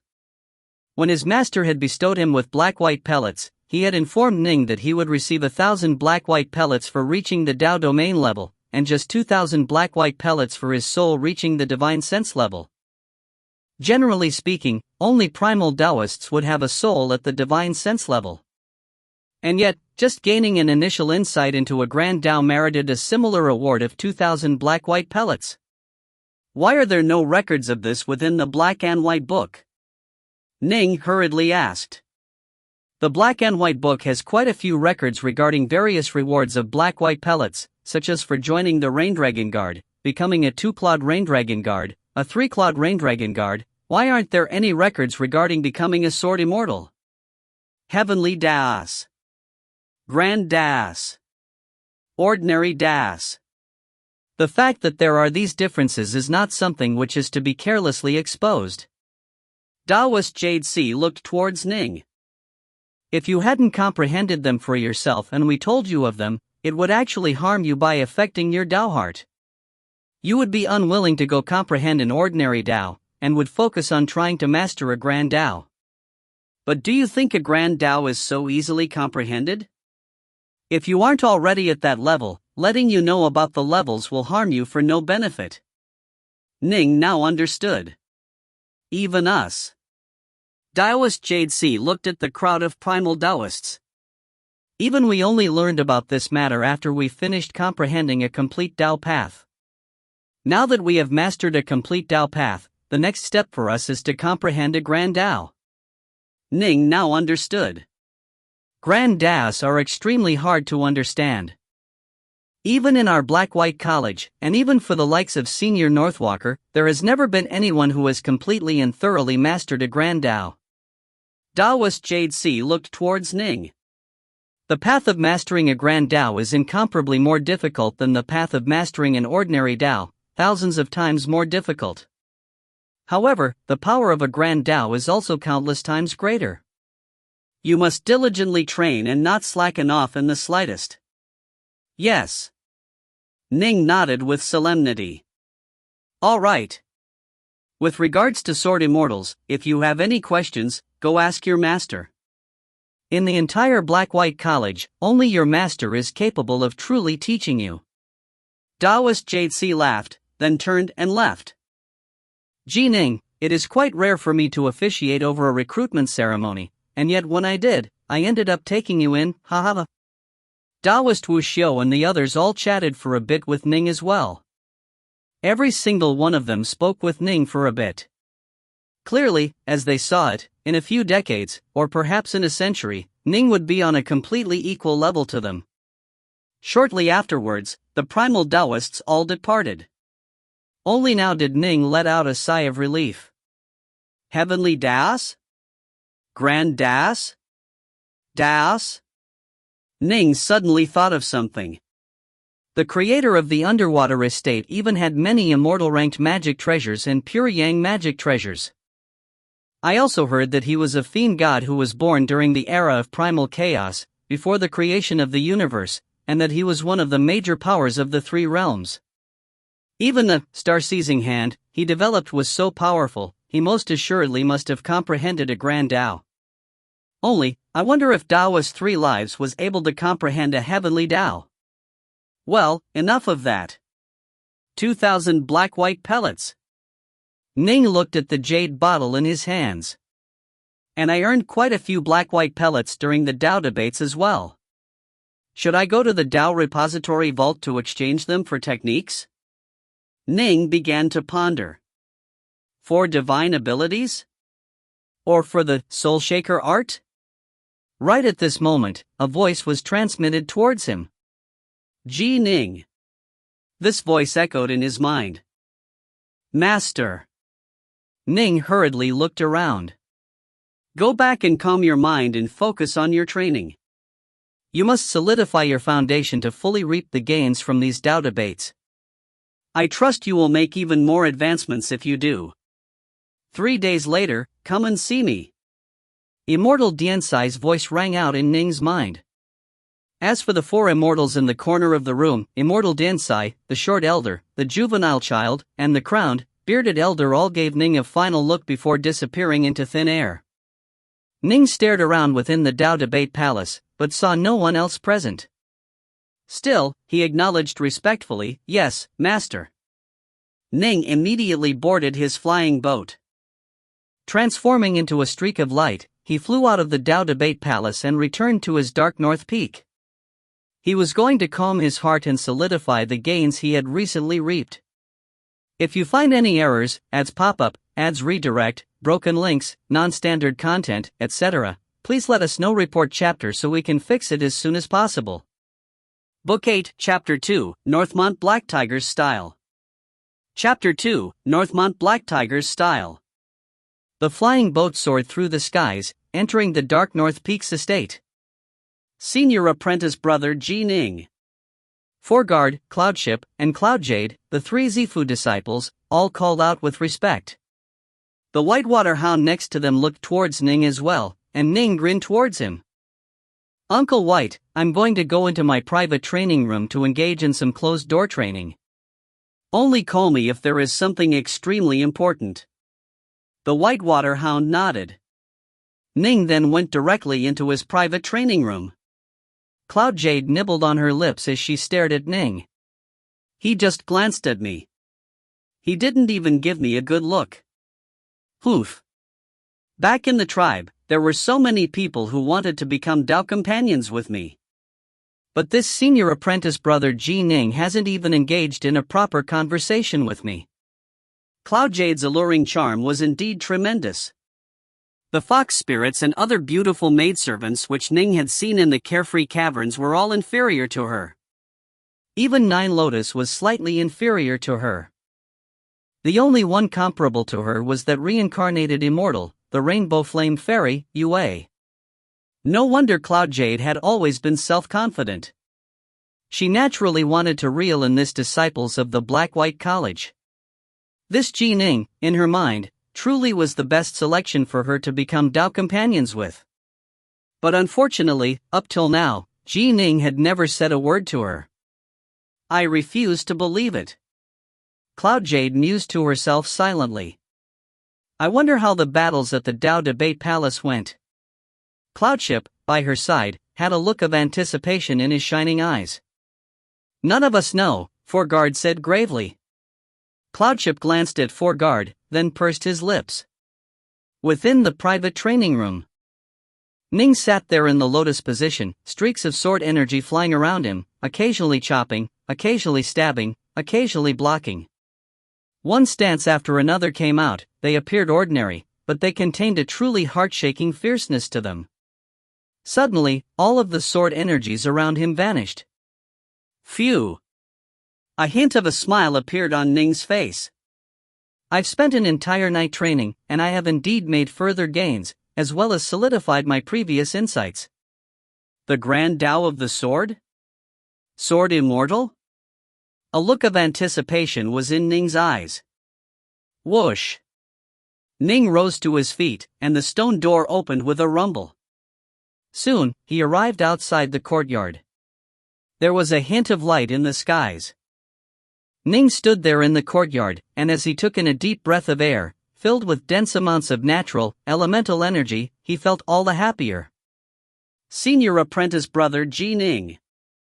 A soft voice suddenly rang out nearby. Ning turned to look. It was Cloudjade, dressed in a light pink Taoist robe. Although the robe was rather loose and large, on her incomparably ravishing body, it gave an alluring feeling that was both faint and bone-deep. Her long black hair was simply combed, but it also gave off a natural, magnetic aura. She truly is a lovely person. Why in the world did Bai Wei have her come and be my retainer? Ning mused to himself. Although Cloudjade was indeed exquisite in her appearance, what Ning wanted was to be truly carefree and unbound. How could he so casually select a Tao companion? Even if he were to choose one, it would be an incomparably major affair. For now, at least, this Cloudjade hadn't moved Ning's heart in the slightest. I haven't had a chance to thank you yet, senior apprentice brother, for giving me the chance to enter your service and join the Black-White College. Cloudjade's willowy, graceful body curtsied in a show of respect. Nin nodded gently. Suddenly, a figure ran over from outside. It was a young servant. The young servant couldn't help but glance towards that exalted, unsurpassably seductive immortal practitioner, Cloudjade, but then he hurriedly said in a nervous manner, "Master, someone is outside, and he claims to be your senior apprentice brother. He's right at the door. He's already been waiting for the amount of time needed to boil a kettle of tea." Oh? Ning nodded, then laughed and said in clear voice, "Which senior apprentice brother is it, might I ask?" "I've neglected you by making you wait here for so long, senior apprentice brother. Please, come in, quickly." "Hurry and go prepare refreshments," Ning said, looking at the nearby Cloudjade. "All right." Cloudjade hurriedly bowed, then quickly departed. The ordinary, mortal youth had cold sweat rolling down his back. He hurriedly left as well. Just now, when he had taken a secret glance at that unsurpassingly alluring beauty, Cloudjade, he felt as though he had seen one of the legendary fairies. At the same time, he sighed to himself, "If I could have a fairy like her as my woman, even if I could only live for an hour, I would be satisfied. And yet, Master doesn't even care about a maiden like her at all." Junior apprentice brother Ji Ning. A youth dressed in a black Taoist robe came walking in. His eyes seemed to contain the stars in them, and a smile was on his face. "I previously met you both during the grand entrance ceremony as well as the Tao Debate Palace, but I hadn't had the chance to say anything to you. My name is Hu Yongchun, and my Taoist title is the same as my name, Yongchun, meaning Everspring. Senior apprentice brother Everspring, please come in." Ning, as an immortal practitioner, had an incomparably perfect memory. He remembered that during the Tao debates, this Everspring had been by the side of the fat, sloppy-looking youth. Someone who was able to stand directly next to that youth was most likely one of the fairly talented Wanshang adepts of the college. The two fellow disciples sat there facing each other, while Cloudjade delivered fine wine and fruits to them. "Junior apprentice brother, you have quite a lovely lady here." Everspring laughed as he delivered a few words of praise, and Cloudjade's face turned slightly red. Ning laughed. "She's just taking the chance to train under my service." "Oh." Everspring nodded. He immediately noted that this junior apprentice brother of his seemed to hold no interest at all in this devilishly attractive maiden, and so he didn't mention her any further. Cloudjade served the two, watching as Ning and Everspring, two formal disciples of the Black-White College, chatted and laughed amongst themselves. At first, she had been filled with eagerness, but towards the end, she felt vaguely heartsick. At first, Everspring had praised her beauty, but afterwards, both he and her own master, Ning, had completely focused on their conversation, not sparing so much as a glance for her. Both of them were blessed by the heavens with talent. Clearly, they didn't care about her appearance. This truly hurt her heart. Junior apprentice brother Ning. Suddenly, a voice rang out from outside. Another one, Ning mused to himself. The reason why he had left the private training room so early today was precisely because he realized that his performance during the Tao debates had probably attracted the attention of quite a few fellow disciples, who had come in order to make friends with him. In turn, the more friends he had amongst his fellow disciples, the better it would be for him. The formal disciples of the Black-White College, after all, were people who outsiders would view as extremely hard to befriend, even if they wanted to. One formal disciple after another arrived, either alone or in pairs or triplets, causing the courtyard to become quite rowdy. Every so often, one of them would leave, but there would always be from 3 to 5 people within the courtyard. Cloudjade, as his female servant, naturally served them personally.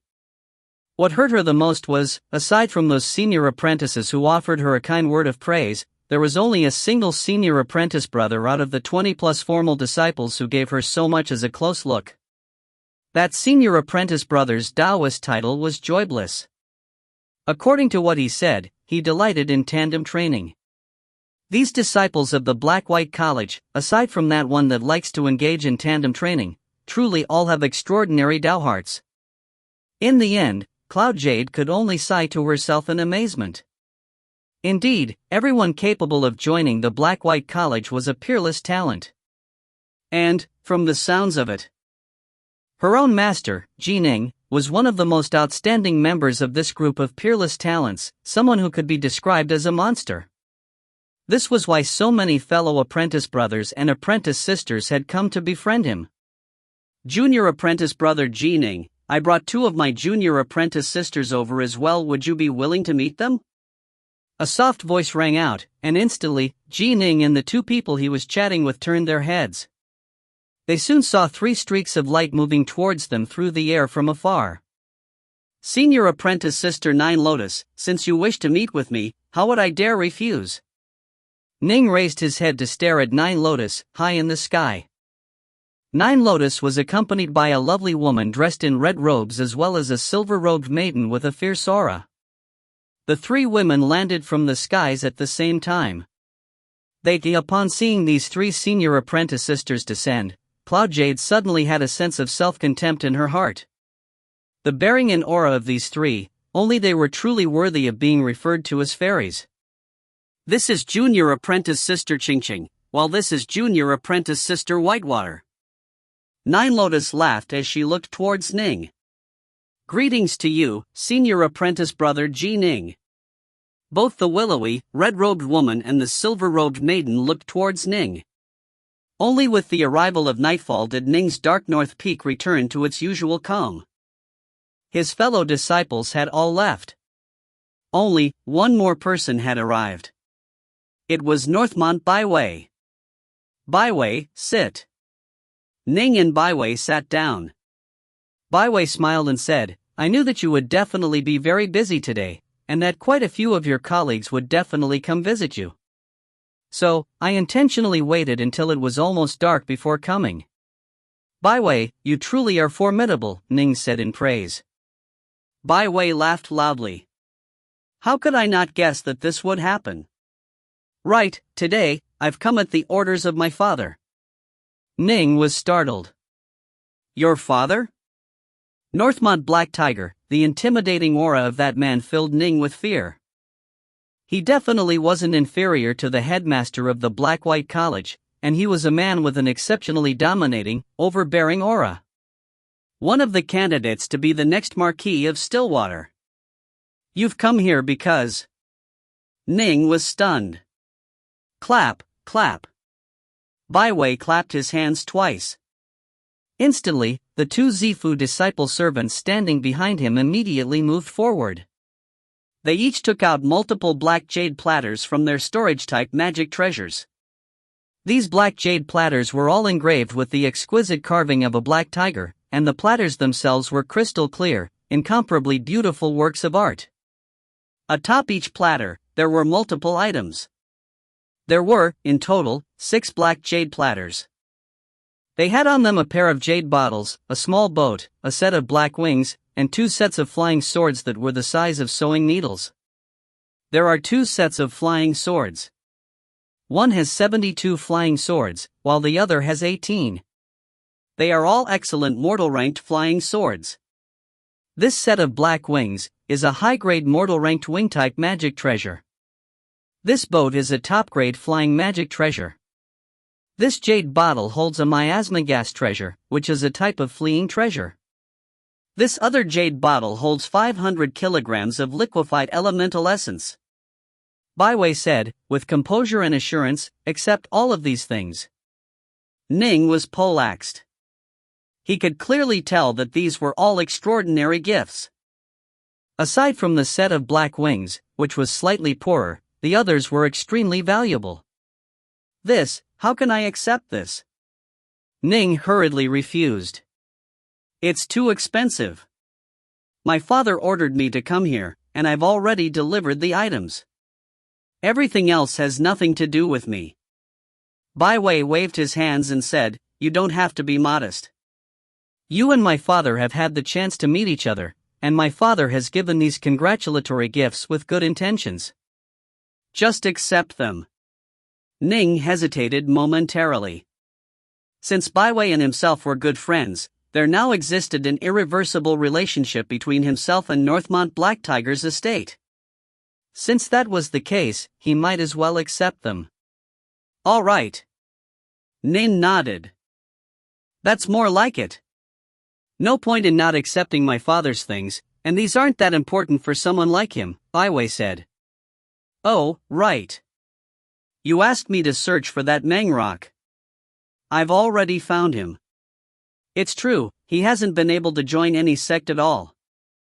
Do you want for me to send someone to deliver him directly to the Black-White College? If you find any errors, ads pop-up, ads redirect, broken links, non-standard content, etc., please let us know. Report chapter so we can fix it as soon as possible. Book 8, Chapter 3, Our Master, Ning. Chapter 3, Our Master, Ning. Meng rock? Ning's eyes lit up. Although he had only known Rock for a few days when they met on the way to Stillwater City, he felt extremely well disposed towards Rock. In addition, the fact that he was willing to sacrifice his own life for others meant that he was someone worthy of Ning's assistance. Cloudship. Ning called out in a high voice. Cloudship soon hurried over, bowing and saying with respect, Senior Apprentice Brother Ning, you wanted me? Ning nodded, then pointed to the nearby Northmont Baiwei. Baiwei, in a short while, leave this Cloudship and arrange for someone to send Cloudship to Meng Roche's place. Let Cloudship bring Rock back to the Black-White College. All right. Baiwei nodded. Ning looked towards Cloudship. Cloudship, do you hear and understand? The reason why he wanted Cloudship to go was because he could tell that Cloudship was a lively fellow who was able to make snap decisions based on the actual situation. Whatever Ning asked him to do, he would definitely do perfectly well. Cloudship immediately nodded. Senior Apprentice Brother Ning, don't worry. I will definitely invite Meng Rock over. Good. Only now did Ning nod. Baiwei laughed. I've carried out my father's tasks as well. Next are the gifts that I personally prepared for you. Baiwei, what are you? Ning hurriedly moved to refuse, but Baiwei immediately interjected, don't decline. You and I are brothers. You have entered the Black-White College and had a glorious performance at the Dao debate. As your brother, how can I not prepare a congratulatory gift? Don't worry, because of the restrictions which Father placed on me, I'm not as wealthy or as generous as Father, and my gift isn't that valuable. Ning let out a laugh. If Baiwei had already put things this way, what else could he, Ning, do? Baiwei waved his hand, and a thick, seemingly ordinary-looking book appeared.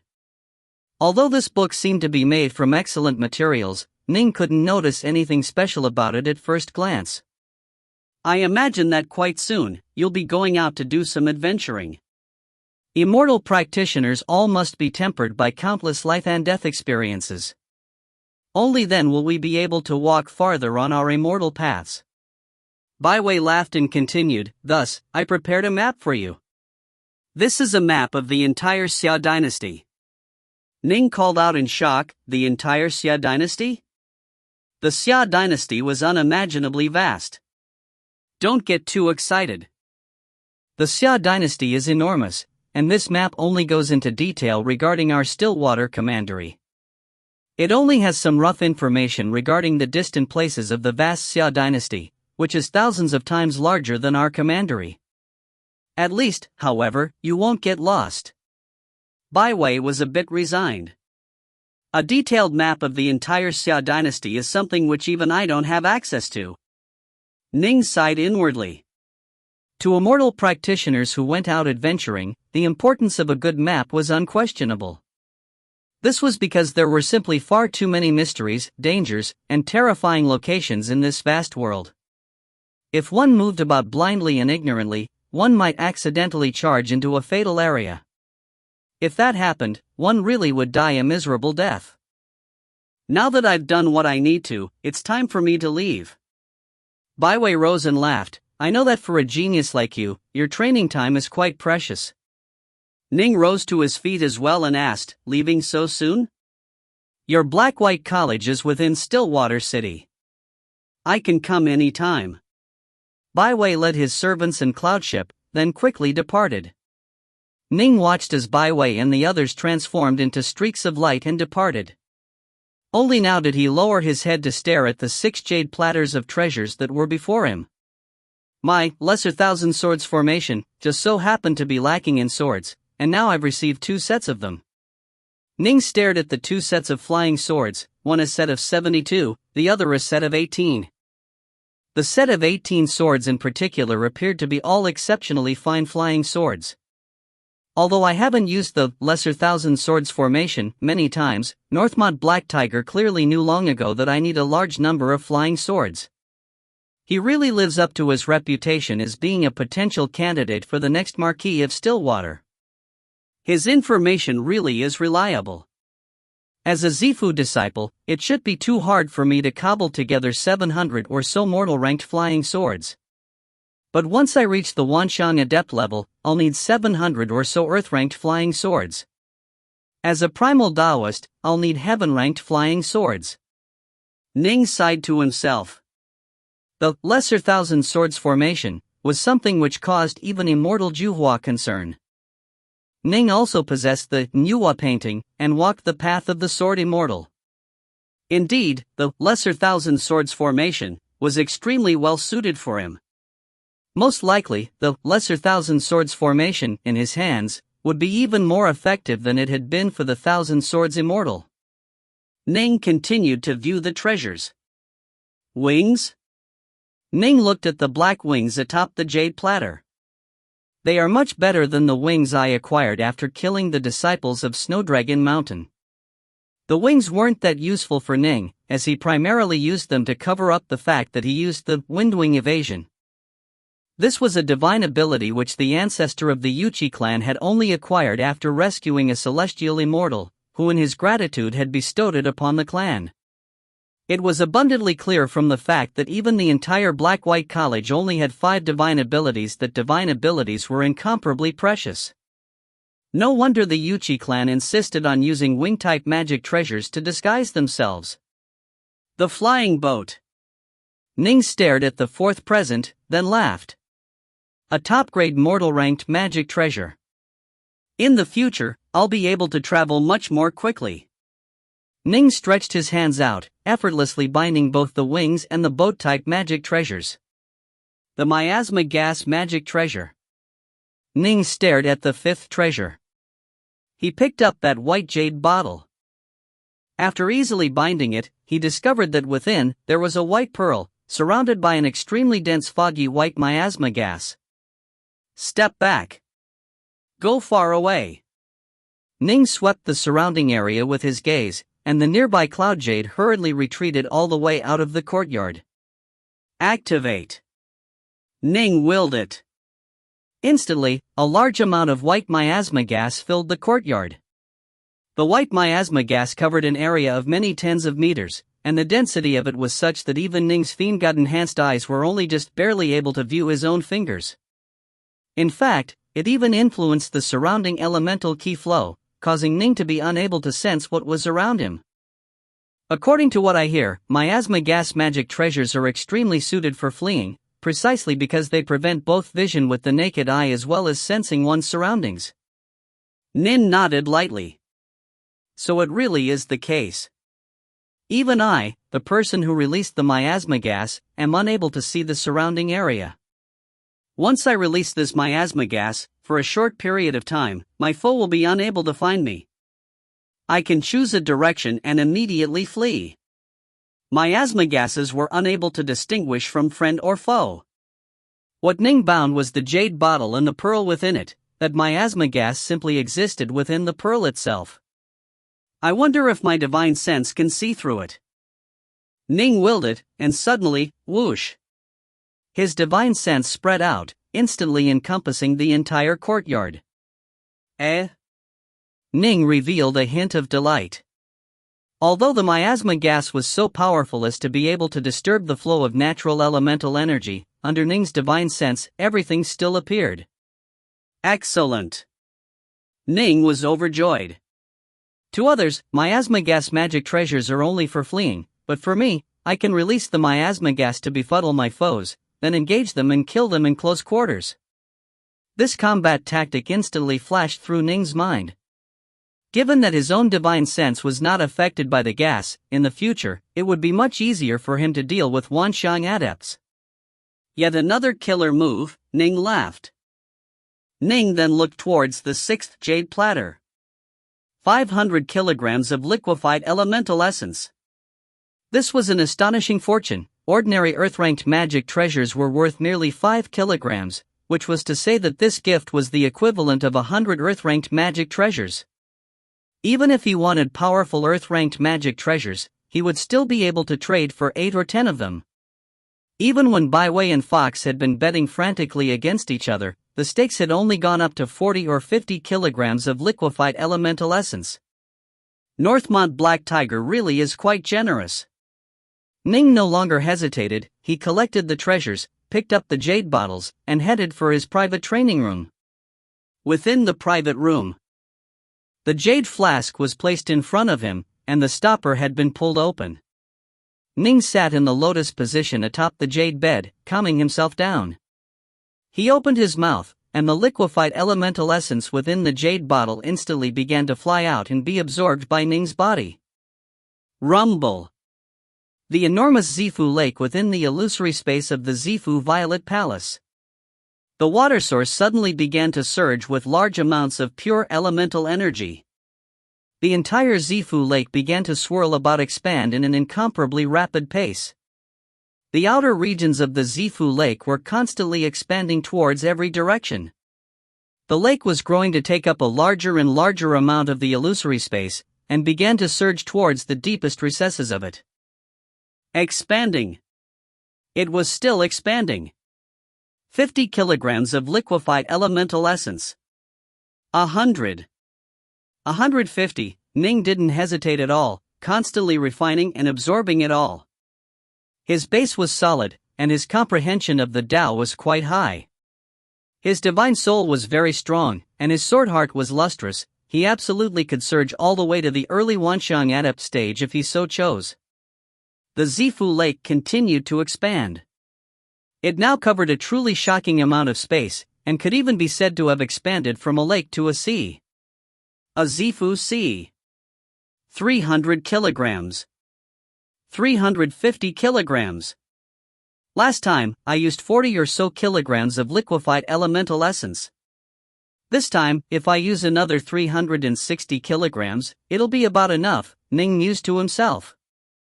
According to the deflowing water source, if one refined 400 kilograms of liquefied elemental essence as a Zifu disciple, then the foundation that one would establish would be the so-called foundation for a celestial immortal.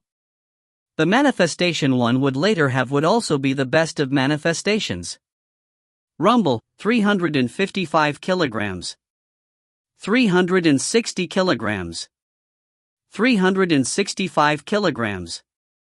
Why doesn't my Zifu lake feel as though it has reached its maximum capacity yet?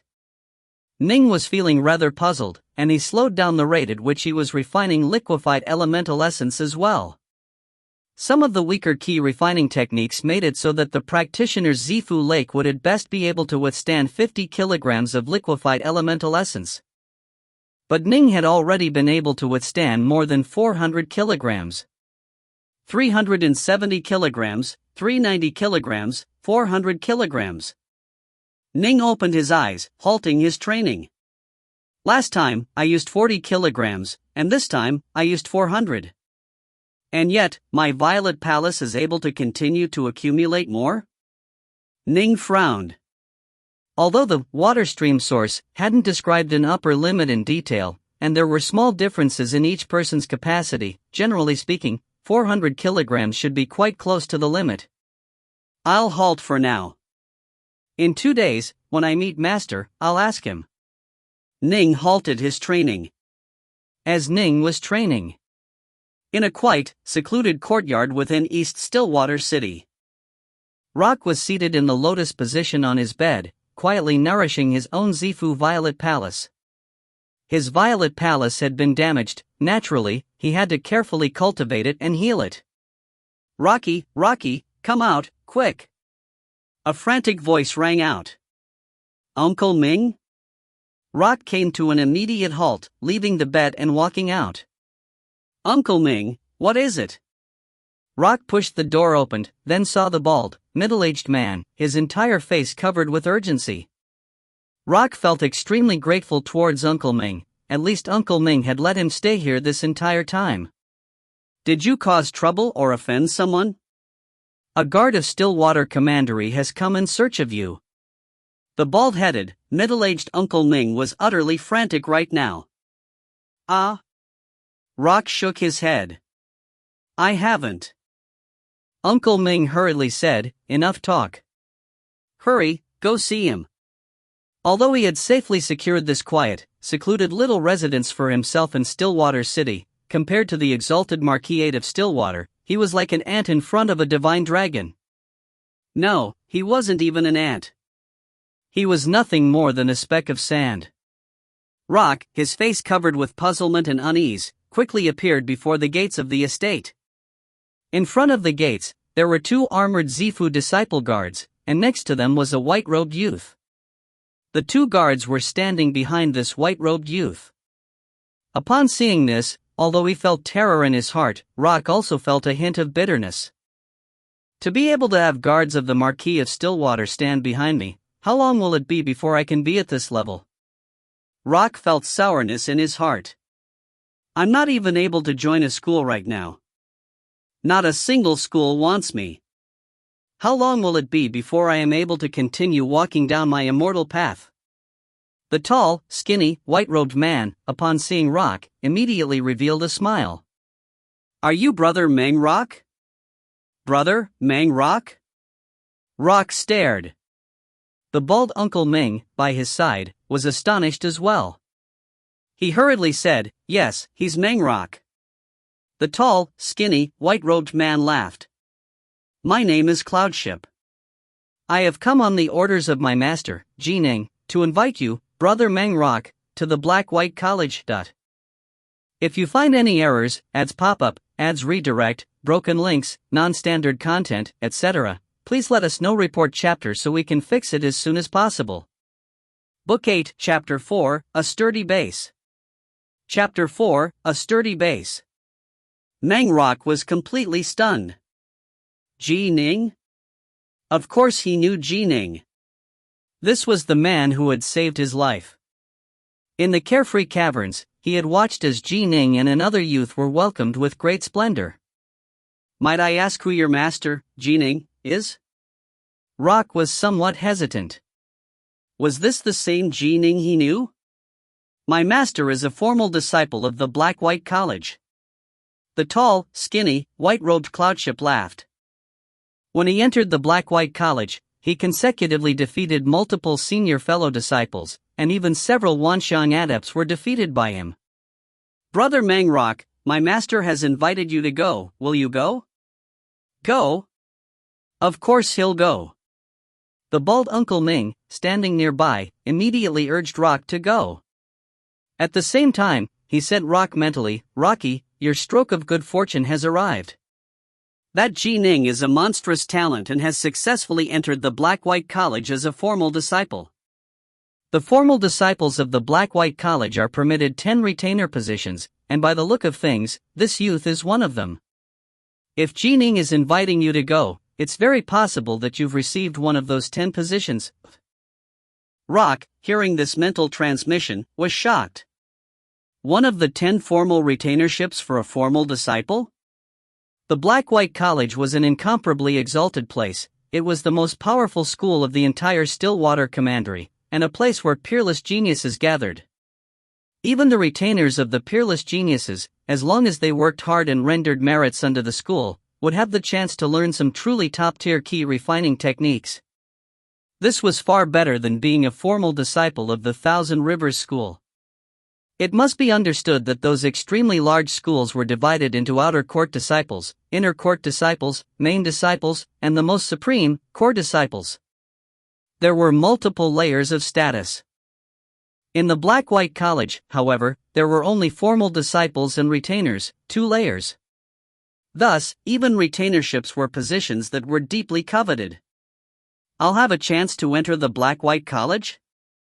Roche's heart was filled with all sorts of ideas. Brother Mang Rock? Cloudship said with a touch of urgency. Rock frantically nodded. Go, of course I'll go. The Black-White College. Cloudship and Rock had both transformed into streaks of light and were flying in the air. Look! That is Dark North Peak, the place where my master, Ning, resides. Cloudship pointed towards a distant, elegant mountain peak. Ever since he passed through the formal gates of the Black-White College, Roche's mind was filled with all sorts of wild thoughts. He had actually entered the Black-White College? The nearby Cloudship really was one of the 10 retainers? Whoosh! The 2 charged down into the courtyard, quickly landing outside of its gates. The 2 young gate guards outside the gate all saluted respectfully. There is such a thick elemental aura here. After stepping into the courtyard, Rock could sense an incomparably dense elemental aura presence. The elemental aura in Stillwater City is already dense enough as it is, but this estate actually has a key gathering formation that is operating at all times. Rock was now growing rather nervous. Cloudship was leading him through a hallway, and they soon passed through a door, at which point they arrived at a wide, spacious estate. In the center of this estate, there was a fur-clad youth, who had a peerlessly bewitching beauty by his side, waiting on him. It was already very late at night. The figure of the fur-clad youth seemed quite blurry and unclear. Brother Ning. Rock, upon seeing the fur-clad youth, couldn't help but blurt these words out. Rocky. Ning rose to his feet and walked over. Rock was rather reserved and nervous right now. This was no longer the same Ning who had come to this city alongside him in search of a school. This was a formal disciple of the Black-White College, the #1 school of the entire Stillwater Commandery. And, from what Cloudship said, it seemed as though even in the Black-White College, Ning was quite the standout. Don't be nervous, Ning laughed, then asked, Mang Xian and Mang Jun? The 2 of them both entered schools. Rock said hurriedly, both of them are at the early Zifu stage, and so it was easy for them to join a school. They both entered the Thousand Rivers School. When saying this, Rock felt a bit of pain in his heart. He had originally wanted to join the same school as Mang Xian, but unfortunately, his foundation had been damaged and not a single school wanted him. The Thousand Rivers School? Nin nodded slowly. After becoming a formal disciple of the Black-White College, I have 10 retainer positions. I don't know if you'd be willing to become a retainer under my control? Roche's eyes instantly lit up, and his body began to tremble slightly. I'm willing, Rock said hurriedly. Ning laughed. You'll only be a retainer in name. The two of us will still treat each other as brothers. Oh, right. There's something you must understand, the Black-White College has quite a few internal rules. Right. Rock nodded vigorously. What he was afraid of was that he would have no hope for the future. Since he had already joined the Black-White College, a wide route for his immortal path had just appeared before him. Naturally, he would exert all possible effort to grow increasingly powerful. He walked whatever farther along the immortal path, and in his heart, he murmured to himself, little Xin. Wait for me. Rock looked at Ning. His eyes were somewhat red. With a thud, he suddenly fell down to his knees, then kowtowed. Rocky. Ning hurriedly went to pull him up. Brother Ning, you saved my life, and now you've given me my immortal path back. I, Meng Rock, have nothing to repay you with. So long as you give the order, even if I must climb a mountain of blades or enter a sea of flames, I will charge forward. Rock looked towards Ning. Ning laughed. Rise, rise. Right at this moment, the nearby Cloud Jade actually grumbled, given senior apprentice brother Ning's talent and power, how can he possibly need your help? Cloud Jade. Ning gave the Cloud Jade a glance, then instructed, go make the arrangements for some food. Rocky and I are going to have a good chat. Compared to his other 3 retainers, Ning felt more well-disposed towards Rock. Yes.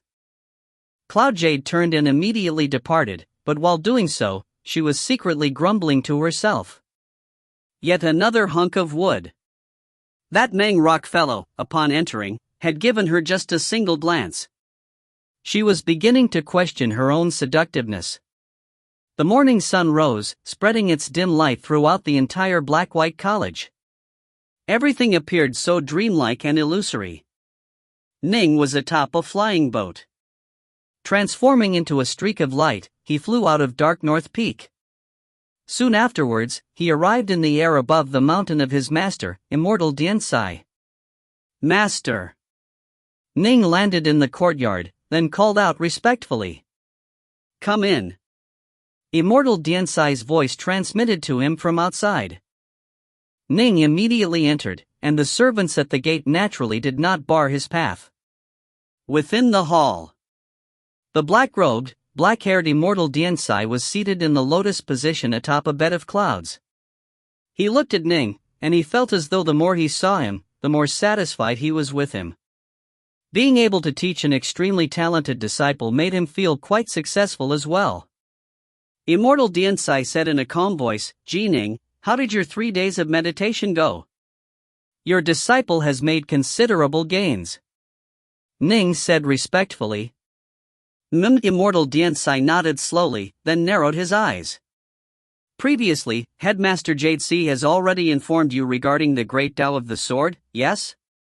Ning nodded. Yes. The sword, Immortal Diensai said slowly, is a killing tool.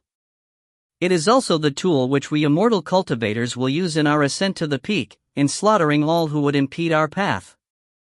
The Tao of the Sword is a type of combat-focused Tao. Sword Immortals, in turn, are immortal cultivators that are extremely skilled in combat. Immortal Diensai laughed as he looked at Ning. Do you know what the Tao of the Sword is? Ning was speechless. And then, lost, he shook his head. He had just entered the earliest realm of comprehension regarding this grand Tao of the Sword, and knew almost nothing at all about it. What is the Tao of the Sword? He really didn't know how to respond to such a question. Some Taos are Taos involving the mysteries underpinning the way in which the world operates. For example, your rainwater Tao. The Tao of freezing ice. The Tao of mystic ice. And more. All of them are Daos regarding the profundities of the natural world. Ning nodded. These were, indeed, all natural Daos. The techniques one came up with after comprehending these Daos would all be referred to as arts. Arts are a way to apply the Daos. The sword arts are that which you generally use when wielding the sword. To reach a level in the sword arts which is so high as to be a Dao of its own, that is what the Dao of the sword is. Immortal Diantsai looked at Ning. Thus, the Dao of the sword is actually a technical Dao, a Dao of applying certain techniques in knacks. Ning now understood. Not just the Dao of the sword, the Dao of Taiji is the same. Taiji also involves the application of certain skills and techniques. Taiji, in turn, is also a grand Dao. When, for example, you began to gain insights into water and fire, you might be able to apply the insights you gained into fire and water through the Dao of Taiji, and the power will exponentially increase. Immortal Diantsai looked at Ning. The Dao of the sword which you have chosen as your path, in turns, results in you applying and executing the insights you have gained into the Dao of the sword. Ning nodded his head in understanding.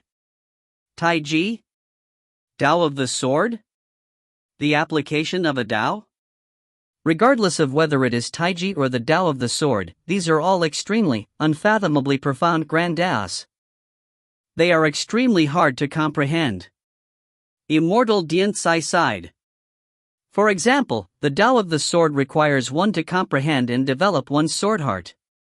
The Dao of Taiji also requires one to comprehend and develop one's Taiji heart. Both are extremely difficult tasks. But upon embarking on this grand Dao, one's future potential will be limitless. Ning nodded as he listened. Remember. Immortal Diantsai looked at Ning, then said solemnly, as a sword immortal, you must have a supremely sincere heart. Sincere to the sword, and sincere to your own heart. Do you understand? Ning nodded solemnly. You must always reflect on your actions, and hone your sword heart. Do not let any dust alight on your sword heart. You must know, a truly sincere heart is always lustrous. Immortal Diantsai looked at Ning. You must firmly engrave these words of mine into your heart. Yes. Your disciple will memorize them carefully, and will never dare to forget them, Ning replied. Immortal Diantsai waved his hand, retrieving a leather scroll which he handed to Ning. Ning accepted it, slightly puzzled. During these 3 days, Immortal Diantsai said, I've been carefully considering your earlier performance during the Dao debates. In the end, I selected 36 sword arts manuals for you. Afterwards, when you go to the Dao repository vault, go trade for the 36 manuals recorded on this leather scroll. 36? Ning was stunned. I am to go trade for them? Although he had just embarked on the path of the Dao of the sword and had received 2,000 black-white pellets, 36 sword arts manuals? Don't worry. These are all earth-ranked or heaven-ranked sword arts. In addition, I'm only having you trade for the first scrolls. In total, they will only cost 600 black-white pellets, Immortal Diantsai said. Only now did Ning let out a sigh of relief. 600 black-white pellets was indeed not too great a cost for him. Although they are only earth-ranked and heaven-ranked sword arts, and although you are only trading for their first scrolls, they will be enough for you to use at the Zifu disciple level and at the Wanxiang adept level, Immortal Diantsai said. These are all sword arts which, if placed within some lesser tribes, would be considered peerless sword arts that serve as the foundation for the entire tribe. Carefully read through these sword arts. The first reason I am having you peruse so many different sword arts is to raise your level of insights into the Dao of the sword, Immortal Diantsai said with a laugh. Second is, the more you see and the more you study, the greater your experiences and understanding will be. In the future, when you are adventuring and battling in the outside world, you'll be able to advance more quickly and benefit from this study. Understood, Ning acknowledged. Go, then, to the Dao repository vault. After today, one day each month, you may come visit me and ask me some of the questions which have mystified you in your day-to-day training, Immortal Diantsai said. Once I feel your foundation is solid enough, then I'll permit you to leave the Black-White College and go temper yourself in wandering the outside world. If you stay forever under the protection of your elders, there is no way you'll be able to become a true immortal. Only when you live beneath the pounding of the rain and the howling of the wind, when you are tempered by life and death battles, will you be reborn into a mighty immortal who does not fear the 3 calamities and 9 tribulations? Ning nodded. Understood. If you find any errors, ads pop up, ads redirect, broken links, non-standard content, etc., please let us know. Report chapter so we can fix it as soon as possible. Book 8, Chapter 5, Soulshaker Art. Chapter 5, Soulshaker Art. Master, your disciple has one more issue. Ning was still thinking about how, even after using 400 kilograms of liquefied elemental essence, his Zifu lake hadn't reached its limit. Speak, Immortal Diensai said. Ning hurriedly said, your disciple has trained in the flowing water source. In total, I've used 405 kilograms of liquefied elemental essence. According to the flowing water source, 400 kilograms is enough to establish a foundation for a celestial immortal, and if one tries to refine even more, one will quickly reach a limit. However, my Zifu Violet Palace has not yet reached the limit. Why is this? Oh. Immortal Diensai laughed. Most immortal practitioners are vexed by their violet palaces not being able to absorb enough elemental ki and their foundation not being sufficiently stable. But you are complaining about your violet palace being able to absorb too much? That's not it, Ning said hurriedly. I just am puzzled, and I don't understand why I am unique. Immortal Diensai laughed. This is because your body is the body of a fiend god. It would be one thing if you had an ordinary fiend god body, but yours is one which has been created by the legendary, number 1 fiend god body refining technique, the Crimson Bright diagram of the 9 heavens. It is a truly perfect fiend god body, no weaker than that of a mighty fiend god who was born from the natural world. It only makes sense that the Zifu lake within your fiend god body is able to withstand a tremendous amount of elemental ki. Oh. Ning now understood. Actually, the better a ki refining technique is, the more stable one's foundation will be.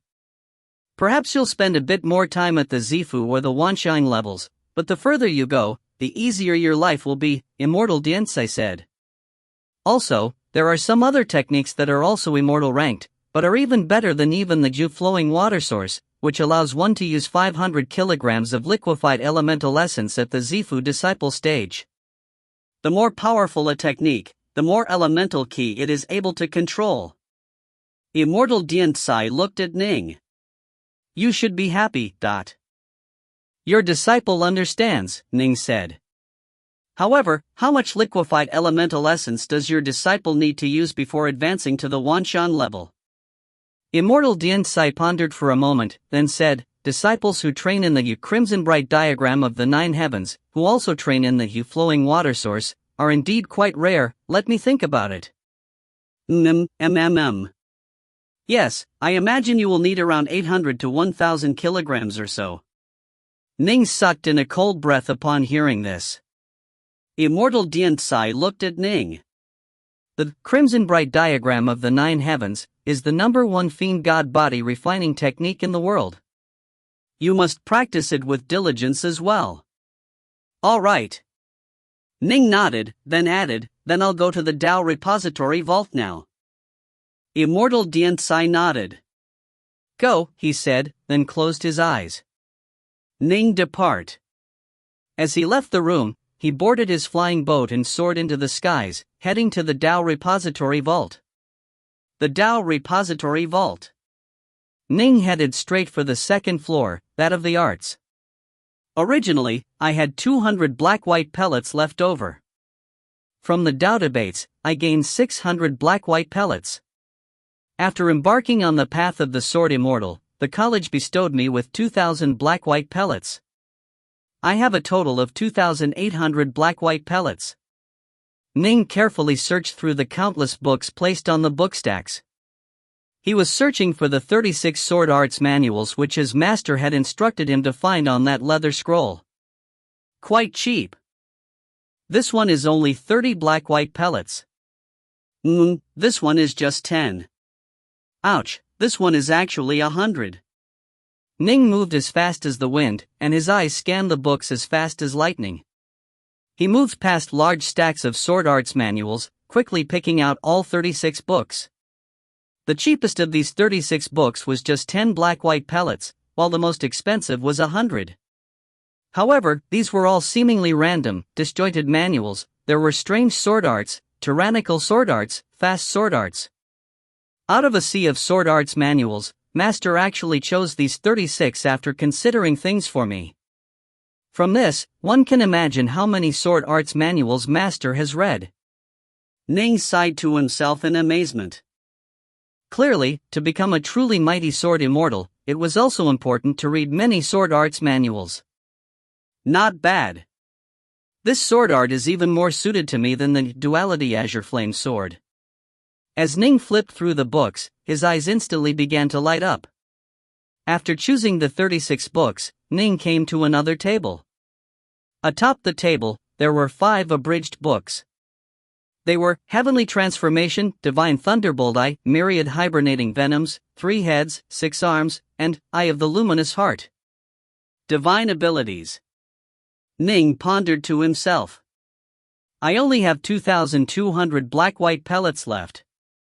Should I choose a divine ability, or a skill for my divine sense? Divine sense techniques were even rarer than divine abilities. The Black-White College only had 3 books. The Soulshaker Art, the Soulcharmer Art, and the Soulslayer Art. Divine abilities and divine sense techniques were equally attractive to Ning. He wanted both.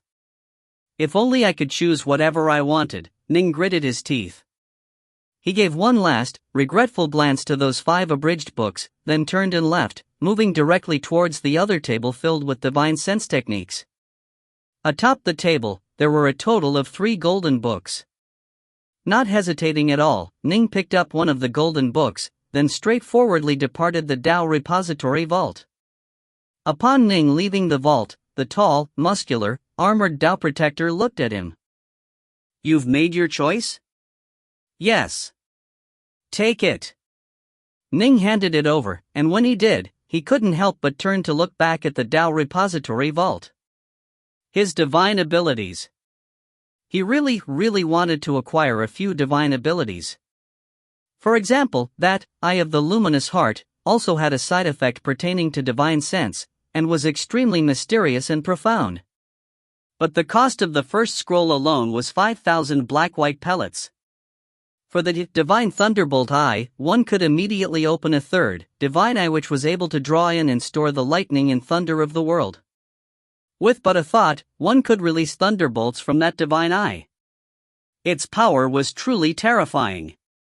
For now, I can't have my cake and eat it as well, Ning sighed to himself. I already have a divine ability, the Star-Seizing Hand, which is vastly superior to these divine abilities. These divine abilities, as far as I'm concerned, are just supporting arts that can make up for some of my weaknesses. They will not, however, noticeably increase my real power. This Soulshaker Art, however, will allow me to be able to gain yet another killer technique in a short period of time, Ning mused to himself. The Soulshaker Art's power was not related to one's divine power or elemental key, it relied on the strength of one's divine will. The stronger the divine will, the more powerful the Soulshaker Art would be. His divine will was at the level of a primal Taoist's by now, and with the Nuwa painting, his divine soul would only continue to grow in strength. Naturally, he had to learn a divine sense technique. You didn't choose a divine ability? The Dao Protector, after looking at Ning's choices, was rather amazed. Apprentice nephew Ning, this Soulshaker Art only requires a divine will to be used, but only other Wanxiang adepts will have a divine will as well. At most, you'll be able to slightly impact other Wanxiang adepts. You train in the Crimson Bright diagram of the 9 heavens, it's best if you choose a divine ability. Ning laughed. This Tao protector had no idea that his divine soul was already at the divine sense level. "This is my choice," Ning said. "Your decision." The Tao protector had only chosen to say a few extra words for Ning's benefit. Since Ning insisted, he naturally wouldn't say anything else. The Soul Shaker art requires 2,000 black-white pellets, while the others need exactly 600. The Tao protector looked at Ning. "I'll destroy the restrictive spells around these sword arts manuals, and I'll also go acquire the actual copies of the Soul Shaker art and the heaven-rank sword techniques for you." Soon, Ning paid the 2,600 black-white pellets, then departed with the 36 sword arts manuals as well as the Soul Shaker art, and returned to his Dark North Peak. Upon returning to Dark North Peak, Ning felt quite the itchy feeling in his heart. He gave a few instructions, ordering that he was not to be disturbed unless there was something important. And then, he went directly into his private training room. Back to the training room again. Cloud Jade stared at Ning, chewing on her lips. There was a hint of sadness in her eyes. "He won't talk to me at all." The nearby rock cast Cloud Jade a glance, laughing inwardly. How could he not tell that Cloud Jade had been hoping to seduce Ning? What a pity. Senior apprentice brother Ji Ning's Tao heart is incomparably firm. How could a vixen like you possibly move him? Within the private room, Ning sat down in the lotus position, immediately beginning to flip through the Soul Shaker Art's complete manual. The complete manual to the Soul Shaker art wasn't too thick. After beginning to carefully read through it, Ning started to understand, the so-called Soul Shaker art was just an extremely unique way of applying the divine will. This was a technical manual, but its value was comparable to a divine ability. The Soul Shaker art? Ning closed his eyes, beginning to ponder on what he had read. Rumble, Ning's powerful divine will began to spread out, filling the entire private room, and he began to test it over and over. Failure. Failure. Failure. Ning's repeated failures didn't cause him to feel the slightest bit dispirited. Each time, he would realize what his mistake was, and each time, he would perform better than the last. In the blink of an eye, more than half a month passed with Ning staying within the training room. Because Ning had ordered his servants long ago that he was not to be disturbed unless there was something critically important, for this period of time, things were quite calm and quiet. Within Ning's sea of consciousness, there was a miniature Ji Ning, seated in the lotus position. This was Ning's divine soul. The divine soul sat there in the lotus position, a runic seal repeatedly appearing and disappearing over his chest. Whoosh! The azure seal managed to remain alive for a few instants, but then was extinguished once more. Ning calmly absorbed the lessons of this failure, then tried again. Whoosh! Instantly, a queer azure seal once more appeared in front of the chest of Ning's divine soul. This seal, at first glance, appeared to be some sort of script, but it was neither a fiend god character, nor a character from any language he was aware of. When seeing this azure rune, one felt as though a violent wave was slamming against the shore. Go! Ning willed his divine soul to release his tremendously powerful divine will, which came out through that azure runic seal. The divine will which was released wasn't as dispersed as it was before, rather, it was a wave that was folded together in layers. His divine sense spread out like waves in every direction, constantly rolling forth without end.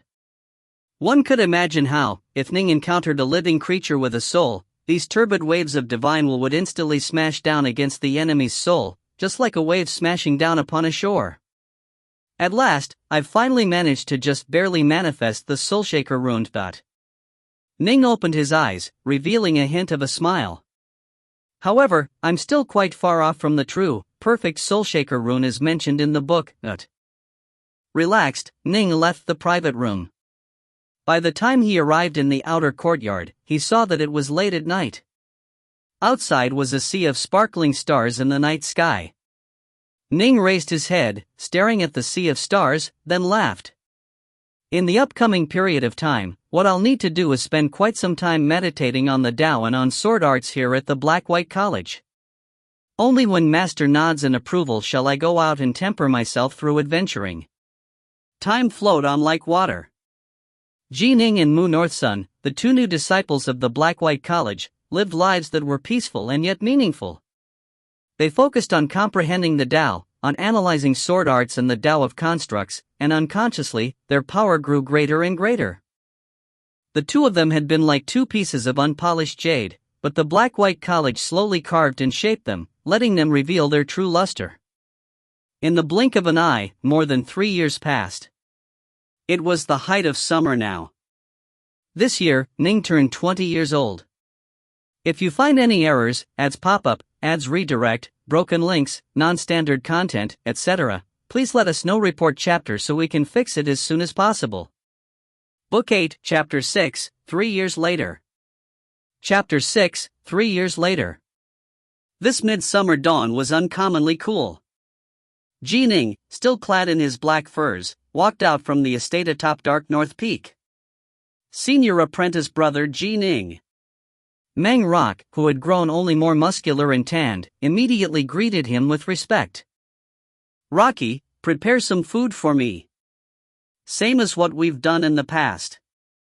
Ning laughed as he gave some instructions. In the past 3 years, Northmont Byway had delivered 2 more retainers, and so he now had a total of 6 under his control. He was now quite familiar with all 6 of them, but he still trusted Rock the most. Because Rock had damaged his key foundation in the past, upon entering the Black-White College, he began to train as a fiend god as well, and his skin had darkened as a result. Yes, senior apprentice brother Ning, Rock said, immediately departing. Senior apprentice brother Ning, you came out. A beautiful figure walked over from afar. It was Cloud Jade.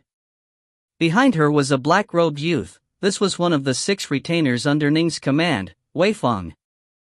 Cloud Jade's eyes were as bright as jewels.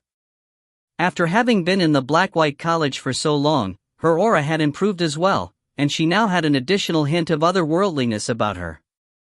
You were in closed-door meditation for so long this time, senior apprentice brother. It was almost a month. She stared at Ning with a gaze that was quite scorching. Although her horizons had been expanded during her time at the Black-White College, in her eyes, Ning was still the most brilliant star of them all. 3 years had passed, and compared to 3 years ago, Ning's aura had only grown more simple and pure. He was like a youth who lived a rustic life in the mountain wilderness. But Cloud Jade understood that her senior apprentice brother Ning was now far more powerful than he had been 3 years ago. There were now extremely few people who were willing to engage in a discourse on the Tao with Ning at the Tao Debate Palace, and quite a few secretly claimed that Ning must surely be a reincarnated immortal. From this, one could tell how monstrous Ning's performance had been. Each time I come out of seclusion, I'll see you, Ning laughed. Cloud Jade, you need to calm your heart and focus on training as well. Look at Weifeng, he arrived after you did, but he's the most powerful of the 6 of you. Senior apprentice brother, you praise me overmuch, the black-robed youth, Weifeng, immediately said with respect. Compared to you, senior apprentice brother, I am countless tens of thousands of kilometers beneath you. I've already worked quite hard, Cloud Jade said. But Ning only shook his head. Your talent is excellent, but your Tao heart is somewhat lacking. Cloud Jade just rolled her eyes. Ning secretly shook his head. When Cloud Jade had first joined the school, she had wanted to seduce him. After realizing that there was no hope, although she was still very respectful to Ning, she started to begin to work on seducing the other senior apprentice brothers of the college. She walks the path of immortal cultivation, but instead of calming her mind and focusing on training, the only thing on her mind is becoming Tao companions with powerful immortal practitioners. Geez. Ning felt quite resigned about this as well. He understood everything quite clearly. Cloud Jade, by nature, wasn't a bad person. Of his 6 main retainers, the person Ning trusted the most was Rock, and the person he trusted the second most was Cloud Jade. As for the other 4, although they were extremely respectful towards him, Ning could sense that all 4 of them were hugely ambitious, and so he had to be careful in the amount of trust he showed them. Ning sat there, sipping some stewed rice porridge that contained natural elemental energies within it while eating some delicacies. His mood was quite good to begin with, and it was improving further and further. Next to him was the whitewater hound who just lay there, looking at Ning. He said mentally to Ning, "Ning, son, you seem to be in quite a good mood." "Right. I was in closed-door training for nearly a month, but I've finally comprehended the second stance of the 3-foot sword." Ning looked at his uncle White, his face covered in smiles. "You've comprehended it?" The whitewater hound instantly revealed a look of surprise and delight as well. Over the past 3 years, Ning had an immortal guiding him, the sword arts manuals of the Tao repository vault to peruse over, and the complete 3-foot sword in his mind, as well as the sword intent which Senior Northwalker had transmitted to him. Ning's rate of improvement had naturally been astonishingly fast. In the past, he had never had a truly formidable teacher. Even his father and the others, when faced with Ning's monstrous talent, felt that they were not quite good enough to teach him. With Immortal Diansai guiding Ning, Ning felt incomparable joy, and his rate of improvement had reached an astonishing level. However, he had never been able to completely comprehend the second stance of the 3-foot sword. 3 years. You finally mastered it. The whitewater hound rose to his feet, feeling excited for Ning. With this sword art mastered, I now have the confidence to go spar with Master once again, Ning said with a laugh. Perhaps this time, Master will acknowledge my growth and permit me to go out wandering. Without his master's permission, Ning was not to leave the school. Logically speaking, given his current level of power, Ning should have been able to go out wandering long ago. However, given how incredible Ning's talent was, Immortal Diansai's requirements for Ning were similarly incredible. By now, Ning had sparred against his master numerous times, and although he had improved greatly each time, he had never received his master's permission. "Go," the whitewater hound mentally sent to him with a laugh. "If you go, I'll be able to accompany you in wandering. In the past, I went out adventuring with your father as well. When I think about it, my blood starts to pump." By borrowing from Ning's liquefied elemental essence, the whitewater hound had naturally reached the peak Zifu stage long ago. Ning had wanted to trade for some powerful secret arts on behalf of the whitewater hound, but the whitewater hound didn't need it. All he accepted was some formation techniques to analyze, which Ning had spent 200 black-white pellets on. Because it took quite a long period of time to analyze formation techniques, the price of such techniques was actually quite low. Ning had spent 600 black-white pellets for his 36 sword arts manuals, but as for the formation manuals, he had spent merely 200 black-white pellets for 91 books. The 9 scrolls on formations, which the loose Immortal had left behind, was incomparably broad and profound. This was the complete legacy of a loose Immortal. As a god beast, the whitewater hound had focused on analyzing formations, even when he had been accompanying Ning's father.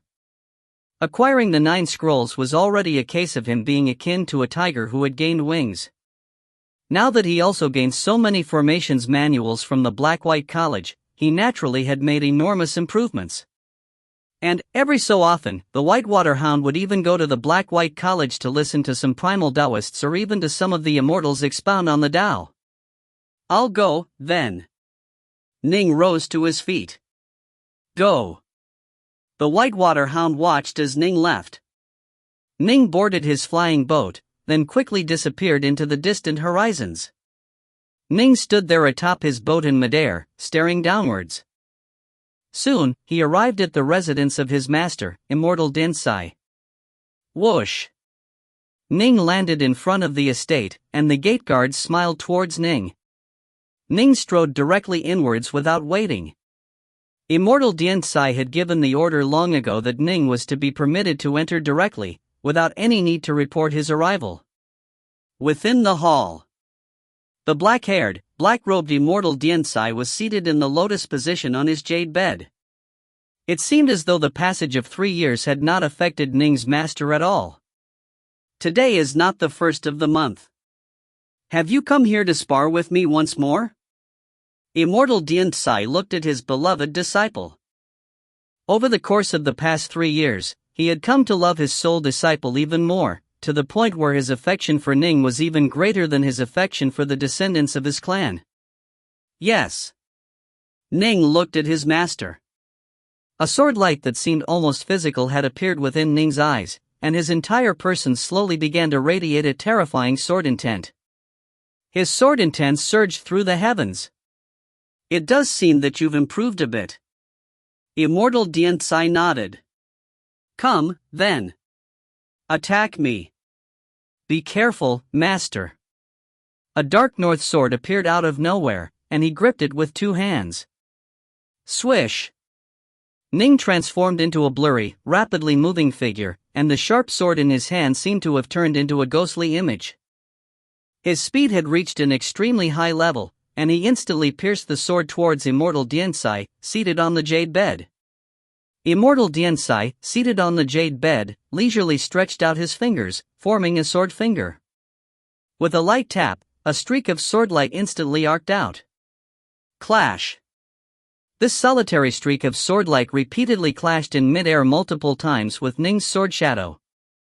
Ning's sword moved about like a ghost, but although this solitary streak of swordlight was in an arc, its position also fluctuated unpredictably.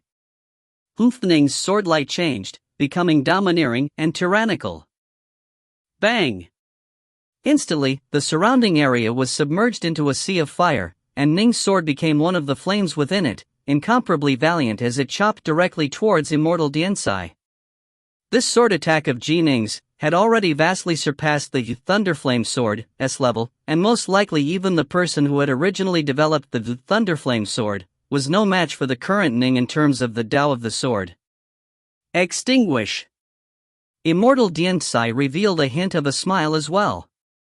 With a gentle tap of the fingers, a swordlight flew out from his fingertips which instantly transformed into thousands of silken lines. These silken lines crisscrossed each other, seeming to form a giant net. This giant net of swordlight hurled forward, quickly surrounding and wrapping around Ning's pyroclasm of swordlight. Heartless water flame. Ning revealed a smile as well. Instantly, the surrounding area changed yet again. One side was filled with blazing flames, while the other side was filled with boundless rainwater. In one of Ning's hands was a blazing sword of fire, while in the other was a sword of rain. Ning's entire figure radiated an invincible aura as he charged directly towards that net of swordlight, and the twin swords in his hands spun in a vortex together as he did so. Bang! The swordlights of fire and water clashed head-on with the net of swordlight in a giant explosion, and both shattered apart. This latest heartless water flame finally seems to have a bit of flavor to it. Immortal Diantsai pointed with his sword finger once more. Swish! A sharp swordlight attacked with incomparably astonishing speed towards Ning, while at the same time, Immortal Diantsai pointed again, and again, one streak of swordlight after another shot out, all moving at incomprehensible speeds. Last time, he was defeated by this technique, and his body was filled with quite a few bloody holes. I wonder if he'll be able to block it this time. Immortal Diantsai's eyes were filled with anticipation. Ning no longer revealed an incomparably relaxed smile on his face as he had before. Instead, his eyes lit up, and he seemed to suddenly explode with power. Whoosh! Whoosh! Whoosh! The twin swords in Ning's hands began to move. Suddenly, in the area around Ning, an enormous millstone of fire and water appeared. Fire and water were contradictory, opposite types of elemental energy, but they twisted past each other here to form this enormous millstone. In the very center of the millstone, where the water and fire clashed with each other, a terrifying wind force arose. This tricolored millstone revolved around Ning, and where Ning's swordlight flashed past, an incomparably powerful wind arose as well. Fast. Faster than fast. Chop. Chop. Chop. Ning consecutively chopped and extinguished the swordlights created by his master's fingertaps. The bedstone of fire and water revolved around him, while the gale raged around his body. Ning's sword flashed out like lightning as well, each time striking at the weaknesses on the side of those flashes of swordlight, rather than taking them head out. Faster. Move a little faster. Immortal Diansai began to tap with his fingers even faster, and the sword light which appeared in the air grew increasingly ferocious as they shot towards Ning. Ning, ensconced within that giant millstone of fire and water, wielded his sword at an inconceivably fast speed, and continued to chop apart and extinguish those flashes of sword light. Go, then! Immortal Diansai gently flicked his fingers, and the 1,000 rays of sword light that were in midair suddenly seemed to transform into brilliant stars. They resonated amongst each other, thundering forth with a unified attack that blasted towards Ning at the same time. If you find any errors, ads pop up, ads redirect, broken links, non-standard content, etc., please let us know. Report chapter so we can fix it as soon as possible. Book 8, Chapter 7, Master and Disciple, Pre-Departure. Chapter 7, Master and Disciple, Pre-Departure. Not good. Last time, when Ning had sparred with his master hadn't used this technique. Faced with the sudden attack of 1,000 star-like bursts of swordlight, Ning knew that his tripartite millstone wouldn't be able to withstand the assault. The sword intent radiating from Ning's body compressed itself to the utmost. Pierce! Ning's sword suddenly shot out. It was as though even if there were infinitely great impediments standing in front of Ning and wrapping around him, as though ropes were bound about him, causing his sword to frantically struggle to pierce forward. It moved incomparably slowly, and yet, in reality, that was just a misperception, as the sword itself had reached an incredibly great speed. Swish! The sword shot out like a meteor. It tore through the boundless darkness, ripped through all impediments, and completely shattered the 1,000+ bolts of starry swordlight. With part of it having been destroyed, all the surrounding bolts of starry swordlight vanished and dispersed. As for Ning himself, moving like a phantom, he charged towards his master, the sword in his right hand having stabbed forward and broken those 1,000 stars of swordlight. At the same time, the sword in his left hand had already stabbed towards his master, Immortal Diansai. Break! Immortal Diansai revealed a smile as he rapped out this word. A formless sword energy instantly clashed with Ning's Dark North sword. It was not only powerful, but backed with a seemingly endless momentum of energy, causing Ning to be pushed back many meters before finding his footing. Immortal Diansai, still seated on his jade bed, nodded slowly. The manifold thistlethorns. You've finally comprehended this technique. This was the attack Ning had just demonstrated, the second stance of the 3-foot sword, manifold thistlethorns. This technique represented the highest level of comprehension regarding the Tao of the sword which Ning had ever reached. Thanks to your guidance, Master, Ning said respectfully, your foolish disciple was able to finally comprehend this technique today. Ha ha ha. You only spent 3 years to comprehend the second stance of the 3-foot sword. If this performance of yours is to be described as foolish, then your master would have to be described with the word idiot. Immortal Diansai laughed. After I comprehended the first stance, it took me 10 years before I comprehended the second one. Your talent is, indeed, far superior to mine, Ning said respectfully, my talent is at most comparable to those reincarnated immortals. Our Black-White College has had reincarnated immortals in every generation, and even in the current Black-White College, there are several reincarnated immortals. You, Master, despite not being a reincarnated immortal, are able to suppress those who are in power, and are universally acknowledged as being the immortal with the greatest chances of becoming a celestial immortal. Similarly, the sloppy Taoist is also the undisputed number 1 figure amongst the 3rd-generation disciples. Immortal Diansai nodded in satisfaction. It is good that you are always humble and vigilant. Now, you can leave the school and go out wandering. Immortal Diansai smiled as he looked at Ning. Finally, he had said these words. I can go out adventuring now? Ning couldn't help but feel excitement in his heart. Each time he had made a breakthrough, he felt that he should be able to receive his master's acknowledgement, but in reality, he had been disappointed time and time again. For example, when he had reached the Tao domain level in the Tao of the Inferno, or when he had developed increasingly powerful sword arts, including his own perfected and highly suitable tripartite millstone sword attack, he had felt incomparably proud and vigorous. However, his master had not nodded in approval. Not until today. After he had mastered the second stance of the 3-foot sword, he had finally gained his master's acknowledgement. Finally, he was going to be able to wander the outside world, filled with both dangers and opportunities. The vast, endless outside world. Ning. Immortal Diantsai looked at Ning. Master. Ning tamped down the excitement in his heart. Except these two protective items. Two items appeared out of nowhere in Immortal Diantsai's hands. One appeared to be a brooch which was covered with carvings that appeared to be of a beautiful immortal palace. As for the other, it was a fiery red jade bottle. This pendant is something I personally created. After refining it, carry it with you at all times. With but a thought, you can release the sword energy within it to protect yourself. With that sword energy protecting you, you will be able to resist the attack of even a loose immortal or an earth immortal for one breath's worth of time. As for this jade bottle, you must be extremely careful within it. Within it there is a single polar aurora thunderflame pearl. Its power is tremendous.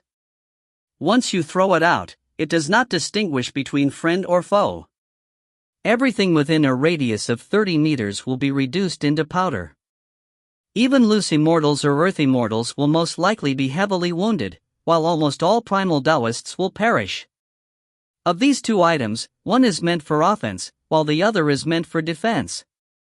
However, each can only be used a single time. Thus, you must consider carefully when to use them. Immortal Diantsai looked at Ning, his eyes filled with anticipation and solemnity. As the saying went, when a child traveled 1,000 kilometers away, the parents would be filled with worry. He only had a single disciple under his tutelage, and this disciple was about to go adventuring in distant lands. As his master, how could Immortal Diantsai not be worried? After all, no matter how powerful a peerless genius was, if he didn't have the chance to grow in power, he still wouldn't be able to overcome some older, more powerful figures. For example, if Ning encountered a primal Taoist opponent, he would still be crushed without being able to fight back at all. You must remember to be cautious in all matters. Think thrice before acting, but once you decide, act decisively. Immortal Diantsai looked at Ning. Suddenly, Ning felt an aching feeling in his heart. That look!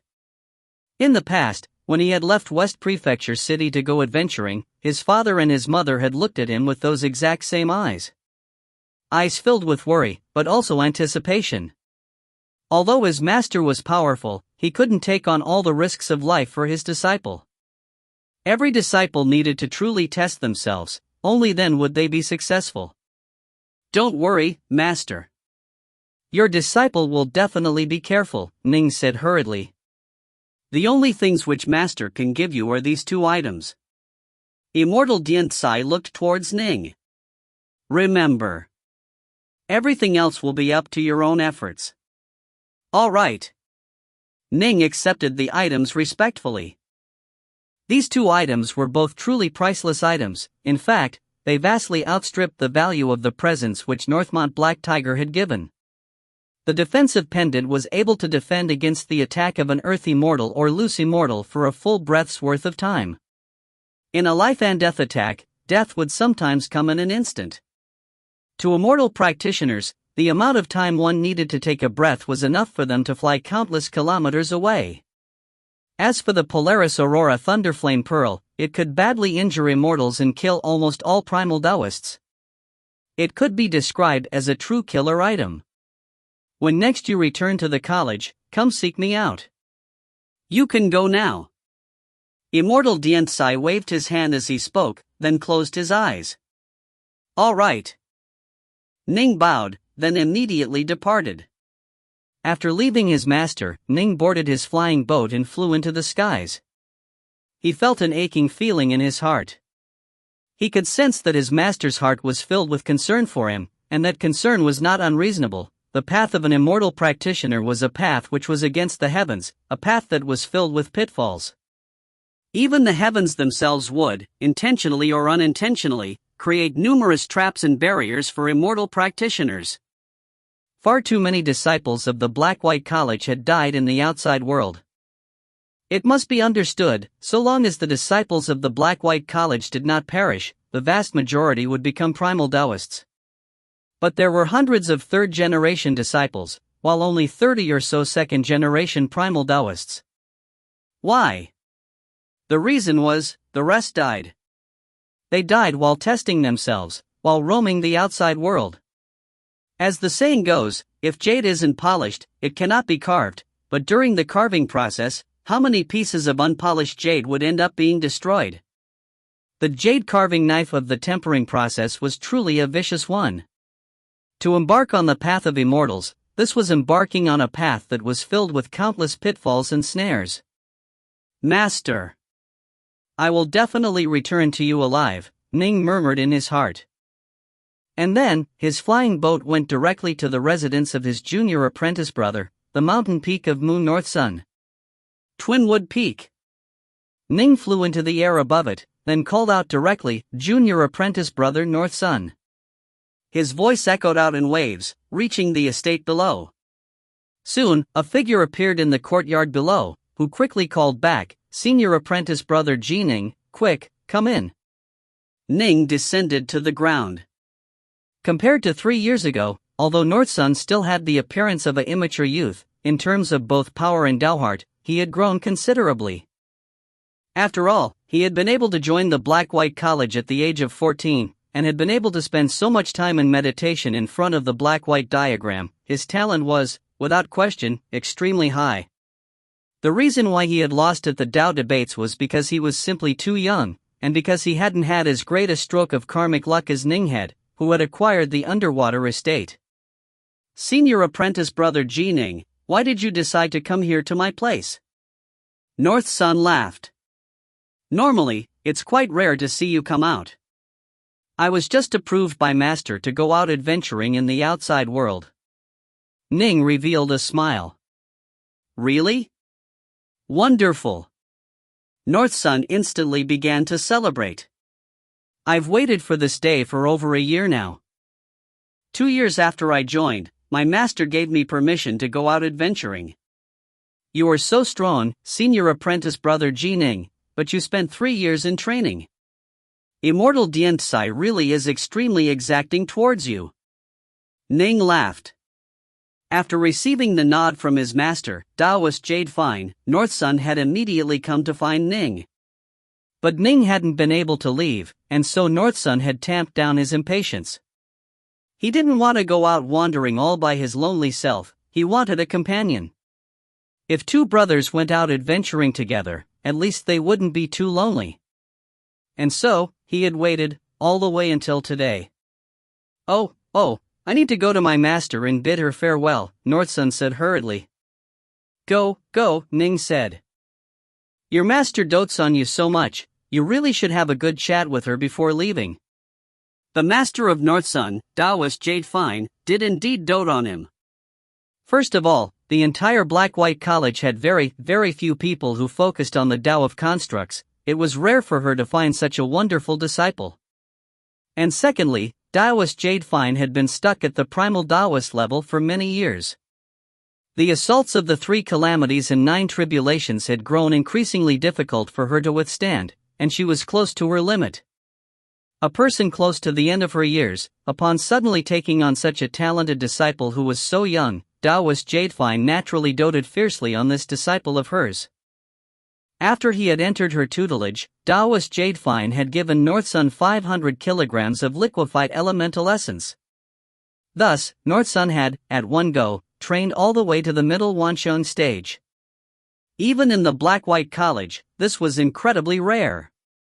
The unspoken rule of the Black-White College was that masters would not give their disciples too many treasures, instead, they would provide guidance to them. The college would place those special key refining techniques and divine abilities in the vault, and as the disciples rose in power, for example reaching the Tao domain level, they would then be able to go acquire those techniques. Even though a mountain of gold or a silver was right there in front of them, the disciples were to go dig for them themselves. Only then would they acquire them. divine abilities, secret arts, they were all there. However, had to train in earnest and make improvements before acquiring them.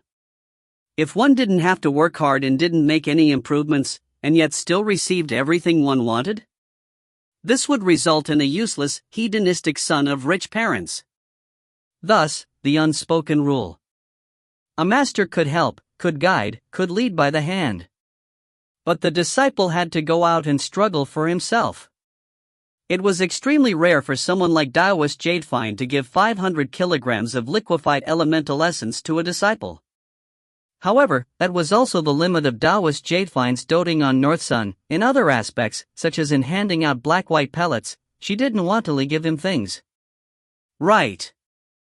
North Sun nodded.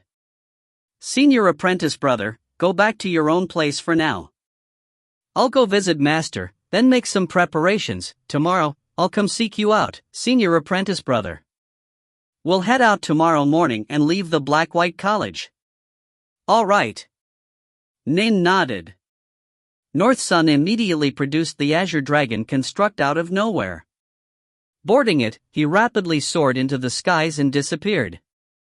Junior apprentice brother North Sun has gone to visit his master. Ning boarded his own flying boat, soaring into the skies. As he did so, he turned to glance towards Immortal Diansai's residence. Master. Your disciple definitely will not let you down. If you find any errors, ads pop up, ads redirect, broken links, non-standard content, etc., please let us know. Report chapter so we can fix it as soon as possible. Book 8, Chapter 8, Entering the Raindragon Guard. Chapter 8, Entering the Raindragon Guard. The next morning, at dawn. Dark North Peak. Senior apprentice brother Ning, I want to go alongside with you. I can pour tea for you and service you. Cloud Jade looked expectantly at Ning. We are going out in the world to adventure and to test ourselves. There will be countless dangers. This isn't tourism. You had best just stay here calmly at the Black-White College. Ning looked towards his retainers, Mang Rock, Cloud Jade, Cloudship, Forguard, Weifang, and Nethersun. After I leave the Black-White College, all matters here at Dark North Peak, great and small, will be managed by Mang Rock. But Cloudship and the others, upon hearing this, were all rather amazed. Rock? The weakest amongst them was most likely Rock. The others had all improved in strength, but because Roche's key foundation had been damaged, he had been forced to divide his attention and also train as a fiend god. For now, at least, he was the weakest of them. Yes, senior apprentice brother Ning. Cloud Jade and the others all acknowledged the order. Rocky. I entrust Dark North Peak to you. Ning looked towards Rock. The tall, swarthy Rock nodded solemnly. Senior apprentice brother Ning, don't worry at all. Ning suddenly raised his head. From afar, a streak of light was flying over. It was Mu Northsun, riding on his Azure Dragon construct. Northsun called out towards him from afar, senior apprentice brother Ning. Let's go, Uncle White. The flying boat appeared next to Ning, and the Whitewater Hound ambled into the boat. The two of them, a man and a large, snowy white hound, immediately soared into the air, moving to join with the distant Northsun, aboard his flying dragon. Soon, they all disappeared into the distant mountain peaks.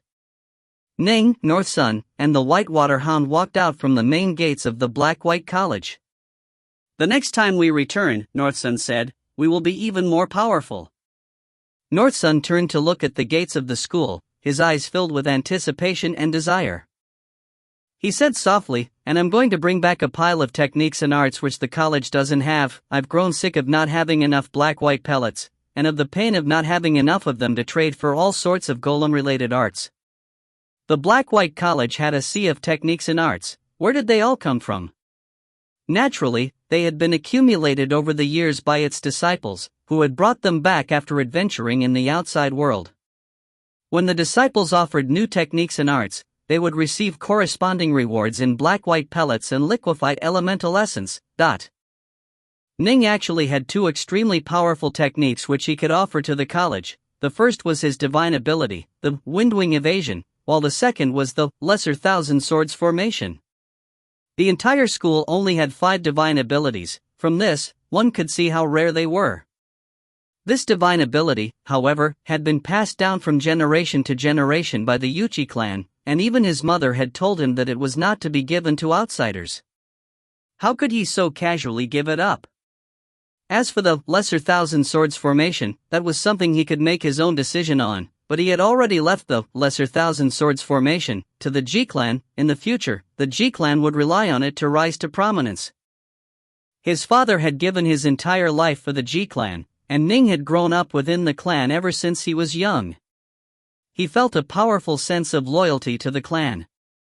For now, Ning still needed to seriously consider as to whether or not he was to give such a powerful, consummate technique to the college. After all schools, sects, tribes, and clans viewed arts and techniques with great importance.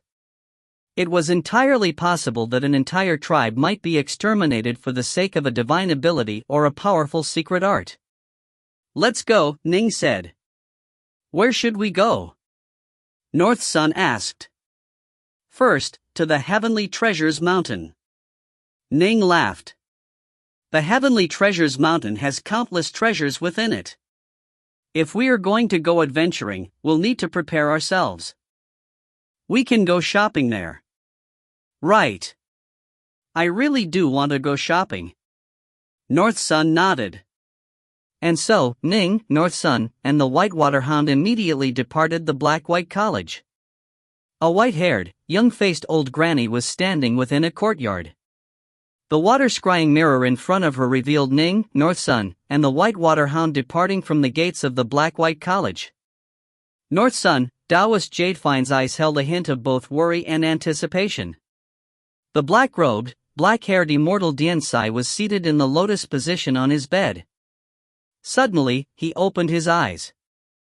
They were filled with anticipation. His disciple had gone out to temper himself. Some disciples would return in 2 or 3 years. Some would only return after decades. Still others would return only after centuries. But of course, there were also some who would never return, having died in the outside world. Heavenly Treasures Mountain. This place had the support of the mighty imperial clan of the Xia dynasty. They were in every single one of the commandery cities which were stretched across the vast land. In the 3 years since joining the Black-White College, Ning had come out and met with Northmont Byway quite a few times. Naturally, he had gone to the Heavenly Treasures Mountain as well.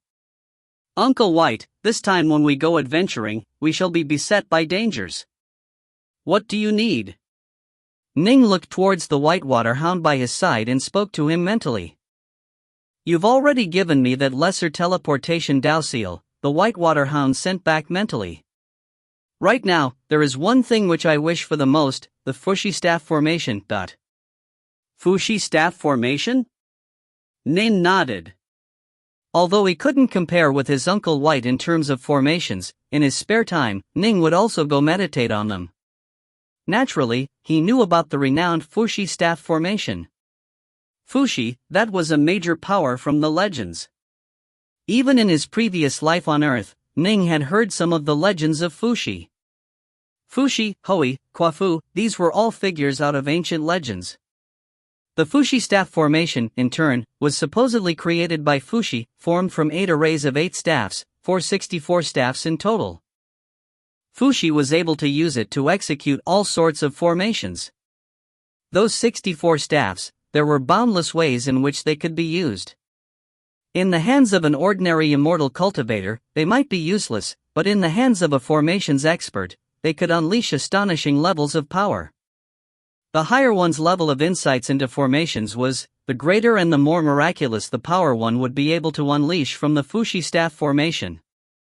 According to legends, Fushi was able to rely on this Fushi Staff Formation to set up a grand formation that had the power to annihilate the heavens and exterminate the earth. In addition, the Fushi Staff Formation was something which could be carried about, like the 8 trigrams Blood Dragon Formation. It could be unleashed at any time.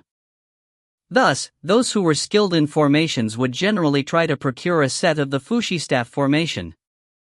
All right. Leave it to me. Ning nodded. Young Master G. Young Master Mu. A devilishly attractive female Zifu disciple had come to the gates of the Heavenly Treasures Mountain early on, and she now came to welcome them. Ning, North Sun, and the Whitewater Hound thus entered the Heavenly Treasures Mountain. There were countless treasures within the Heavenly Treasures Mountain, but the prices were similarly extravagant. Still, those who the Heavenly Treasures Mountain cared about would generally be given discounts. For genius disciples of the Black-White College, a 30% discount would be given. This was essentially as large a discount as was possible, because when the Heavenly Treasures Mountain purchased treasures, they would usually buy them at a 60% valuation. But of course, there were stories of some immortals who both bought and sold items at a cost of 60%. The Heavenly Treasures Mountain wouldn't try to make any money off them at all. But of course, for now, Ning's group couldn't possibly be treated in this way. I'm selling this set of sword formations. This magic treasure as well. Oh, this set of sword formations as well. Within the Heavenly Treasures Mountain, Ning quickly began to sell off the many magic treasures he had accumulated, such as the various magic treasures he had acquired when killing the immortal cultivators of Snowdragon Mountain. He had even sold off the sword formations bestowed upon him by Northmont Black Tiger and senior apprentice brother Blood Shadow.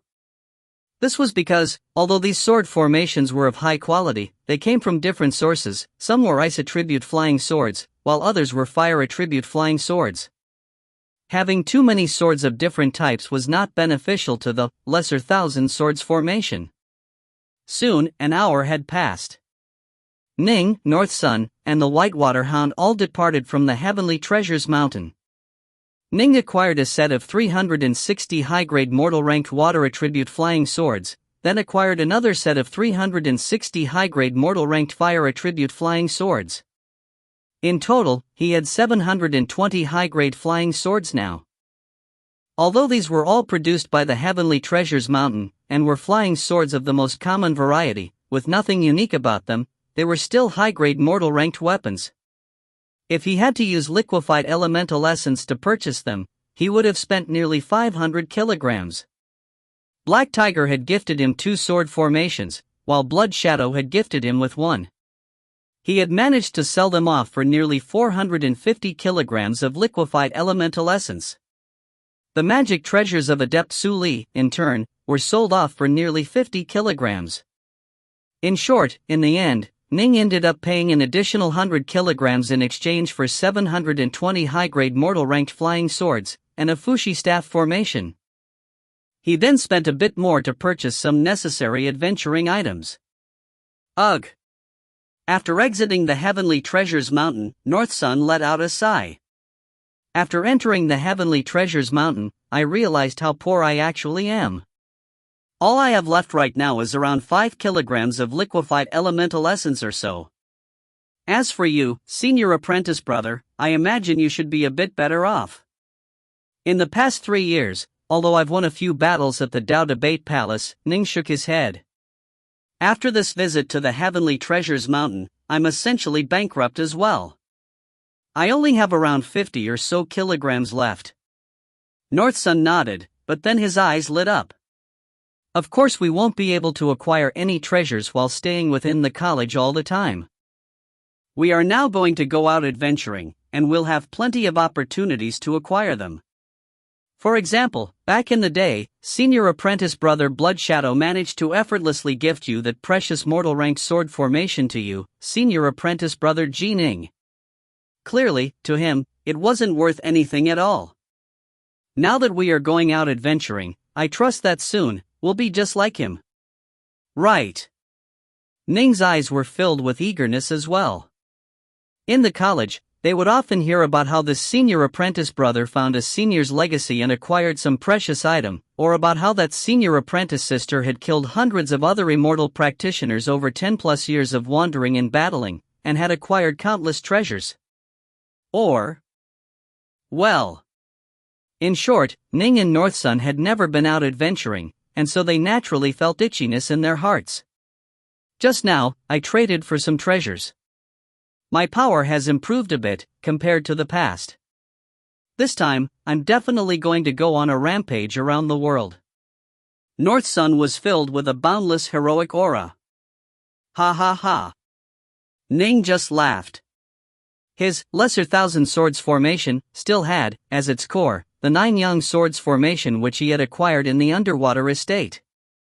The other 360 water attribute flying swords and 360 fire attribute flying swords, they both countered and reinforced each other, and extremely well suited for controlling within the Tao of formations.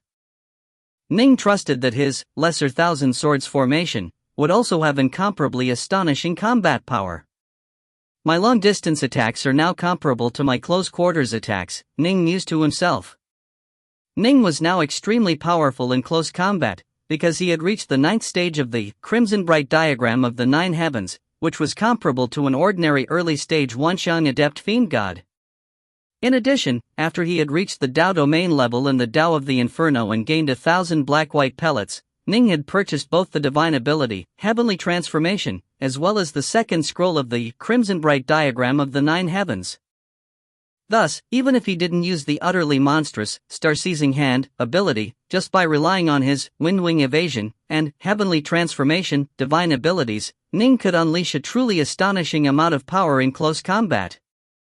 In addition, as a key refiner, he had the Lesser Thousand Swords formation, and so he was also extremely strong. Both in close quarters and at long range, he was extremely powerful. Senior apprentice brother Ning, where should we go? North Sun looked at the nearby Ning. Where should we go adventure? Previously, our senior fellow disciples all recommended that we go join the Rain Dragon Guard, Ning said. There are many benefits for someone to join the Rain Dragon Guard, and we can also take on missions from them, and so have fixed goals when we go out adventuring.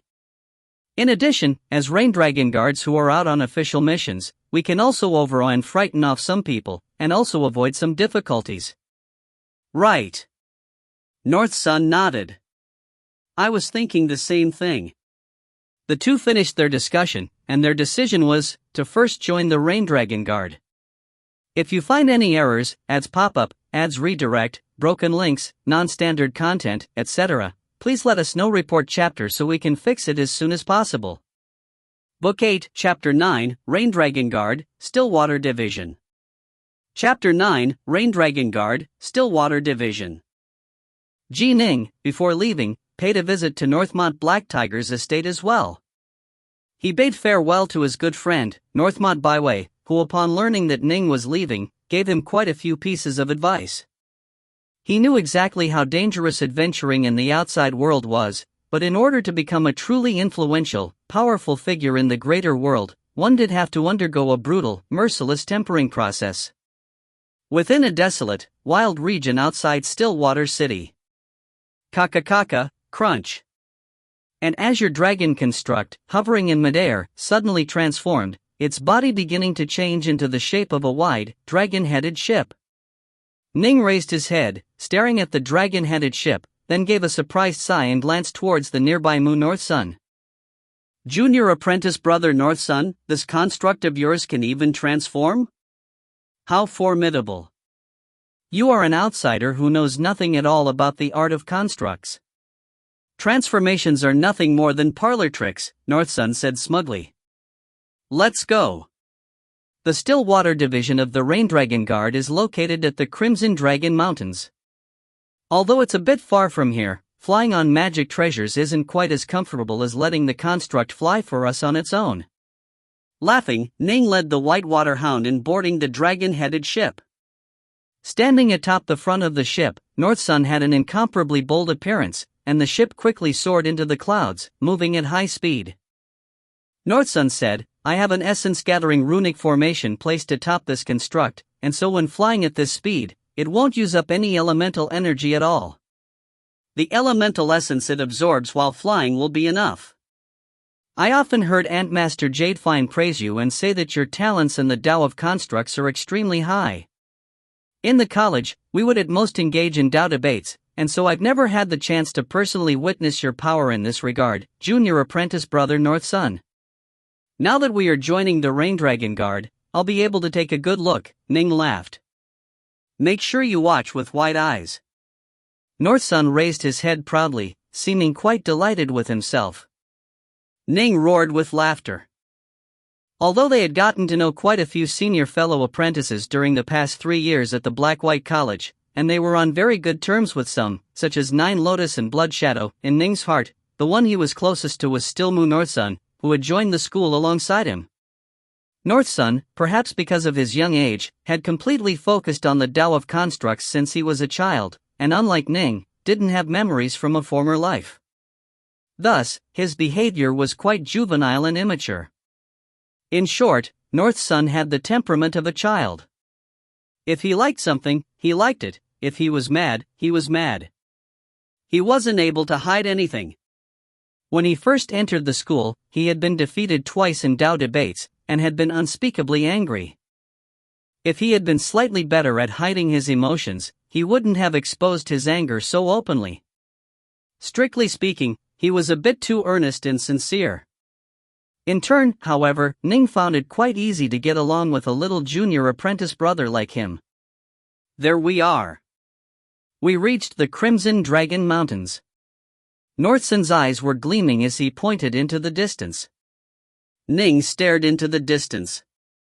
Past the clouds, he could see a chain of mountains that did indeed seem to be shaped into the sinuous figure of a dragon. The entire dragon-shaped mountain range was covered with a fiery red color, and from the distance, it did indeed look like a fiery, divine dragon. Its aura was quite astonishing as well, and in fact, it was even more terrifying than the grand formation of the Black-White College, which had been reinforced by countless generations of Immortals of the college. It lives up to its reputation as one of the top 2 supreme powers within Stillwatery Commandery, Ning said with an amazed sigh. North Sun sighed in amazement as well. The 2 supreme powers are the Northmont clan of Stillwater, and the Stillwater division of the Raindragon Guard. In addition, just from looking at the grand formation, we can see that they definitely far surpass our Black-White College. The Raindragon Guard really live up to their reputation. This was just a mere commandery division.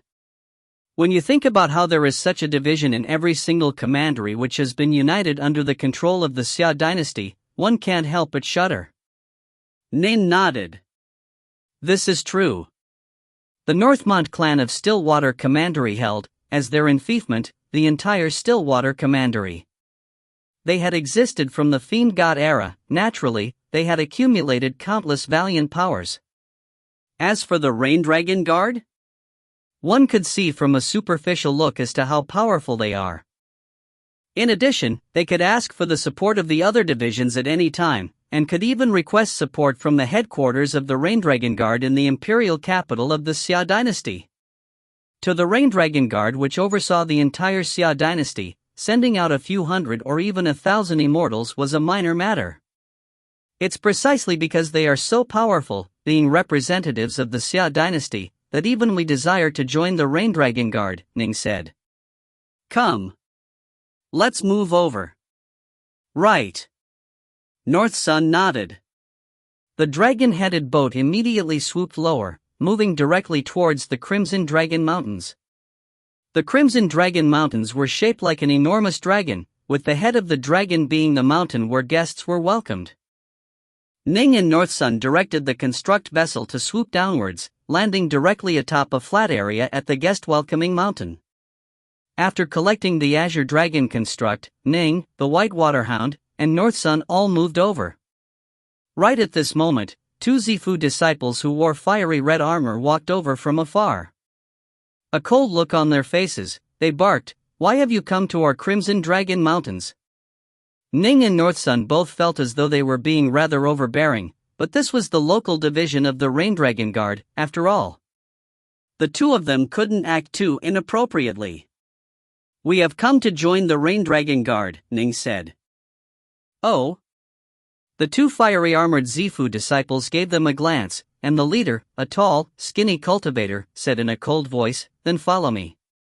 Ning, North Sun, and the Whitewater Hound immediately followed after him. They all moved through the mountainous as easily as though they were moving through flat land, and these crimson-armored Zifu disciples could be seen throughout this guest-welcoming peak. The two of you, listen up. The tall, skinny cultivator leading to them said in a cold voice, quite a few wish to join our rain dragon guard. However, you have not yet joined and are not yet rain dragon guards.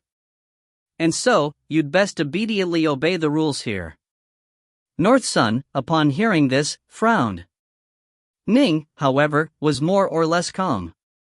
Remember this. First of all, you are not rain dragon guards, thus, within the Crimson Dragon Mountains, you are forbidden from fighting. If you violate this, you will be killed with no mercy. Second, the only place within the Crimson Dragon Mountains which you may move about in is this place, the Guest Welcoming Mountain. If you barge into other areas, you will be killed with no mercy. Third, you are not to touch or damage the restrictive formations set upon the Guest Welcoming Mountain. Violators will be killed with no mercy. The tall, skinny man didn't even look at Ning or North Sun. North Sun's face was now turning rather ugly. He sent mentally, junior apprentice brother Ning, the Rain Dragon Guard have too many rules, and they are too brash and arrogant. We are disciples of the Black-White College, and yet they treat us like this? Forget about being disciples of the Black-White College, even if we were members of the Northmont clan of Stillwater, it wouldn't mean anything in this place. Ning had read the intelligence reports, and knew a few things about the Rain Dragon Guard. Ning, North Sun, and the White Waterhound continued to follow from behind. Soon, they arrived at the back of the mountain, where there were wooden houses and stone houses scattered everywhere. Take a look. The tall, skinny cultivator pointed towards the distant stone and wood houses. Within those houses are those who wish to join the Rain Dragon Guard. These houses were built and left behind by others who came to join us. You can choose an empty one and live there for now. When we've cobbled together enough people, you'll be sent to the wild marshes of the Jail Mountains. After speaking, the tall, skinny cultivator turned and departed, quickly disappearing. Who the hell is he? He's so arrogant, North Sun muttered. He's an auxiliary keeper of the Rain Dragon Guard, Ning said. He had met with Bai Wei quite a few times, and had learned many things. A keeper of the Rain Dragon Guard? North Sun said, surprised, the Rain Dragon Guard actually has keepers? Ning nodded. Of course. Those of us who joined the Rain Dragon Guard are all quite free and unrestrained. We roam about the world, and only when we come to take on missions will we appear. However, the Rain Dragon Guard also needs some people who are permanently stationed here, or some soldiers who they will be able to trust completely. Thus, the keepers were created. The keepers of the Rain Dragon Guard are like soldiers, they are controlled extremely strictly, and are subject to many rules. They aren't as free as us, Ning said. You should know that the Rain Dragon Guard has an auxiliary corps. Generally speaking, the keepers are selected from the auxiliary corps. Oh. North Sun now understood. Although their freedoms are restricted, they have the highest degree of trust from the Xia dynasty. Within the Rain Dragon Guard, they have access to more divine abilities, secret arts, treasures, etc. As for us, even after we become Rain Dragon Guards, we'll still need to carry out missions in order to receive such benefits, Ning said. To get something, you have to give something. North Sun hurriedly nodded. I don't want to become a keeper. There are so many rules, how does it even feel like being an immortal practitioner? That's just a form of suffering. Everyone has their own choices, Ning said with a laugh, then sighed.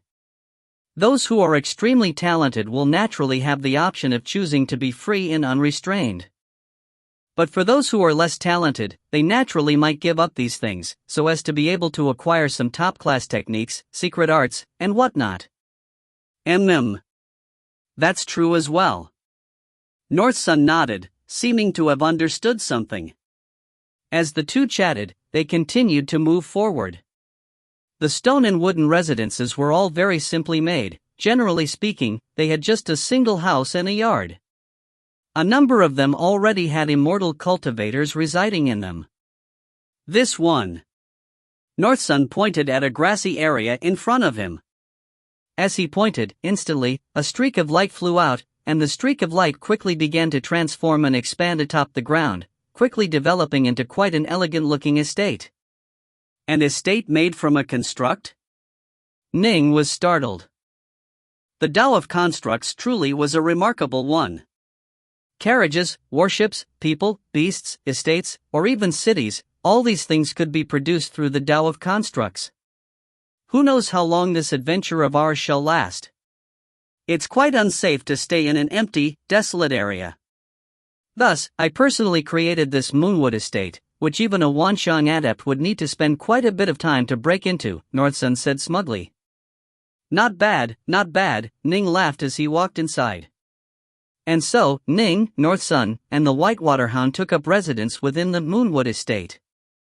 One day after another passed, and the immortal cultivators living in the nearby stone and wood houses began to discover that a construct estate had appeared in their midst. However, none of them commented on it, just waited quietly together. Early one dawn, a month after Ning's group had arrived. Everyone! A sonorous voice thundered out, instantly filling every single stone room and even wooden room. Even the construct estate which Northsun had created was unable to block out this sound, which blasted forth next to Ning, Northsun, and the Whitewater Hound's ears. It is time to go to the wild marshes of the Jail Mountains. The voice continued to echo forth. Ning felt his chest grow tight and his face changed. Such terrifying power. This level of power makes me feel as though I cannot resist it whatsoever.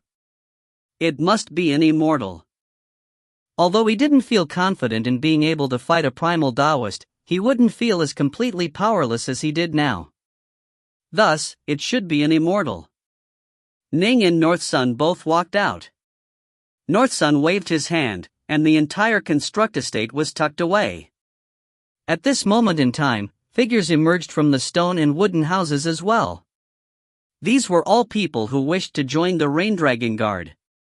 If you find any errors, ads pop up, ads redirect, broken links, non-standard content, etc., please let us know. Report chapter so we can fix it as soon as possible. Book 8, Chapter 10, The Immortals of the Rain Dragon Guard. Chapter 10, The Immortals of the Rain Dragon Guard. Ning stared at his surroundings. During the past month, all of the immortal cultivators had remained in their own stone or wooden houses, training quietly. To them, training and waiting for a month was a very simple matter. Thus, during the past month, he hadn't really gotten to know any of them. 100. Ning's gaze swept past them, and he realized that the total number of figures who had emerged numbered exactly 100 people. Ning then turned his gaze to the front. Up ahead, there were 3 figures who were staring at Ning and the other 99 who wished to join the Rain Dragon Guard. These 3 were led by a silver-haired, black-robed elder who carried a desolate, killing aura about him. When he swept his gaze past the prospective recruits, everyone, Ning included, felt an invisible pressure bear down upon them. It was as though a black dragon was staring at a crowd of ants. An immortal, Ning said silently to himself. The gaze of the silver-haired, black-robed elder flashed like the gleam of a weapon, causing them all to feel shock in their hearts. He suddenly spoke out. Your batch of 100 immortal cultivators has been completed. Now, you can go to the wild marshes of the Jail Mountains. Ning and the rest of the 100 all listened carefully. You are not yet Rain Dragon Guards, the silver-haired, black-robed elder continued coldly. Thus, you are assigned to live in this desolate, backwater part of the mountain. Once you become true Rain Dragon Guards, you will naturally be permitted to enter the depths of the Crimson Dragon Mountains. As he spoke, he pointed towards the distance, to a peak of the Crimson Dragon Mountains. That place is the place where true Rain Dragon Guards reside. The Crimson Dragon Mountains aren't a place for pleasure, and it isn't as bustling as Stillwater City. The only thing we have here is the endless quiet. The silver-haired elder continued calmly, those who focus on training quietly will generally take over one of the cave estates of the Crimson Dragon Mountains and train within. The number of immortals who are currently training within the Crimson Dragon Mountains is greater than 20. Once these words came out, Ning and the rest of the 100 immortal cultivators all felt their hearts clench tightly. The Rain Dragon Guard really did live up to its reputation as being one of the two titans of Stillwater Commandery. More than 20 immortals? Ning and Northsun were from the Black-White College, which was ranked as the third greatest power. And yet, they now understood what a tremendous difference in power there was. Although the college had quite a few immortals, just the ones training in at the Rain Dragon Guard's base numbered over 20, much less the ones out on assignment or in the other branches spread throughout the Xia dynasty. In fact, some celestial immortals will occasionally come from the imperial capital to expound on the Tao for the Rain Dragon Guards present. The silver-haired elder swept his gaze forward. In terms of power, our division of the Rain Dragon Guard is comparable to the Northmont clan of Stillwater. In terms of our roots and background, however, the Rain Dragon Guard vastly outstrips them. So long as you can enter the Rain Dragon Guard, divine abilities, secret arts, and even the chance to head to the core of the Xia dynasty, the imperial capital, all these are possible. You might even have a chance to go to the main headquarters of the Rain Dragon Guard to learn and be trained. All of this requires you to first join the Rain Dragon Guard. The silver-haired, black-robed elder stood there, waist as straight as a mountain, his voice reverberating sonorously in each person's inner heart. Now, each of you shall tell me of your history and your power. If you wish to join the Rain Dragon Guard, you must meet the minimum requirements of our Rain Dragon Guard. If you aren't even able to fulfill the minimum requirements, then there is no need for you to go to the jail mountains as wild marshes, you can just go back right now. Whoosh! Instantly, a bronze mirror floated up into the skies, hanging there. All of you, fully explain your histories and your level of strength. If you dare to lie at all, you will be killed without mercy. You. The silver-haired elder pointed towards a black-bearded youth, and the bronze mirror turned towards him. The black-bearded youth immediately said, Skysplitter Sword Sect, Key Refiner, Middle Stage 1 Xiang Adept, Bu Violet Sun. All right. The silver-haired elder nodded. Next. East River Clan, Key Refiner. Late Stage 1 Xiang Adept, East River Cloudsoar. One practitioner after another began to reveal their histories. The Rain Dragon Guard would naturally want to learn about the backgrounds of those who came to join. After learning their backgrounds and names, given the intelligence networks of the Rain Dragon Guard, they would quickly be able to obtain detailed reports. Not a single person dared to lie. To lie in front of an immortal of the Rain Dragon Guard would be suicidal. You. The silver-haired elder pointed towards Northsun. Northsun answered, Black-White College, Key Refiner. Middle Stage 1 Xiang Adept, Mu Northsun. The Black-White College? Someone from the Black-White College came as well. Instantly, quite a few immortal cultivators began to pay attention to Northsun. Although they also came from extremely top-tier schools, sects, and extremely large clans that were on the same tier as the Black-White College, those tribes and clans had many disciples and descendants. Every single member of the Black-White College, however, was definitely a peerless genius. Not a single one of them was easily offended. You. The silver-haired elder looked towards Ning. Black-White College, Key and Fiend God Body Dual Refiner. 9th stage of the Crimson Bright Diagram of the Nine Heavens. G. Ning. Ning gave his response. The silver-haired elder gave Ning a surprised glance. For even an immortal to be surprised, the reactions of the other immortal practitioners went without saying. All of them were filled with boundless amazement and curiosity. To join the Rain Dragon Guard, generally speaking, the early 1 Xiang Adept stage was a minimum requirement, but of course, if one trained in the legendary, number 1 Fiend God Body Refining Technique, the Crimson Bright Diagram of the Nine Heavens, one would be an exception. Being at the Zifu disciple level would suffice. This situation, however, was extremely rare. Unexpectedly, today they managed to encounter someone who had trained to the 9th stage of the Crimson Bright Diagram of the Nine Heavens.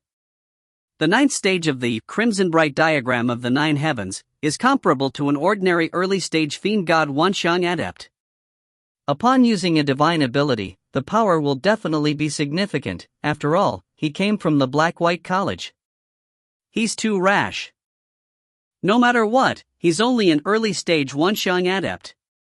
Since he didn't discuss his power as a key refiner, he hasn't reached the Wanxiang level in it either.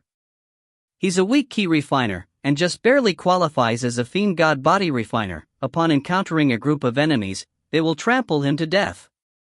The immortal practitioners were all thinking this to themselves. Those who dared join the Rain Dragon Guard were all quite self-confident, and could be considered elites amongst their peers. The silver-haired, black-robed elder looked towards Ning's reflection in the bronze mirror, then nodded slowly. You are indeed at the 9th stage. Next. The silver-haired, black-robed elder looked towards the next person. But, right at this moment, a voice suddenly echoed in Ning's mind. Your name is Ning? The Crimson Bright diagram of the 9 heavens has been publicly acclaimed since the Fiend God era as the #1 technique, and it has quite a few special aspects. Once you join the Rain Dragon Guard, you'll learn how to better unleash your battle power as a Fiend God. You must return from the wild marshes of the Jail Mountains alive, and actually, it'd be better if you waited until you reached the 10th stage or the 11th stage before going to the wild marshes. Then, you will definitely be incomparably safe. The silver-haired, black-robed elder even gave Ning a sidelong glance. Ning understood, this immortal of the Rain Dragon Guard was the one who had mentally sent him this message. Ning smiled towards this immortal of the Rain Dragon Guard, but he didn't hesitate at all. Clearly, his mind was set. Special? Ning pondered this statement. When I was in the underwater estate, the giant yellow bear also said that my fiend god body can be described as perfect, and capable of learning the star-seizing hand, which Taoist 3 lives left behind. In addition, even in the fiend god era, the Crimson Bright diagram of the 9 heavens was publicly acclaimed as the #1 fiend god body refining technique. It has spread so far, I imagine that it is quite easy to acquire. Even our G-clan has a complete copy of the first scroll and the first 9 stages of it. Ning had the feeling, as though there must be a tremendously powerful force which was propagating the Crimson Bright diagram of the 9 heavens. In addition, this technique had been publicly acknowledged long ago. The Xia dynasty itself had only been established during the later periods of the Fiend God era. This technique had existed even before the Xia dynasty's founding, and yet, the Xia dynasty actively propagated it. There must be some reason for this, Ning mused to himself. However, without question, this technique, as one which even the giant yellow bear praised, shouldn't have any problems. Since the technique itself has no problems, then for now, a kid like myself has no need to worry about the other reasons. This immortal of the Rain Dragon Guard said that there are some special aspects to it, and that after joining the Rain Dragon Guard, I'll learn how to truly unleash the combat potential of my divine body? Ning instantly grew rather eager. The Rain Dragon Guard was the most powerful military force of the entire Xia dynasty. It only made sense that it had some special secret arts. In terms of its roots and its background, the Rain Dragon Guard was naturally countless times superior to the Black-White College. Not even the Marquis of Stillwater could compare to the entire Rain Dragon Guard. You. The silver-haired elder pointed to the final immortal cultivator. This man was dressed in a beautiful golden robe, and he said with respect, Snow Dragon Mountain, Key Refiner, Peak Wanxiang Adept, Dongwon. Ning's ears twitched. He turned to look over towards him, and that immortal cultivator just so happened to be looking at Ning as well. Their gazes intersected. He knows me. Ning instantly realized this, when their gazes cross. The immortal cultivator named Dongwon had a smile on his face, and he even nodded towards Ning. Ning just gave him a calm look, not smiling at all. His parents and uncle, in a way, had all died due to the disciples of Snow Dragon Mountain. How could Ning possibly smile when facing a disciple of Snow Dragon Mountain? Ning began to ponder in his heart.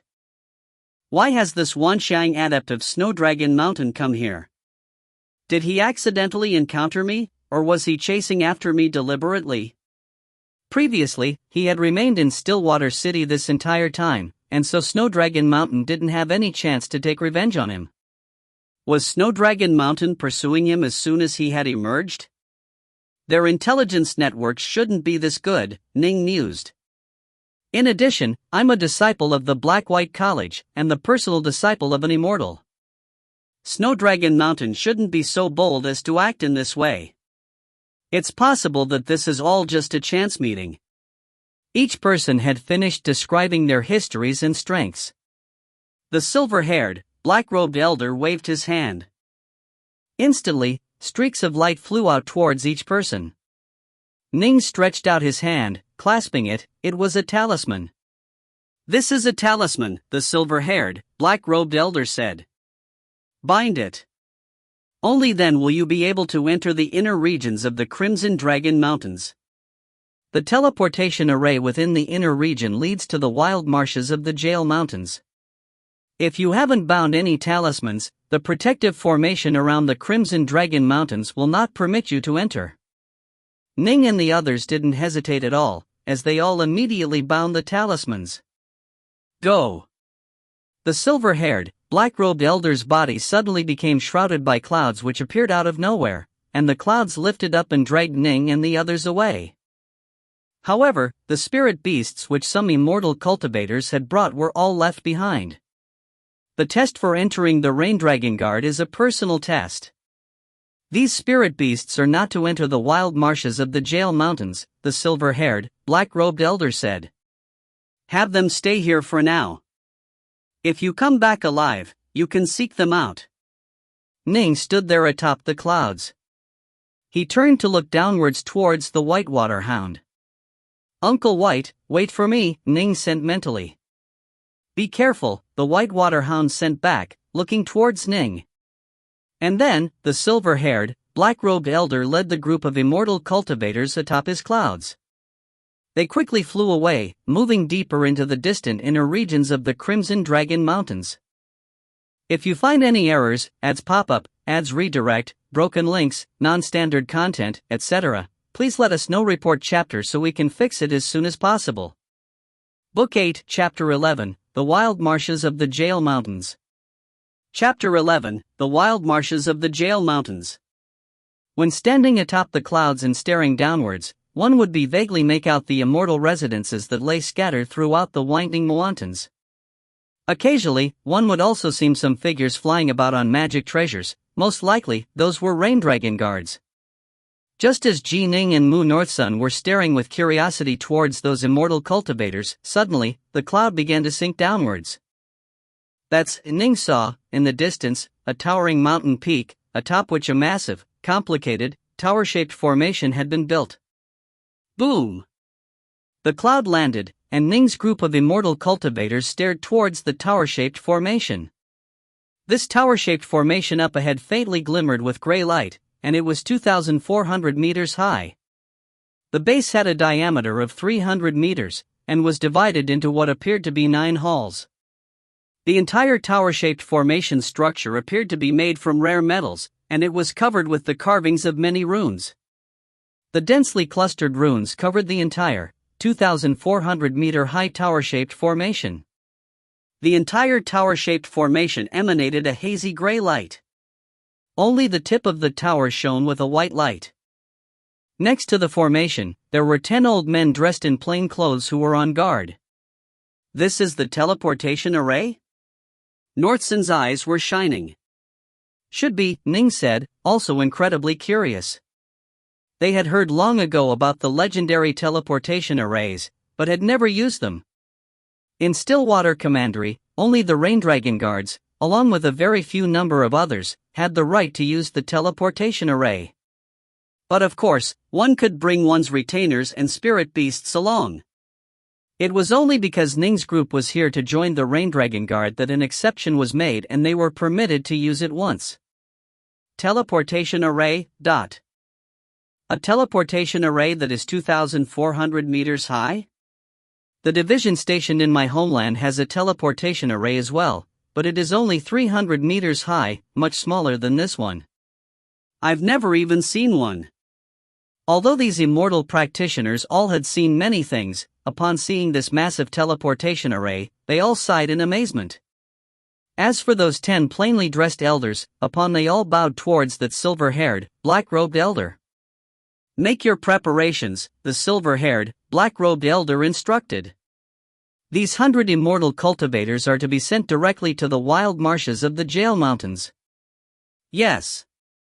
The 10 elders immediately entered the grand formation, which began to change subtly. As for the silver-haired elder, he glanced towards Ning's group of 100, then said in a sonorous voice, "This teleportation array is a top-tier teleportation array.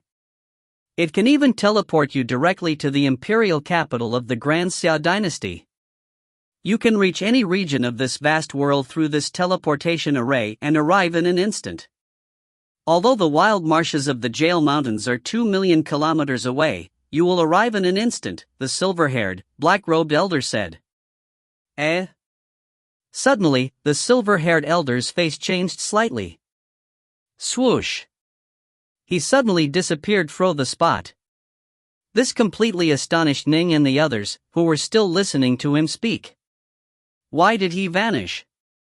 Something important must have occurred. Immortals truly are extraordinary.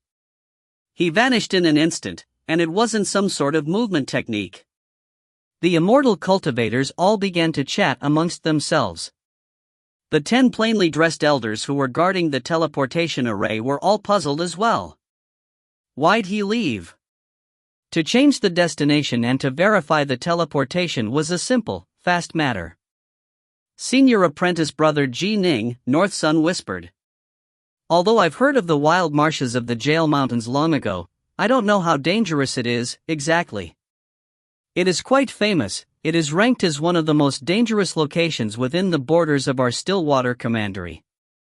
I heard that in that place, there are many areas where space is fractured, and which might lead directly to some fractured dimensions. There are many monsters lying in wait there, and according to legend, even fiend gods lie in hiding there, Ning said. The land under the control of the Grand Xia dynasty was simply too vast. Aside from some safe areas like Swallow Mountain, there were also countless mysterious, special, dangerous regions. Even the Earth of Ning's previous life had, in an area of 10,000 kilometers, countless mysteries and secret areas. The same was true, naturally, for the vast world ruled over by the Grand Xia dynasty. Within Stillwater Commandery, there were quite a few bizarre places, and some had been created as part of the aftermath of battles that had occurred back in the Fiend God era. There were also immortal estates, relic sites left behind by major powers, and more. One of the top 10 danger zones of the entire Stillwater Commandery were the wild marshes of the Jail Mountains. However, these danger zones were also filled with countless opportunities. I, too, have heard that there are fiend gods here. Suddenly, a handsome, white-robed man moved closer to them. Ning and North Sun both turned to look. Fellow Taoists Ji Ning, Mu North Sun, the handsome, white-robed man immediately said with a laugh. I am East River Cloudsoar, and my Taoist title is Cloudsoar as well, but my Taoist title is Twinwood, North Sun said quite straightforwardly. At the same time, he glanced at Ning, then continued, my senior apprentice brother is Ji Ning. His Taoist title is Dark North. Right, you just spoke of fiend gods. Can it be that there truly are fiend gods within the wild marshes of the Jail Mountains? The handsome, white-robed man immediately said, can it be that you two have never heard of the legends of the Jail Mountains? The legends of the Jail Mountains? Ning and North Sun exchanged glances, then shook their heads. According to legend, an unfathomably long time ago, just as the Fiend God era was drawing to an end, Cloudsoar said slowly, the group of powerful immortals who had established the Grand Xia dynasty used a tremendously powerful magic treasure to imprison and seal a large group of fiend gods. This powerful magic treasure is the Jail Mountains. It would have been incredibly difficult to kill all the fiend gods, and most likely some of the immortals would have died as well. Thus, they simply used the Jail Mountains to seal these fiend gods away. The Jail Mountains sealed them away from the outside world, completely separating them away and preventing them from absorbing the energy of the outside world. The fiend gods would only grow weaker and weaker, and after 1,000,000 years, they would become incomparably weak. Ning and North Sun listened and nodded. Immortal cultivators and fiend gods, at a certain level, they wouldn't need to eat or drink, but they would still need to absorb energy from the outside world. Ki refiners would absorb natural, elemental ki, while fiend gods and fiend god body refiners would absorb some other types of energy, such as the energy of the 5 elements, the energy of the stars, the energy of the sun and the moon, etc. If one was unable to absorb energy from the outside world, one would naturally grow weaker and weaker. But afterwards, an extremely powerful fiend god who was amongst the group that had been sealed away actually managed to break through the jail mountains and charge out of the sealed grounds. A wild, savage battle erupted. The Immortals and the fiend gods fought viciously, causing the entire region to shatter and crack. Although no one knows what the results of that battle were, the wild marshes of the jail mountains ended up the way they currently are, Cloudsoar said. Ning laughed. The East River clan lives up to its reputation. You even know about secrets like this. Cloudsoar laughed as well. I just flipped through some books on myths and legends and heard of this explanation. I have no idea if it is real or not. I heard that back in the fiend god era, the fiend gods dominated this world, Ning said. Now, however, it is us humans who dominate the vast world, with monsters being somewhat weaker, and there are almost no fiend gods left. North Sun's eyes were shining. I'm quite curious about the fiend god era as well. Cloudsoar laughed. When we grow stronger, we'll naturally learn more. This must be clearly investigated. The silver-haired, black-robed man was in midair, and his voice snapped out icily. Next to him was a black-furred, three-eyed hound who stood in midair. It spoke out. Yes. If anyone from the Northmont clan of Stillwater impedes us, kill them all. The silver-haired, black-robed elder said in a cold voice. Don't act in your capacity as Raindragon guards, but kill all those who oppose you. This matter must be investigated. Yes, the three-eyed, black-furred hound said respectfully. These marquisites have grown too accustomed to ruling over the territory which has been in theft to them. They all grow restless, and every so often, they need to be given a drubbing, the silver-haired, black-robed elder said in a cold voice. It seems yet another group of people shall die in the Northmont clan of Stillwater Commandery. Go! Yes. The body of the black-furred, three-eyed hound flickered, and then it disappeared without a trace.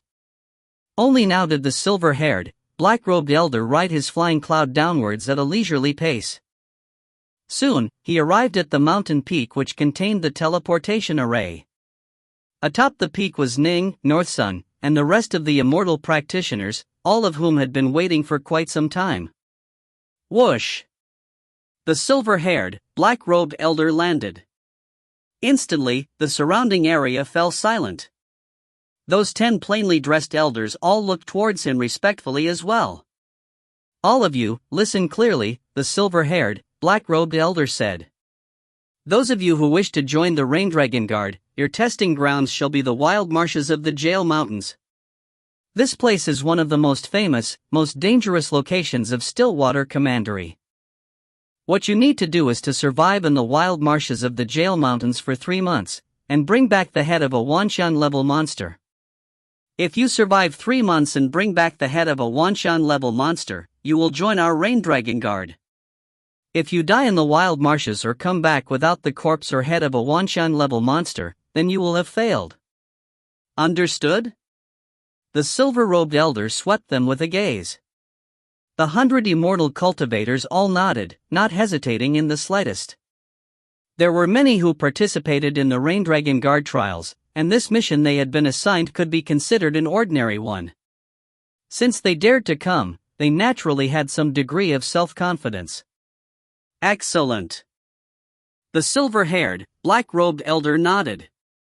Since that's the case, then all of you can head out now. I hope that in 3 months' time, I'll be able to see you return with the head of a monster. Remember, don't underestimate those monsters. You wish to kill them, but they also wish to kill you. The hatred that has built up between us over countless years means that they won't show you any mercy at all. The 100 immortal cultivators all agreed. Even the youngest amongst them, Mu North Sun, had a look of resolve in his eyes. All of you, come in. Don't go beyond the limits of the teleportation base. The 10 plainly dressed elders began to make the arrangements. Ning's group all moved into the teleportation array. The entire teleportation array was enormous, capable of transporting thousands of individuals. Senior apprentice brother Ning, my master instructed me that after we go to the wild marshes of the Jail Mountains, we must be wary of not only the monsters, but also of other immortal cultivators, North Sun sent mentally. They all know that we are disciples of the Black-White College.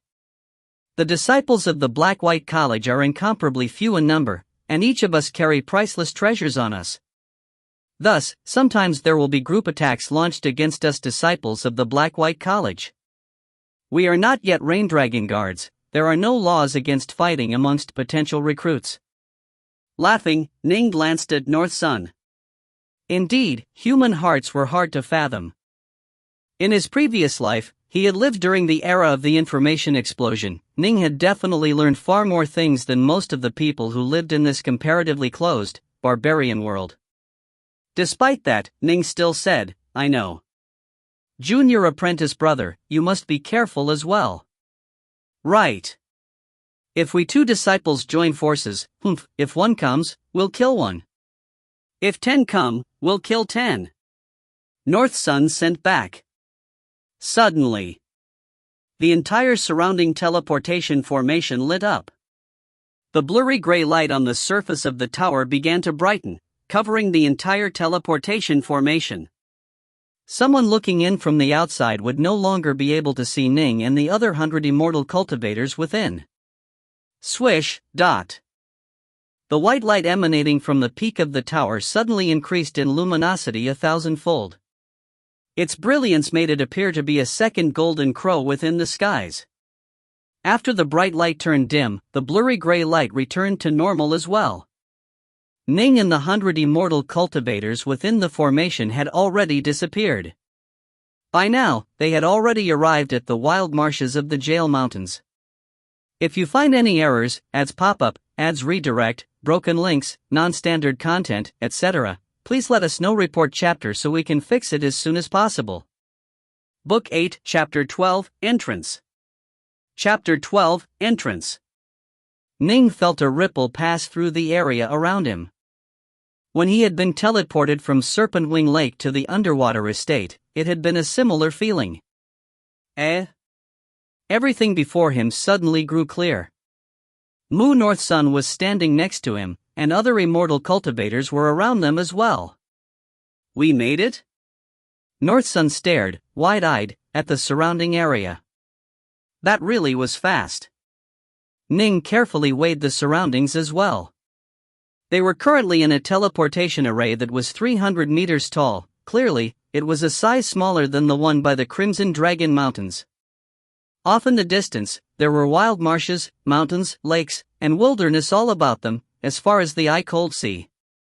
2 million kilometers in the blink of an eye. Ning had known what was going to happen, but after experiencing it for himself, he couldn't help but sigh in amazement. I heard that some immortals can instantly teleport 1 million kilometers. I wonder how long it will be before I have that ability. All of you, come out. Hurry up. 2 ancient voices rang out, and 2 plainly dressed elders outside the teleportation array waved towards them. Only now did the immortal practitioners walk out from the teleportation array. All of you, listen closely, one of the white-haired, slightly pudgy elders barked. These are the wild marshes of the Jail Mountains.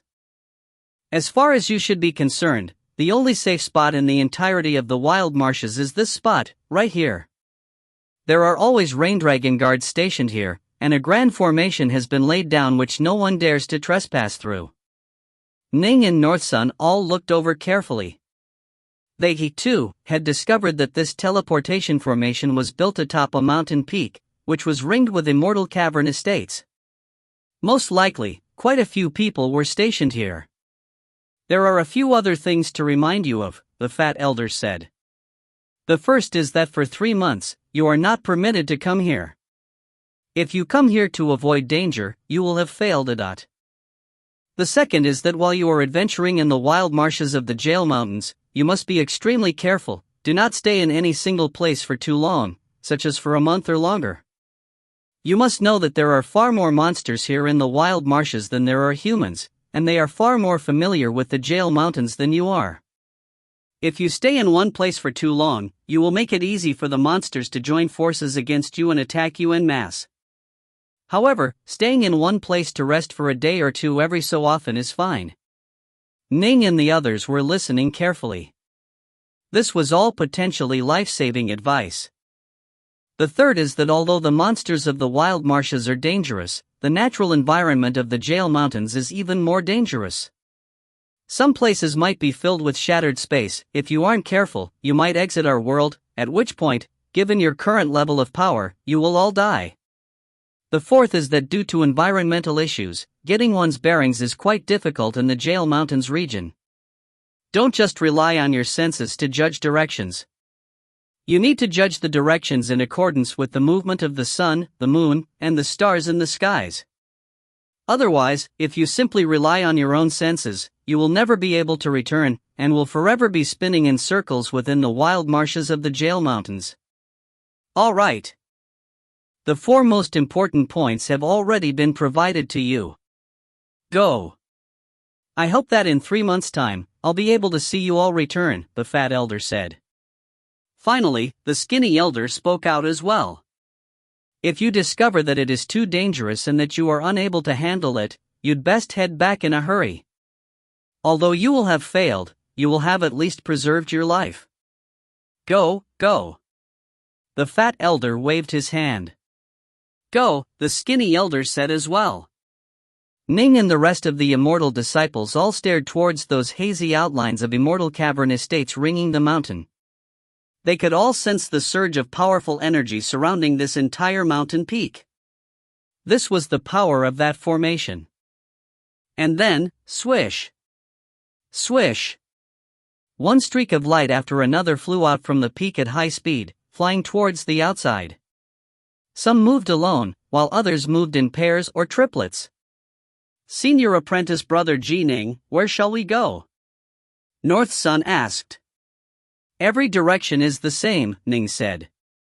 Sweeping the area with his gaze, he pointed towards the north. There are many mountains over there. Let's go over there. All right. North's son nodded. Whoosh. A dragon-headed ship suddenly appeared before them, and Ning and North's son boarded the ship. This dragon-headed ship was only 30 meters long. Clearly, it was sized appropriately for roaming the wild marshes. If they made it too large, it would just make it easier for monsters to find them. Soon, the 100 immortal cultivators had all spread out in each direction. The 2 elders responsible for guarding the formation had very complicated looks in their eyes. The skinny one sighed, I really envy them. I can sense the vitality and energy just oozing from them. Clearly, all of them are very young. Youth is a form of wealth, they have plenty of time to go fight, to struggle, and to go farther along their immortal paths. As for us, we won't have these opportunities. But at least we've lived a few hundred years, the fat elder laughed. The skinny elder stared into the distance. I wonder how many of this batch will make it back alive. If half can make it back, that'll be pretty good, the fat elder said. However, this group knew exactly how dangerous things would be, and they still elected to go adventure. If they can become rain dragon guards, they'll be able to benefit from the vast Tao repositories and magic treasures which the guard possesses, and their immortal paths will become more sure-footed ones. The particularly outstanding ones will even have the chance to go to the imperial capital of the Grand Xia dynasty, where they will be trained at our Rain Dragon Guard's headquarters. The dragon-headed boat flew through the clouds in the sky. These high clouds are actually the safest places, here within the wild marshes of the Jail Mountains. North's son was standing at the helm of the ship. Ning nodded. However, we still need to be careful. Once we discover any spatial ripples, we need to immediately avoid them. I know, North Sun said. The warship is flying quite slowly, actually. All right. Ning nodded. Look. North Sun stared down through the thin clouds below at a large mountain. This mountain was particularly majestic in a queer way. It pierced straight through the clouds. In addition, one could see with the naked eye countless monsters atop the mountain. Some were monsters that were in human form. They appeared to be moving about in a manner reminiscent of an army. Senior apprentice brother Ning, there must be Wanxiang-level monsters in that great mountain, North Sun said. Based on what I know, Wanxiang-level monsters are extremely common in the wild marshes of the Jail Mountains, and Zifu-level monsters can be seen everywhere. As for primal monsters, they are quite rare, Ning said. Some monsters have taken over a mountain and have proclaimed themselves the local king, while others travel by themselves. Those who have taken over a mountain are all extremely strong. North Sun nodded. It's quite hard to run into one of the Wanxiang-level monsters who are wandering about by themselves, Ning said reflectively. So, our target should be the monsters who have crowned themselves kings of a mountain. But from far away, we aren't able to tell exactly how strong those king monsters are. If we are unlucky, we might run into a primal monster, but... Then what should we do? North Sun asked. Ning had come up with an idea long ago. However, he looked at North Sun. Junior apprentice brother North Sun, do you have any ideas? I do have a few, North Sun said with a frown. The first is to follow other immortal practitioners about and let them be the ones to investigate. When the battle begins, after verifying that the target is a Wanxiang monster, we'll attack. Not bad. Ning nodded in praise. North Sun continued, the second method is to search for a mountain with monsters that don't seem too strong. 9 out of 10, that mountain would be the territory of a Wanxiang monster. And the third idea? Ning prompted. North Sun's eyes lit up. As Master said, the hearts of men are difficult to fathom. Since that's the case, I imagine that there will be cases where immortal cultivators will attack other cultivators. Generally speaking, this would involve several of them joining forces. If several of them join forces against us, I refuse to believe that not a single one of them will have acquired the corpse or the head of a Wanxiang monster. We can set up a trap, so if anyone comes to ambush us, we'll counter-ambush and kill them. However, all three plans have their own flaws. I'm not confident in any of them. North Sun was quite irritated. Still, we have 3 months. That should be enough. Ning laughed. Your methods are good, but I have an even simpler one. North Sun looked expectantly towards Ning. What method? Search for a seemingly ordinary-looking mountain of monsters, Ning said with a laugh. North Sun stared. Isn't that my idea? After we find an ordinary mountain, I'll sweep it with my divine sense. Ning laughed. If the opponent can sense my sweep, then it will most likely be a primal monster. If they aren't able to, then they will be Wanxiang monsters.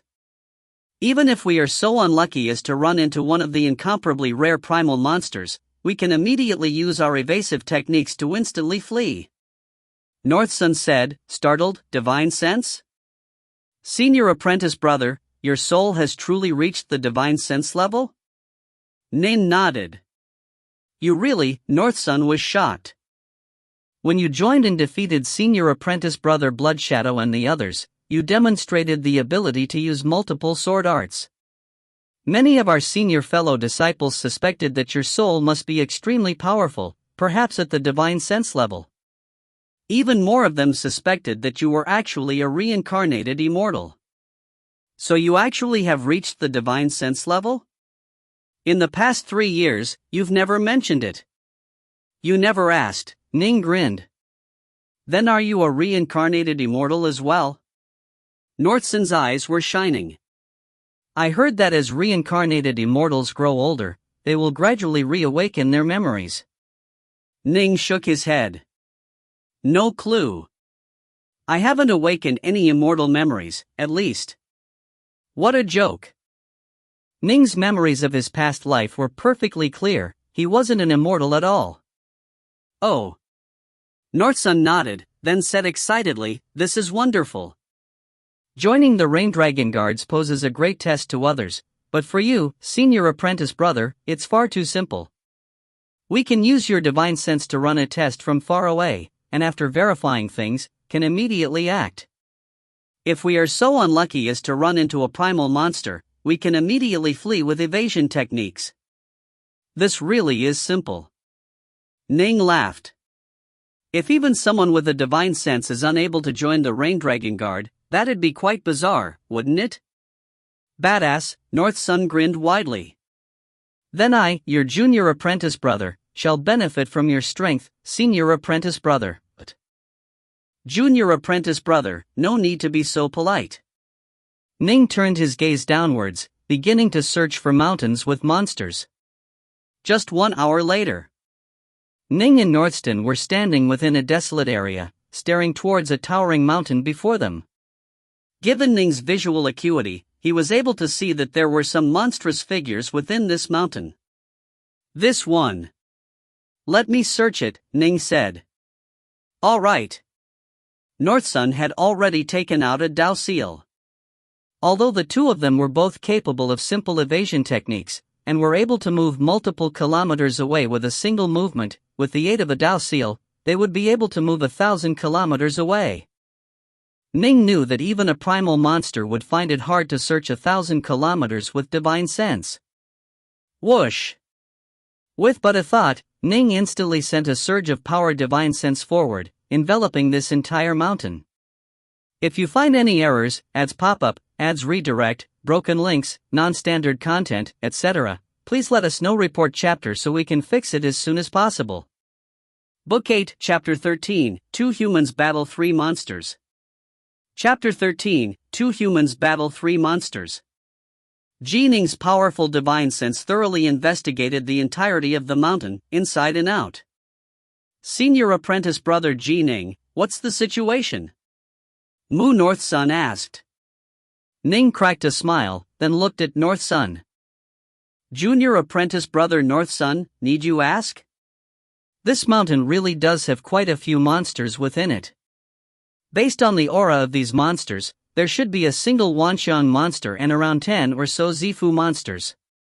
There are also some Xiantian monsters that can transform into human form, as well as a crowd of lesser monsters. Just one? Northsun chewed on his lips. That's it? There's 2 of us though. Thus, your idea was the right one. We first find a seemingly ordinary mountain of monsters, with the expectation that the monsters within won't be too powerful, Ning laughed.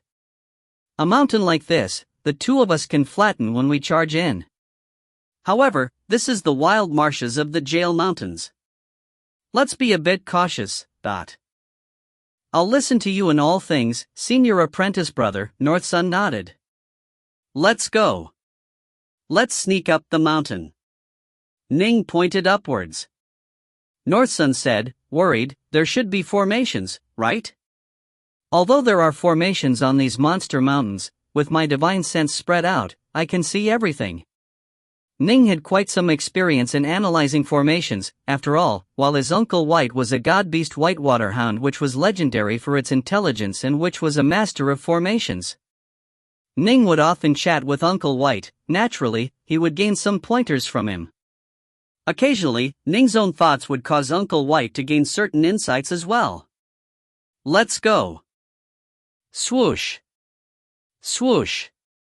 The 2 stealthily slipped upwards through the wild grass, moving closer and closer to the mountain at high speed. A black-faced, muscular fellow was seated in the lotus position atop a jade bed, looking quite like an immortal practitioner. The black-faced fellow suddenly opened his eyes, and a baleful aura shot out from his eyes, but then was quickly retracted. He stared towards the stone door in the distance. With but a thought, he made the stone door rumble open. Immediately, a small figure charged in from outside. It was a skinny underling, who knelt down and said, "Congratulations, Majesty, for having finished your meditations. The large, black-faced man let out a grunt. Go. Have the madam come and arrange for a table of food to be prepared. Yes. The skinny little figure respectfully departed at high speed. The black-faced man left his jade bed, walking leisurely out of the hall of his cavern estate and moving outside the stone door. Standing outside, he seemed to be able to see all sorts of sights in the vast marshes outside, and a killing desire filled his eyes. Humans often come in batches to attack these wild marshes of the Jail Mountains. The Jail Mountains' marshes belong to us monsters. If a human comes, we will kill him. It's been quite a long time since humans have come to my place. The wild marshes of the Jail Mountains were simply too vast. There were quite a few human immortal cultivators who came to this place, but they were all spread out extremely sparsely throughout the wild marshes. A monster would only occasionally run into a human immortal cultivator. 30 years ago, that human monster offered me quite the amount of liquefied elemental essence and magic treasures, which I traded for liquefied elemental essence as well. It allowed me to shave 2 centuries off of my training, while my power increased greatly. The black-faced man was quite eager. I wonder when I'll meet yet another foolish human. Those who dared to crown themselves kings of a mountain in the wild marshes of the Jail Mountains naturally laid down many traps around their nest, making it so that any humans who arrived would be unable to leave. Your Majesty! Suddenly, a soft voice rang out. The black-faced man turned to look. A seductive, green-clothed, devilish woman entered, carrying a jade platter with a beautifully carved beast-head goblet of wine, as well as a perfectly made bottle of wine. Madam! The black-faced man smiled. Your Majesty, you've been training for many months now. You've worked very hard. This is the wine which I personally brewed, the Immortal Moon Spirit wine. The green-clothed, devilish woman walked over while speaking. Monsters, after becoming sentient lifeforms, would gain intelligence equivalent to a human's. This green-clothed, alluring woman was a Zifu monster, while the black-faced man was a Wanshan monster. Training took up quite a time, and these monsters knew how to enjoy themselves. They, too, need companions. Although in this part of the world, the monsters were tremendously powerful, it was still the Grand Xia dynasty which had truly unified the world, a dynasty of humans. Many of the major powers amongst the monsters had official positions within the Grand Xia dynasty. This was actually the reason why monsters continued to exist. However, although the high-level individuals were on fairly good terms with each other, generally speaking, human immortal cultivators and monsters fought quite fiercely against each other. A sumptuous feast of delicacies had been prepared, including meat, fruit, and wine. The black-faced man picked up a piece of meat and began to chew it, then frowned and barked towards the outside. Go to Rear Mountains and to the place where we are raising humans. Catch a tender one and send it over. This meat is tasteless. Human flesh is much better. Yes. The monster outside immediately replied in a high-pitched voice. Those humans eat the flesh of us monsters, and in fact, some major power even created a spirit beast seal and other things to forcibly enslave us. The black-faced man let out a cold snort. We monsters naturally can eat humans as well, and in fact, we should enslave them as well. Since there's a spirit beast seal, why can't there be a human slave seal? The alluring, green-clothed poured a goblet of wine for her king. Your Majesty, I heard that beyond the greater worlds, there are major powers amongst the monsters, capable of dominating the 3 realms, who are indeed capable of creating a method for enslaving humans. But unfortunately, in our greater world, the world is formally ruled over by the Grand Xia dynasty. How can they possibly permit a technique allowing monsters to enslave humans be spread out? Madam, is there truly a method by which monsters can enslave humans? The black-faced man stared at the alluring, green-clothed woman. That's just a legend. The alluring woman shook her head. How would I, a minor Zifu-level monster, know about such things? The black-faced man let out a cold snort. After I become a monster immortal one day, I will definitely, not good. The black-faced man suddenly rose to his feet, staring outside the stone door. Your Majesty? The alluring woman was shocked. The look on the black-faced man's face had changed, and he slapped the table, which with a shudder disintegrated into white dust. He roared with fury, since you dare come, why haven't you shown yourself? Your Majesty, we caught a delectable human child for you. A terrified voice rang out from afar. And then, ahhh. A miserable scream, and then the terrified voice was cut off. The alluring woman in the cavernous state knew that something was amiss. Terrified and restless, she said, Your Majesty, what is going on? What is happening? Has a human immortal cultivator come? Don't we have layers of formations and restrictive spells here? How could the human cultivators made it all the way here? The black-faced man just stared fixedly towards the outside. They are formations experts, he said, gritting his teeth. What he didn't realize was that Ning had actually gone around quite a few of his formations while avoiding activating the others. Ning had thus gone straight through, not setting off any alarms at all. In the end, Ning had been forced to break through the bewildering formation which was always active and protecting the caverns. This was why the black-faced man was suddenly shocked into wakefulness. Don't cry, don't cry. In a short while, Big Brother will help you slaughter that monster. 3 human figures walked over. Walking in front was a fur-clad human youth, while behind was a white-robed youth who was holding the hand of and comforting a toddler who was dressed in just leaves. Wah, wah-ea. The toddler sobbed, tears still cascading down. Just now, the monster had instantly been chopped into mincemeat, which had utterly terrified the toddler. Northsun, enraged, pointed straight at the black-faced man. Monster, the day of your death has come. Ha ha ha, it's been quite some time since I encountered any human immortal cultivators. You dared to come to my place? Today shall be the day of your deaths. The black-faced man suddenly produced 2 massive black scimitars, then let out an angry howl. Die! Bang! Above the hall, one bright star after another, and within this sea of stars, there was even a brilliant moon. Kill! The black-faced man's face was savage. As for Northsun, he howled in anger, Senior Apprentice Brother Ning, hand this monster to me.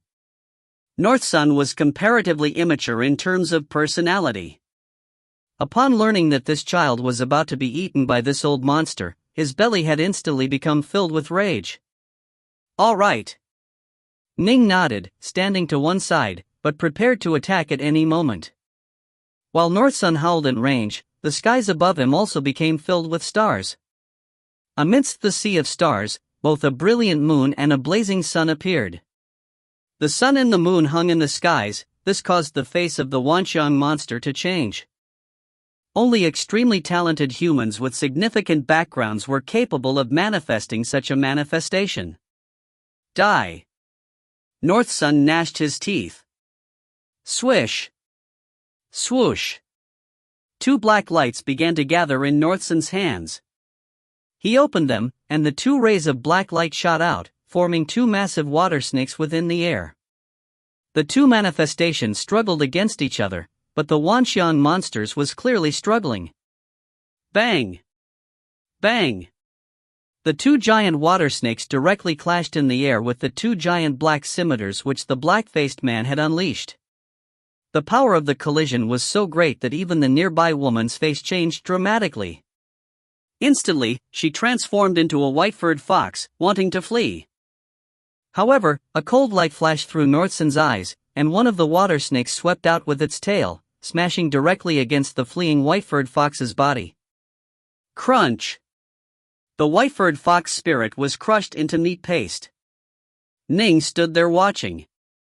He nodded to himself. My junior apprentice brother has the upper hand. He lives up to his reputation as a genius of the Tao of Constructs who entered the Black-White College at age 14. Formidable. He had joined the Black-White College at age 14, and had been completely absorbed in his meditations in the black-white diagram. If it hadn't been for Ning eclipsing everyone else, North Sun would have been a dazzling, eye-catching genius. Only, because he walked the Tao of constructs, many of his senior fellow disciples weren't able to truly comprehend what a monstrous genius North Sun truly was. Halt! The black-faced man immediately bellowed. He had the sense that things were not right at all. In the past, he had once killed a human Wanxiang adept. How was this seemingly soft, weak, white-robed youth so strong? In addition, the fur-clad youth standing behind the white-robed youth seemed to be even more dangerous. Too late to feel regret. North Sun snapped coldly. Why haven't they arrived yet? Why haven't they arrived? The black-faced man struggled to endure. Although his power would increase dramatically once he transformed into his real form, if he truly did that, this would truly become a battle to the death. What he needed to do, right now, was to delay. I shattered the talisman earlier. My third brother and fifth brother are located the closest. With their movement techniques, they should have arrived by now. But suddenly, a hint of joy appeared on the face of the black-faced man. He could sense something. Although the formations he had set around the mountain hadn't been able to detect these two humans, they had detected the arrival of his two good brothers. Just you wait. My third brother and fifth brother will suddenly ambush you, and with me joining forces, the two of you will definitely die, the black-faced man mused to himself. At the same time, he continued to furiously struggle to resist the attacks. At this moment, Ning, standing behind North Sun, had a changed expression in his face. With a cold snort, he said, "Old monster, so you actually have reinforcements coming." The black-faced man's heart instantly clenched. How had this immortal cultivator found out? Could it be that this immortal cultivator had also set down a formation in the area, and so had discovered his allies coming? No longer considering anything else, he immediately roared loudly, "Third brother, fifth brother, attack together and kill these two immortal cultivators." North Sun also let out a wild howl. Two more coming? Wonderful! We were complaining about there not being enough Wanxiang monsters. Ning looked towards the stone door outside the cavern estate, a faint swordlight flashing through his eyes. If you find any errors, ads pop up, ads redirect, broken links, non-standard content, etc., please let us know. Report chapter so we can fix it as soon as possible. Book 8, Chapter 14, The Lesser Thousand Swords Formation, reveals its might. Chapter 14, The Lesser Thousand Swords Formation, reveals its might. Two figures, transformed into streaks of light, were making haste towards the cavern estate of this monster mountain. One of the two figures was a hawk-nosed, golden-robed man, while the other was a dark, skinny youth. These were monster kings of two nearby monster mountains. The wild marshes of the Jail Mountains were incomparably dangerous, and even monsters had to form alliances to help each other. In this surrounding area, a total of 18 Wanxiang monsters had formed an alliance. If one encountered any danger, they would immediately shatter their runic talismans, and the other 17 would all immediately be aware of it and would come at maximum speed. The 18 Wanxiang monsters had all sworn an oath to the Tao of the Heavens. It was precisely because the 18 of them had formed a mutual defensive alliance that in this region, it was extremely rare for a monster to be killed. Big Brother shattered his runic talisman. I wonder if he encountered one of those lone wanderer freaks, or an immortal cultivator. The two of us are stronger than Big Brother. When we join forces, regardless of whether it's wandering monsters or immortal cultivators, they will all die. The two old monsters were chatting mentally to each other. The original ranking of the 18 monsters was based on age and seniority, not strength. Their big brother was a black-tusk elephant who had been training for a very long time. Third brother, fifth brother, attack together and kill these two immortal cultivators. Suddenly, a loud roar rang out from within the distant cavern estate. We've been discovered. The two Wanxiang monsters exchanged glances. They had wanted to launch sneak attacks, but they no longer had the chance now. Kill! They transformed into streaks of light, charging directly towards the door of the cavern estate. Within the cavern estate, Mu Northsun was exerting his strength to deal with the black-faced man, while Ning was holding onto the child's hands, looking at the expression of amazement on the child's face.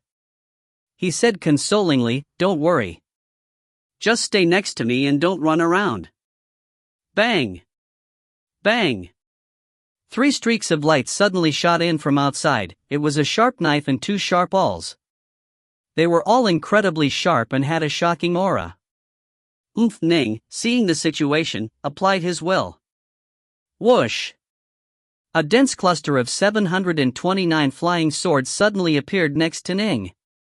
At the very core of those swords was a sword formation that was noticeably more powerful. These were the 9 Yang sword formation swords and 36 high-grade mortal-ranked water attribute flying swords. As for the other 8 major sword formations, 4 were formed from the 324 water attribute flying swords, while the other 4 were formed from fire attribute flying swords. Water and fire looped amongst each other, and in the center were the 9 Yang swords. Lesser Thousand Swords Formation, Level 9. Ning's powerful divine will completely filled these 729 flying swords, and they transformed into fire and water, competing against each other and reinforcing each other. The water was Yin in nature, while the fire was Yang in nature. Given Ning's accomplishments in the art of formations, he clearly now found it much easier to control the swords. Operating this sort of exquisite, pure sword formation was actually quite comfortable for Ning. 700 flying swords, all of which are high-grade or top-grade, Ning sighed mentally. In addition, half are fire, while the other half are water. Controlling them is an utter joy. Controlling so many flying swords placed an incomparably shocking amount of pressure on the soul. Ning, however, was able to withstand it easily. Crackle, crackle, crackle. The flying swords rose and fell in an undulating pattern, all of them emitting a hazy white light on their surfaces. In front of Ning's chest, an even more brilliant, moving flying sword formed of white light had begun to form. This white flying sword was as pure as jade, and it was covered with a lustrous layer of light that made it seem incomparably lovely. The entire flying sword emanated this layer of light, as though it were the treasure of an immortal. This was the sword light of the 9th level of the Lesser Thousand Swords formation. Now that Ning was using such high-quality mortal-rank swords, and had such a powerful soul to control them with, it could be said that Ning had already reached the theoretical limit of power a person at the Zifu disciple level could reach when using the Lesser Thousand Swords formation. Such power already vastly outstripped even using the likes of divine abilities such as Heavenly Transformation or the Luminous Eye of the Heart. Go! Ning smiled. This white, jade-like flying sword shot out, streaking out in an arc and flowing forward like water. Rumble, those 3 streaks of light were trapped and blocked by this flowing stream of water. As I thought, the fur-clad youth really is more powerful. The black-faced man currently battling against Northsun felt shock in his heart. He's actually able to simultaneously block the combination attack of 2 of my brothers by himself. Thud. Thud. The hawk-nosed, golden-robed man and the dark, skinny youth both landed within the estate, and their gazes towards Ning were filled with caution as well. 3rd brother, 5th brother. The black-faced man hurriedly sent mentally, the 2 of you, deal with the fur-clad one. Leave the smaller one to me. Use all your strength and kill him. All right, big brother. Done. These 2 newly arrived Wanshan monsters realized that if they were to maintain human form and control magic treasures from afar, they probably wouldn't be able to suppress this fur-clad youth. Human immortal cultivator, accept death. The 2 monsters roared with rage, and then began to transform. The hawk-nosed, golden-robed man instantly transformed into a divinely handsome and golden-feathered winged eagle. As for the other, the black, skinny youth, he instantly transformed into a 4-legged weird beast with coal-black skin and 2 curved yellow horns on its head. Die. The black-faced man also transformed into mist, then re-solidified into a long-trunked elephant with enormous black tusks. The 3 monsters were now all in their true forms.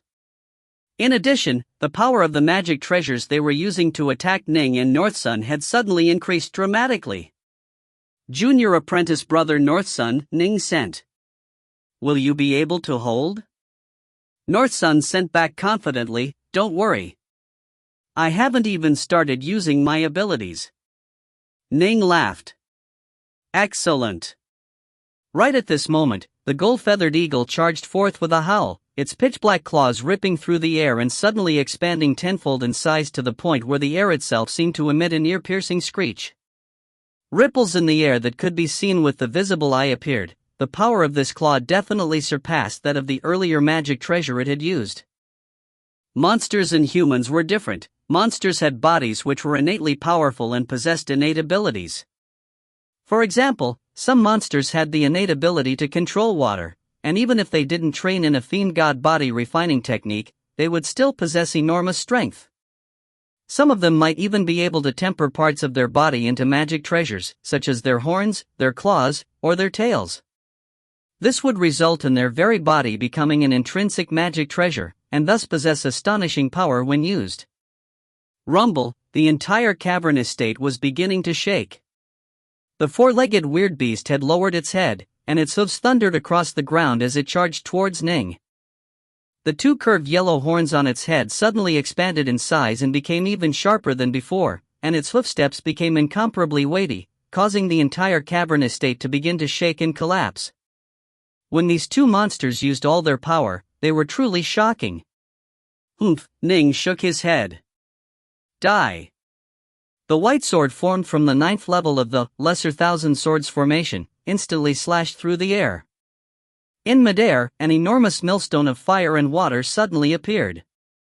Within the center of this millstone of fire and water, a wild tempest of incomparable, astonishing power suddenly formed.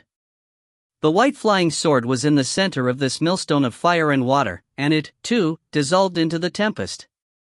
Fast. This was the Ning's tripartite millstone sword, the power of which was only inferior to the second stance of the 3-foot sword. It could also be referred to as the waterflame millstone sword. Although it was named after the slowly grinding millstone, it was supremely fast. Wherever the sword light flashed past, fire and water howled as well, and the millstone itself transformed into a blur. Not good. The golden-feathered eagle sensed tremendous danger, but it still sent its sharp claws over in a savage blow. Whoosh! It was too fast. The flashing light of the millstone sword easily dodged past the claw, then slashed past the body of the golden-feathered eagle. The feathers of the golden-feathered eagle were incomparably tough, as unyielding as a magic treasure, but they weren't able to defend against this attack in the slightest. They were immediately broken through, and then the light of the water-flame lotus sword turned, sweeping directly towards the impending, charging weird beast monster. Third brother. The four-legged weird beast monster was instantly scared silly. His third brother had actually been killed in a single exchange. Everyone in the region knew how powerful the eagle talons of his third brother were. Ordinary hawks used their claws to snatch snakes. From this, one can imagine how fast hawk claws could strike. And yet, the eagle talons of a Wanshan monster, an intrinsic magic treasure, still hadn't been able to block and snatch that sword light. He had never even heard of swordplay on this level. But this was what a sword immortal was. It must be understood that when Ning first joined the Black-White College, he had been able to shock everyone just by using the first stance of the 3-foot sword. Now, he had been able to use the Lesser 5-Elements sword manual to develop this waterflame millstone sword, a technique which vastly surpassed the first stance of the 3-foot sword in power. What's more, the technique was executed through a sword light that was manifested by the 9th level of the Lesser Thousand Swords formation. Its speed and power, how could a Wanxiang monster possibly defeat it? Flee! The four-legged weird beast monster instantly slammed the ground with its hooves, causing the entire cavern estate to tremble. It turned its body, immediately ramming into the nearby stone wall, intending to charge through. Rumble! The stone wall was instantly shattered, but the light of the millstone sword followed as fast as the wind, continuing to chase after it and not intending to halt before it perished. The four-legged weird beast tried to dodge, and it even shot out one of the sharp curved horns on its head, sending it directly towards the sword light. The sword light flashed. Rumble, The four-legged weird beast's body continued to charge out of the cavern estate through sheer momentum, but soon, it fell apart into two pieces, slamming against the rocks outside the cave and causing them to shatter and knock the nearby trees down. However, its bisected body collapsed as well. Blood continued to ooze from its mouth, but moments later, it breathed its last. Die. Northsun, seeing that his senior apprentice brother had shown off his power, let out an angry roar as well. The two black water snakes suddenly crisscrossed, connecting to each other at the tail and instantly forming an enormous black circle which wildly wrapped itself around the black-tusked elephant monster, which was frantically attempting to flee. As the black circle looped around it, it then tightened, crunch. The upper half of the body of the entire black-tusked elephant was instantly crushed into meat paste, and it died a miserable death. As for the golden-feathered eagle that lay on the ground, it had died long ago. And so, just like that, 3 Wanshan monsters had perished. Ning waved his hand, collecting the corpses of the golden-feathered eagle and the four-legged weird beast. As for Northsun, he collected the black-tusked elephant's corpse as well. It's about to collapse. Northsun charged outside. As for Ning, he had already led the child outside the cave, which was covered with a spiderweb of cracks. With a rumbling sound, it collapsed in on itself. Haha, we instantly acquired 3 corpses of monsters. All we need to do is wait 3 months, and we'll be rain dragon guards. Northsun was extremely excited. Right. Nin nodded gently. The power unleashed by his 720 mortal-ranked flying swords through the Lesser Thousand Swords formation had caused Ning to feel delighted as well. Hey kid.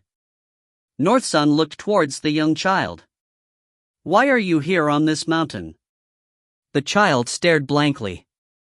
Just now, these 2 people had effortlessly killed those 3 monsters, who had appeared to be so incomparably terrifying and savage that his heart trembled from fear. It was simply inconceivable that they had died. Upon hearing Northsun ask him where he came from, the child stared blankly for a moment, but then his tears began to roll down.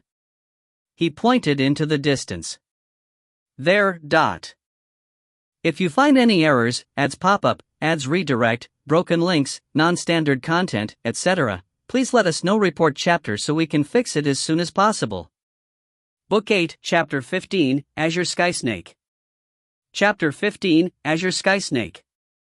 Northsun turned to look towards the direction which the child was pointing at, while Ning went to hug the child. Let's go. I know where it is. His divine sense covered the entire monster mountain. How could Ning not know? Swoosh. Swoosh. The two transformed into streaks of light, vaulting through the mountain. The many monsters within the mountain had all been utterly terrified and had gone into hiding. Ning's group quickly arrived within a deep gorge within the mountain. Ah! Northsun stared downwards, and what he saw made his face changed. Ning stared down silently as well. Below the gorge, there was an extremely deep crevice that was roughly 300 meters long. Within the crevice were humans, their bodies covered just by tree leaves and bark. All of them were either children or youths, there wasn't a single old person there. They lived there in the deep crevice, numb to life. Above the crevice, there was a net made from steel which completely covered and sealed the crevice. They are being raised here?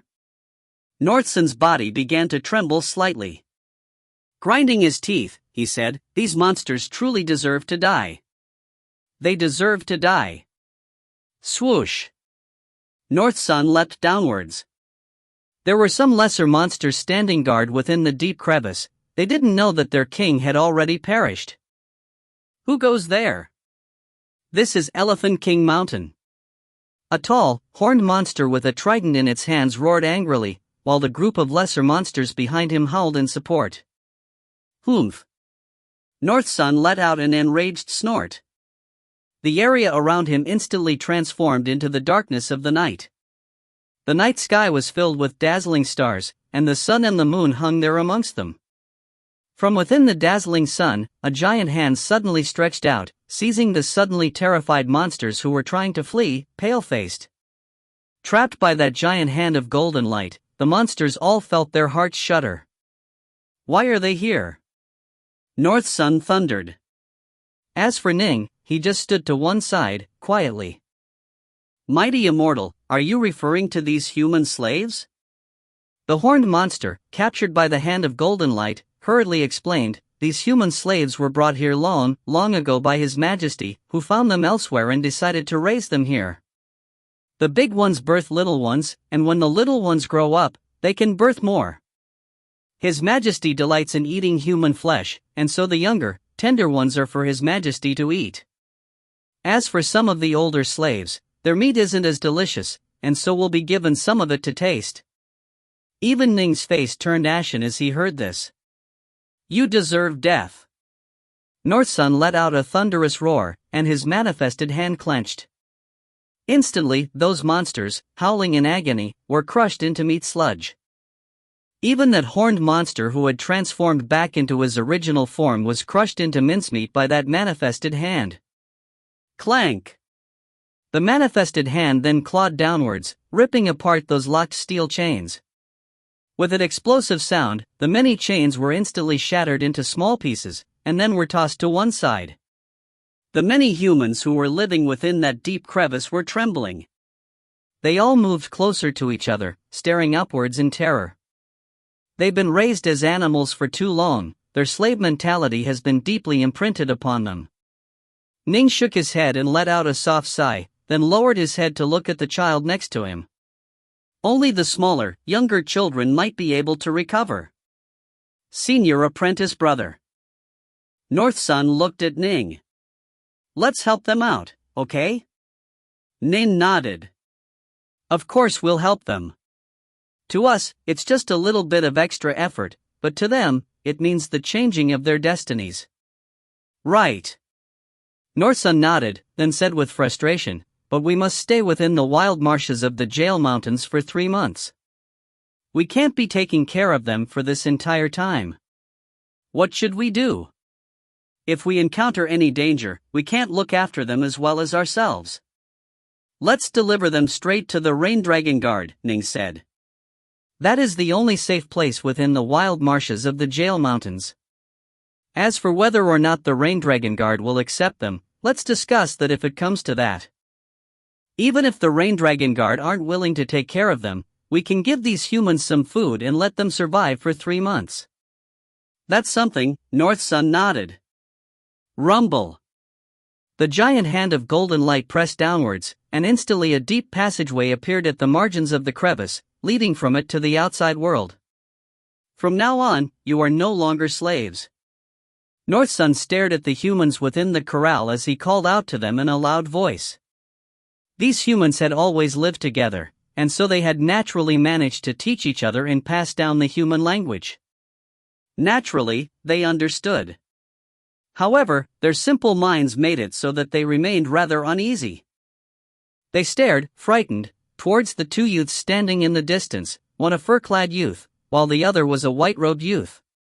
Still, even after the passage of many years, they would never be able to forget this life-altering moment. They would never be able to forget these 2 youths. Junior apprentice brother North Sun, let them board the warship, Ning said. Right. North Sun nodded, then waved his hand. Instantly, the azure dragon in the sky quickly transformed into a dragon-headed warship which landed on the ground. Ning barked out, all aboard the ship. At the same time, he used his divine sense to invisibly influence them. Although Ning had not learned the soul charmer art, he had still viewed the abridged version of the technique and had learned some of the most basic, elementary secrets of it. By using his powerful soul to emit the slightest hint of a soul ripple, he was able to nudge these numb slaves to all shuffle towards the warship. Mommy! The child next to Ning ran straight towards his mother. Let's go! Ning raised his head, staring towards the sky. There are other Wanxiang monsters coming. Good. North Sun, however, was filled with a surging killing intent. But Ning shook his head. Don't push it. We attacked that elephant monster, and 2 more Wanxiang monsters suddenly popped up out of nowhere. And now, for more Wanxiang monsters are attacking. If this continues, who knows how many Wanxiang monsters will arrive. I imagine that these monsters must have formed an alliance long ago, and they might even have primal monsters supporting them. North Sun instantly came to his senses. Senior apprentice brother, your words are correct. He nodded his head. We already have enough Wanxiang monster corpses. There really is no need to kill anymore. Swoosh! The dragon-headed warship quickly soared into the skies, flying into the distance. Right at this moment, an incomparably beautiful woman, along with 2 men and a second woman, arrived in sequence outside the demolished ruins of the cave estate. I can no longer sense the auras of Big Brother, Third Brother, and Fifth Brother, the beautiful woman said with a frown. Ninth sister, can it be that Big Brother and the others have already died? We already came quite fast. They've only fought for a short period of time. The 3 of them were all Wanxiang monsters. The other Wanxiang monsters didn't dare believe it. The beautiful woman shook her head. Look at the bloodstains. Look at the auras left behind. Big Brother and the other 2 are probably already dead. But suddenly, she lifted her head. A streak of light was soaring into the skies, rapidly charging into the clouds. That streak of light was a dragon-headed warship. A warship. The warship of an immortal cultivator. It must be the one which killed Big Brother and the others.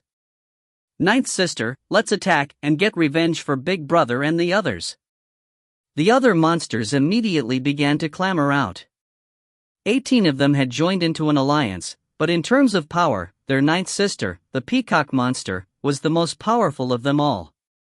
The beautiful woman remained silent for a moment, then said, if they were able to kill Big Brother and the other 2 in such a short period of time, even if we charged over to gain revenge, most likely more than half of us would die. But if we were to wait for the other monsters to come, they will have fled long ago. Let's go. We can only blame Big Brother and the others for having terrible luck. The other monsters were only calling out in bravado anyhow. Upon hearing the words of the peacock monster, they all nodded quite quickly. Let's go.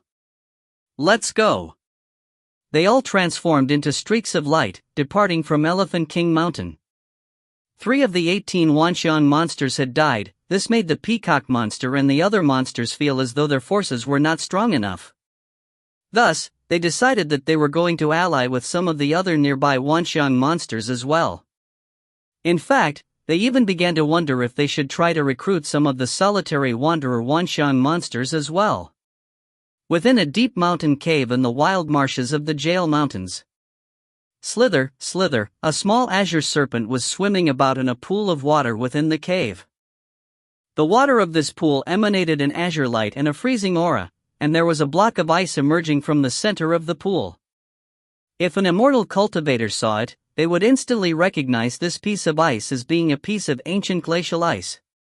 It would only be formed in places where the elemental energy was extremely, extremely cold. How truly comfortable. The wild marshes of the Jail Mountains really are wonderful. This dangerous, mysterious place is filled with many treasures, but I can easily slip past all of them using my void blink.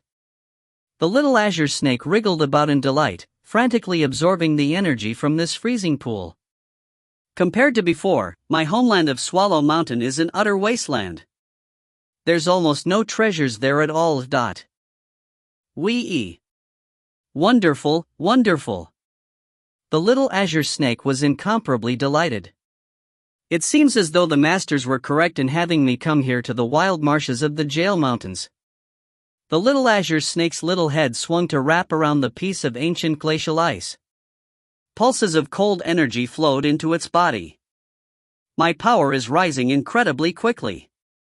When I first arrived at the Jail Mountains, I was just at the peak Zifu level. Now, 3 short years later, I've risen to the middle Wanxiang level.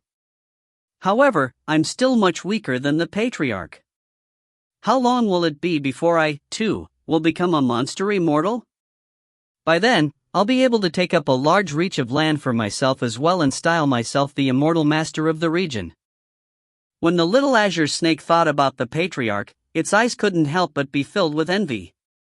No, the little azure snake's eyes suddenly radiated a cold light. After leaving the jail mountains, I need to make a trip back to Swallow Mountain to take care of some things. In particular, that Ironwood Jean who pursued and attacked me. I was in such a miserable state back then. I must kill him and annihilate the entire Ironwood clan. When it thought about its hated foe, Ironwood Jean, the little azure snake also thought about someone else. It was the very young human youth, the one who always dressed in fur clothes. That fearless, yet monstrously talented youth who always addressed it as Little Snaky Snake. Alas! I only know that you are of the G clan. I don't even know your name. The little azure snake muttered to itself, you and I fought multiple times, and it was only as a result of those fights that I comprehended the void blink technique. However, back then, I wasn't able to save you. Don't worry. When the time comes, I'll take revenge on behalf of you as well. I'll annihilate that Ironwood Jean.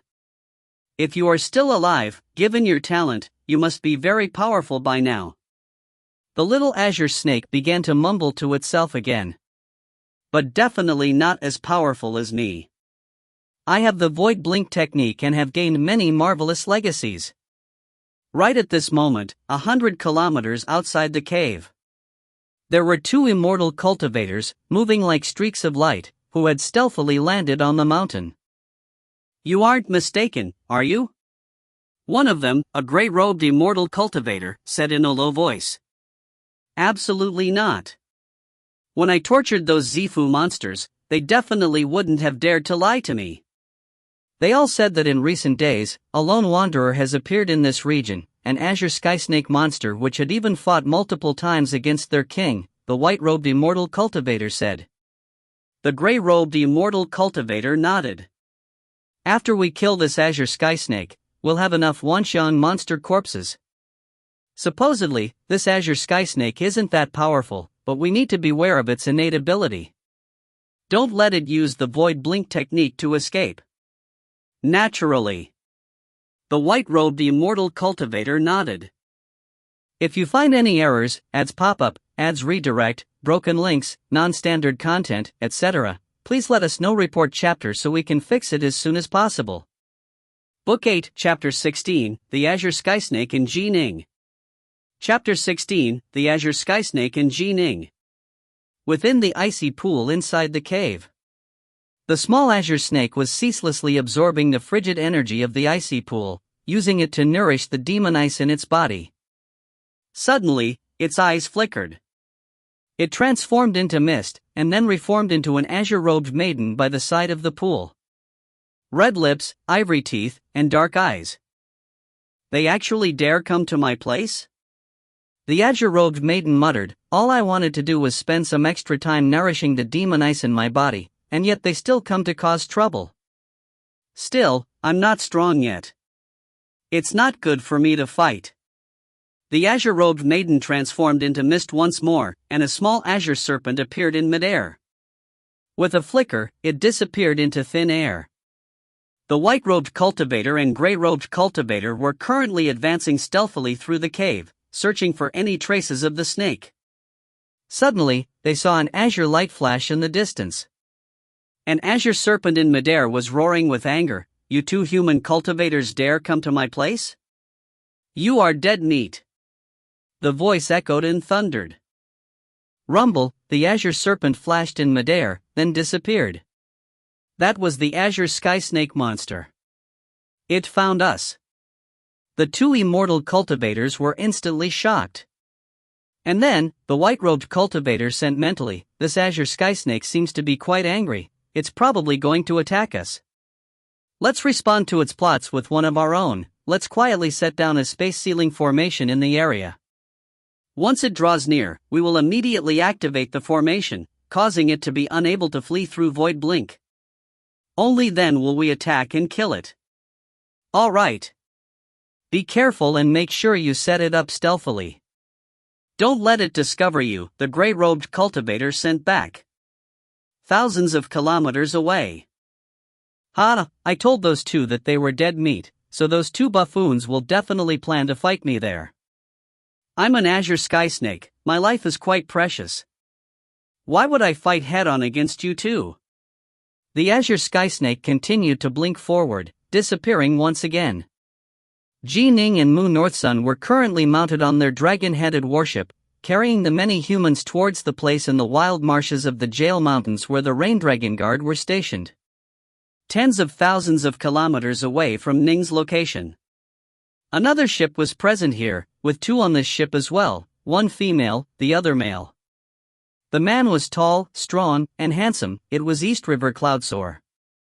The woman was also as beautiful as a flower. Her name was East River Snowite. Big brother, it's not too hard to kill Wanxiang monsters. With the two of us working together, in but a single day, we've already killed two of them, East River Snowite said happily. Killing two monsters isn't that big a deal. The two of us were lucky. The first monster mountain we chose had two Wanxiang monsters present, and that's exactly the number we needed to kill. By the time the other Wanxiang monsters arrived, we used the lesser teleportation Dao seals to flee. East River Cloudsoar shook his head. The more important requirement the Rain Dragon Guard gave us was to survive in the Jail Mountains as wild marshes for 3 months, 3 full months. These marshes are full of danger everywhere. Surviving will be much harder than killing 1 or 2 Wanxiang monsters. East River Snowite said, Big brother, didn't you say that the closer we are to the Rain Dragon Guard, the safer it will be? The monsters stay far away from that place, although we won't be able to enter. We can just find a place close to the encampment and stay for 3 months. Right. Still, we need to be careful, Cloudsoar said. This place isn't like the clan. I know, Snowite responded. Right at this moment, another warship flew over from far away.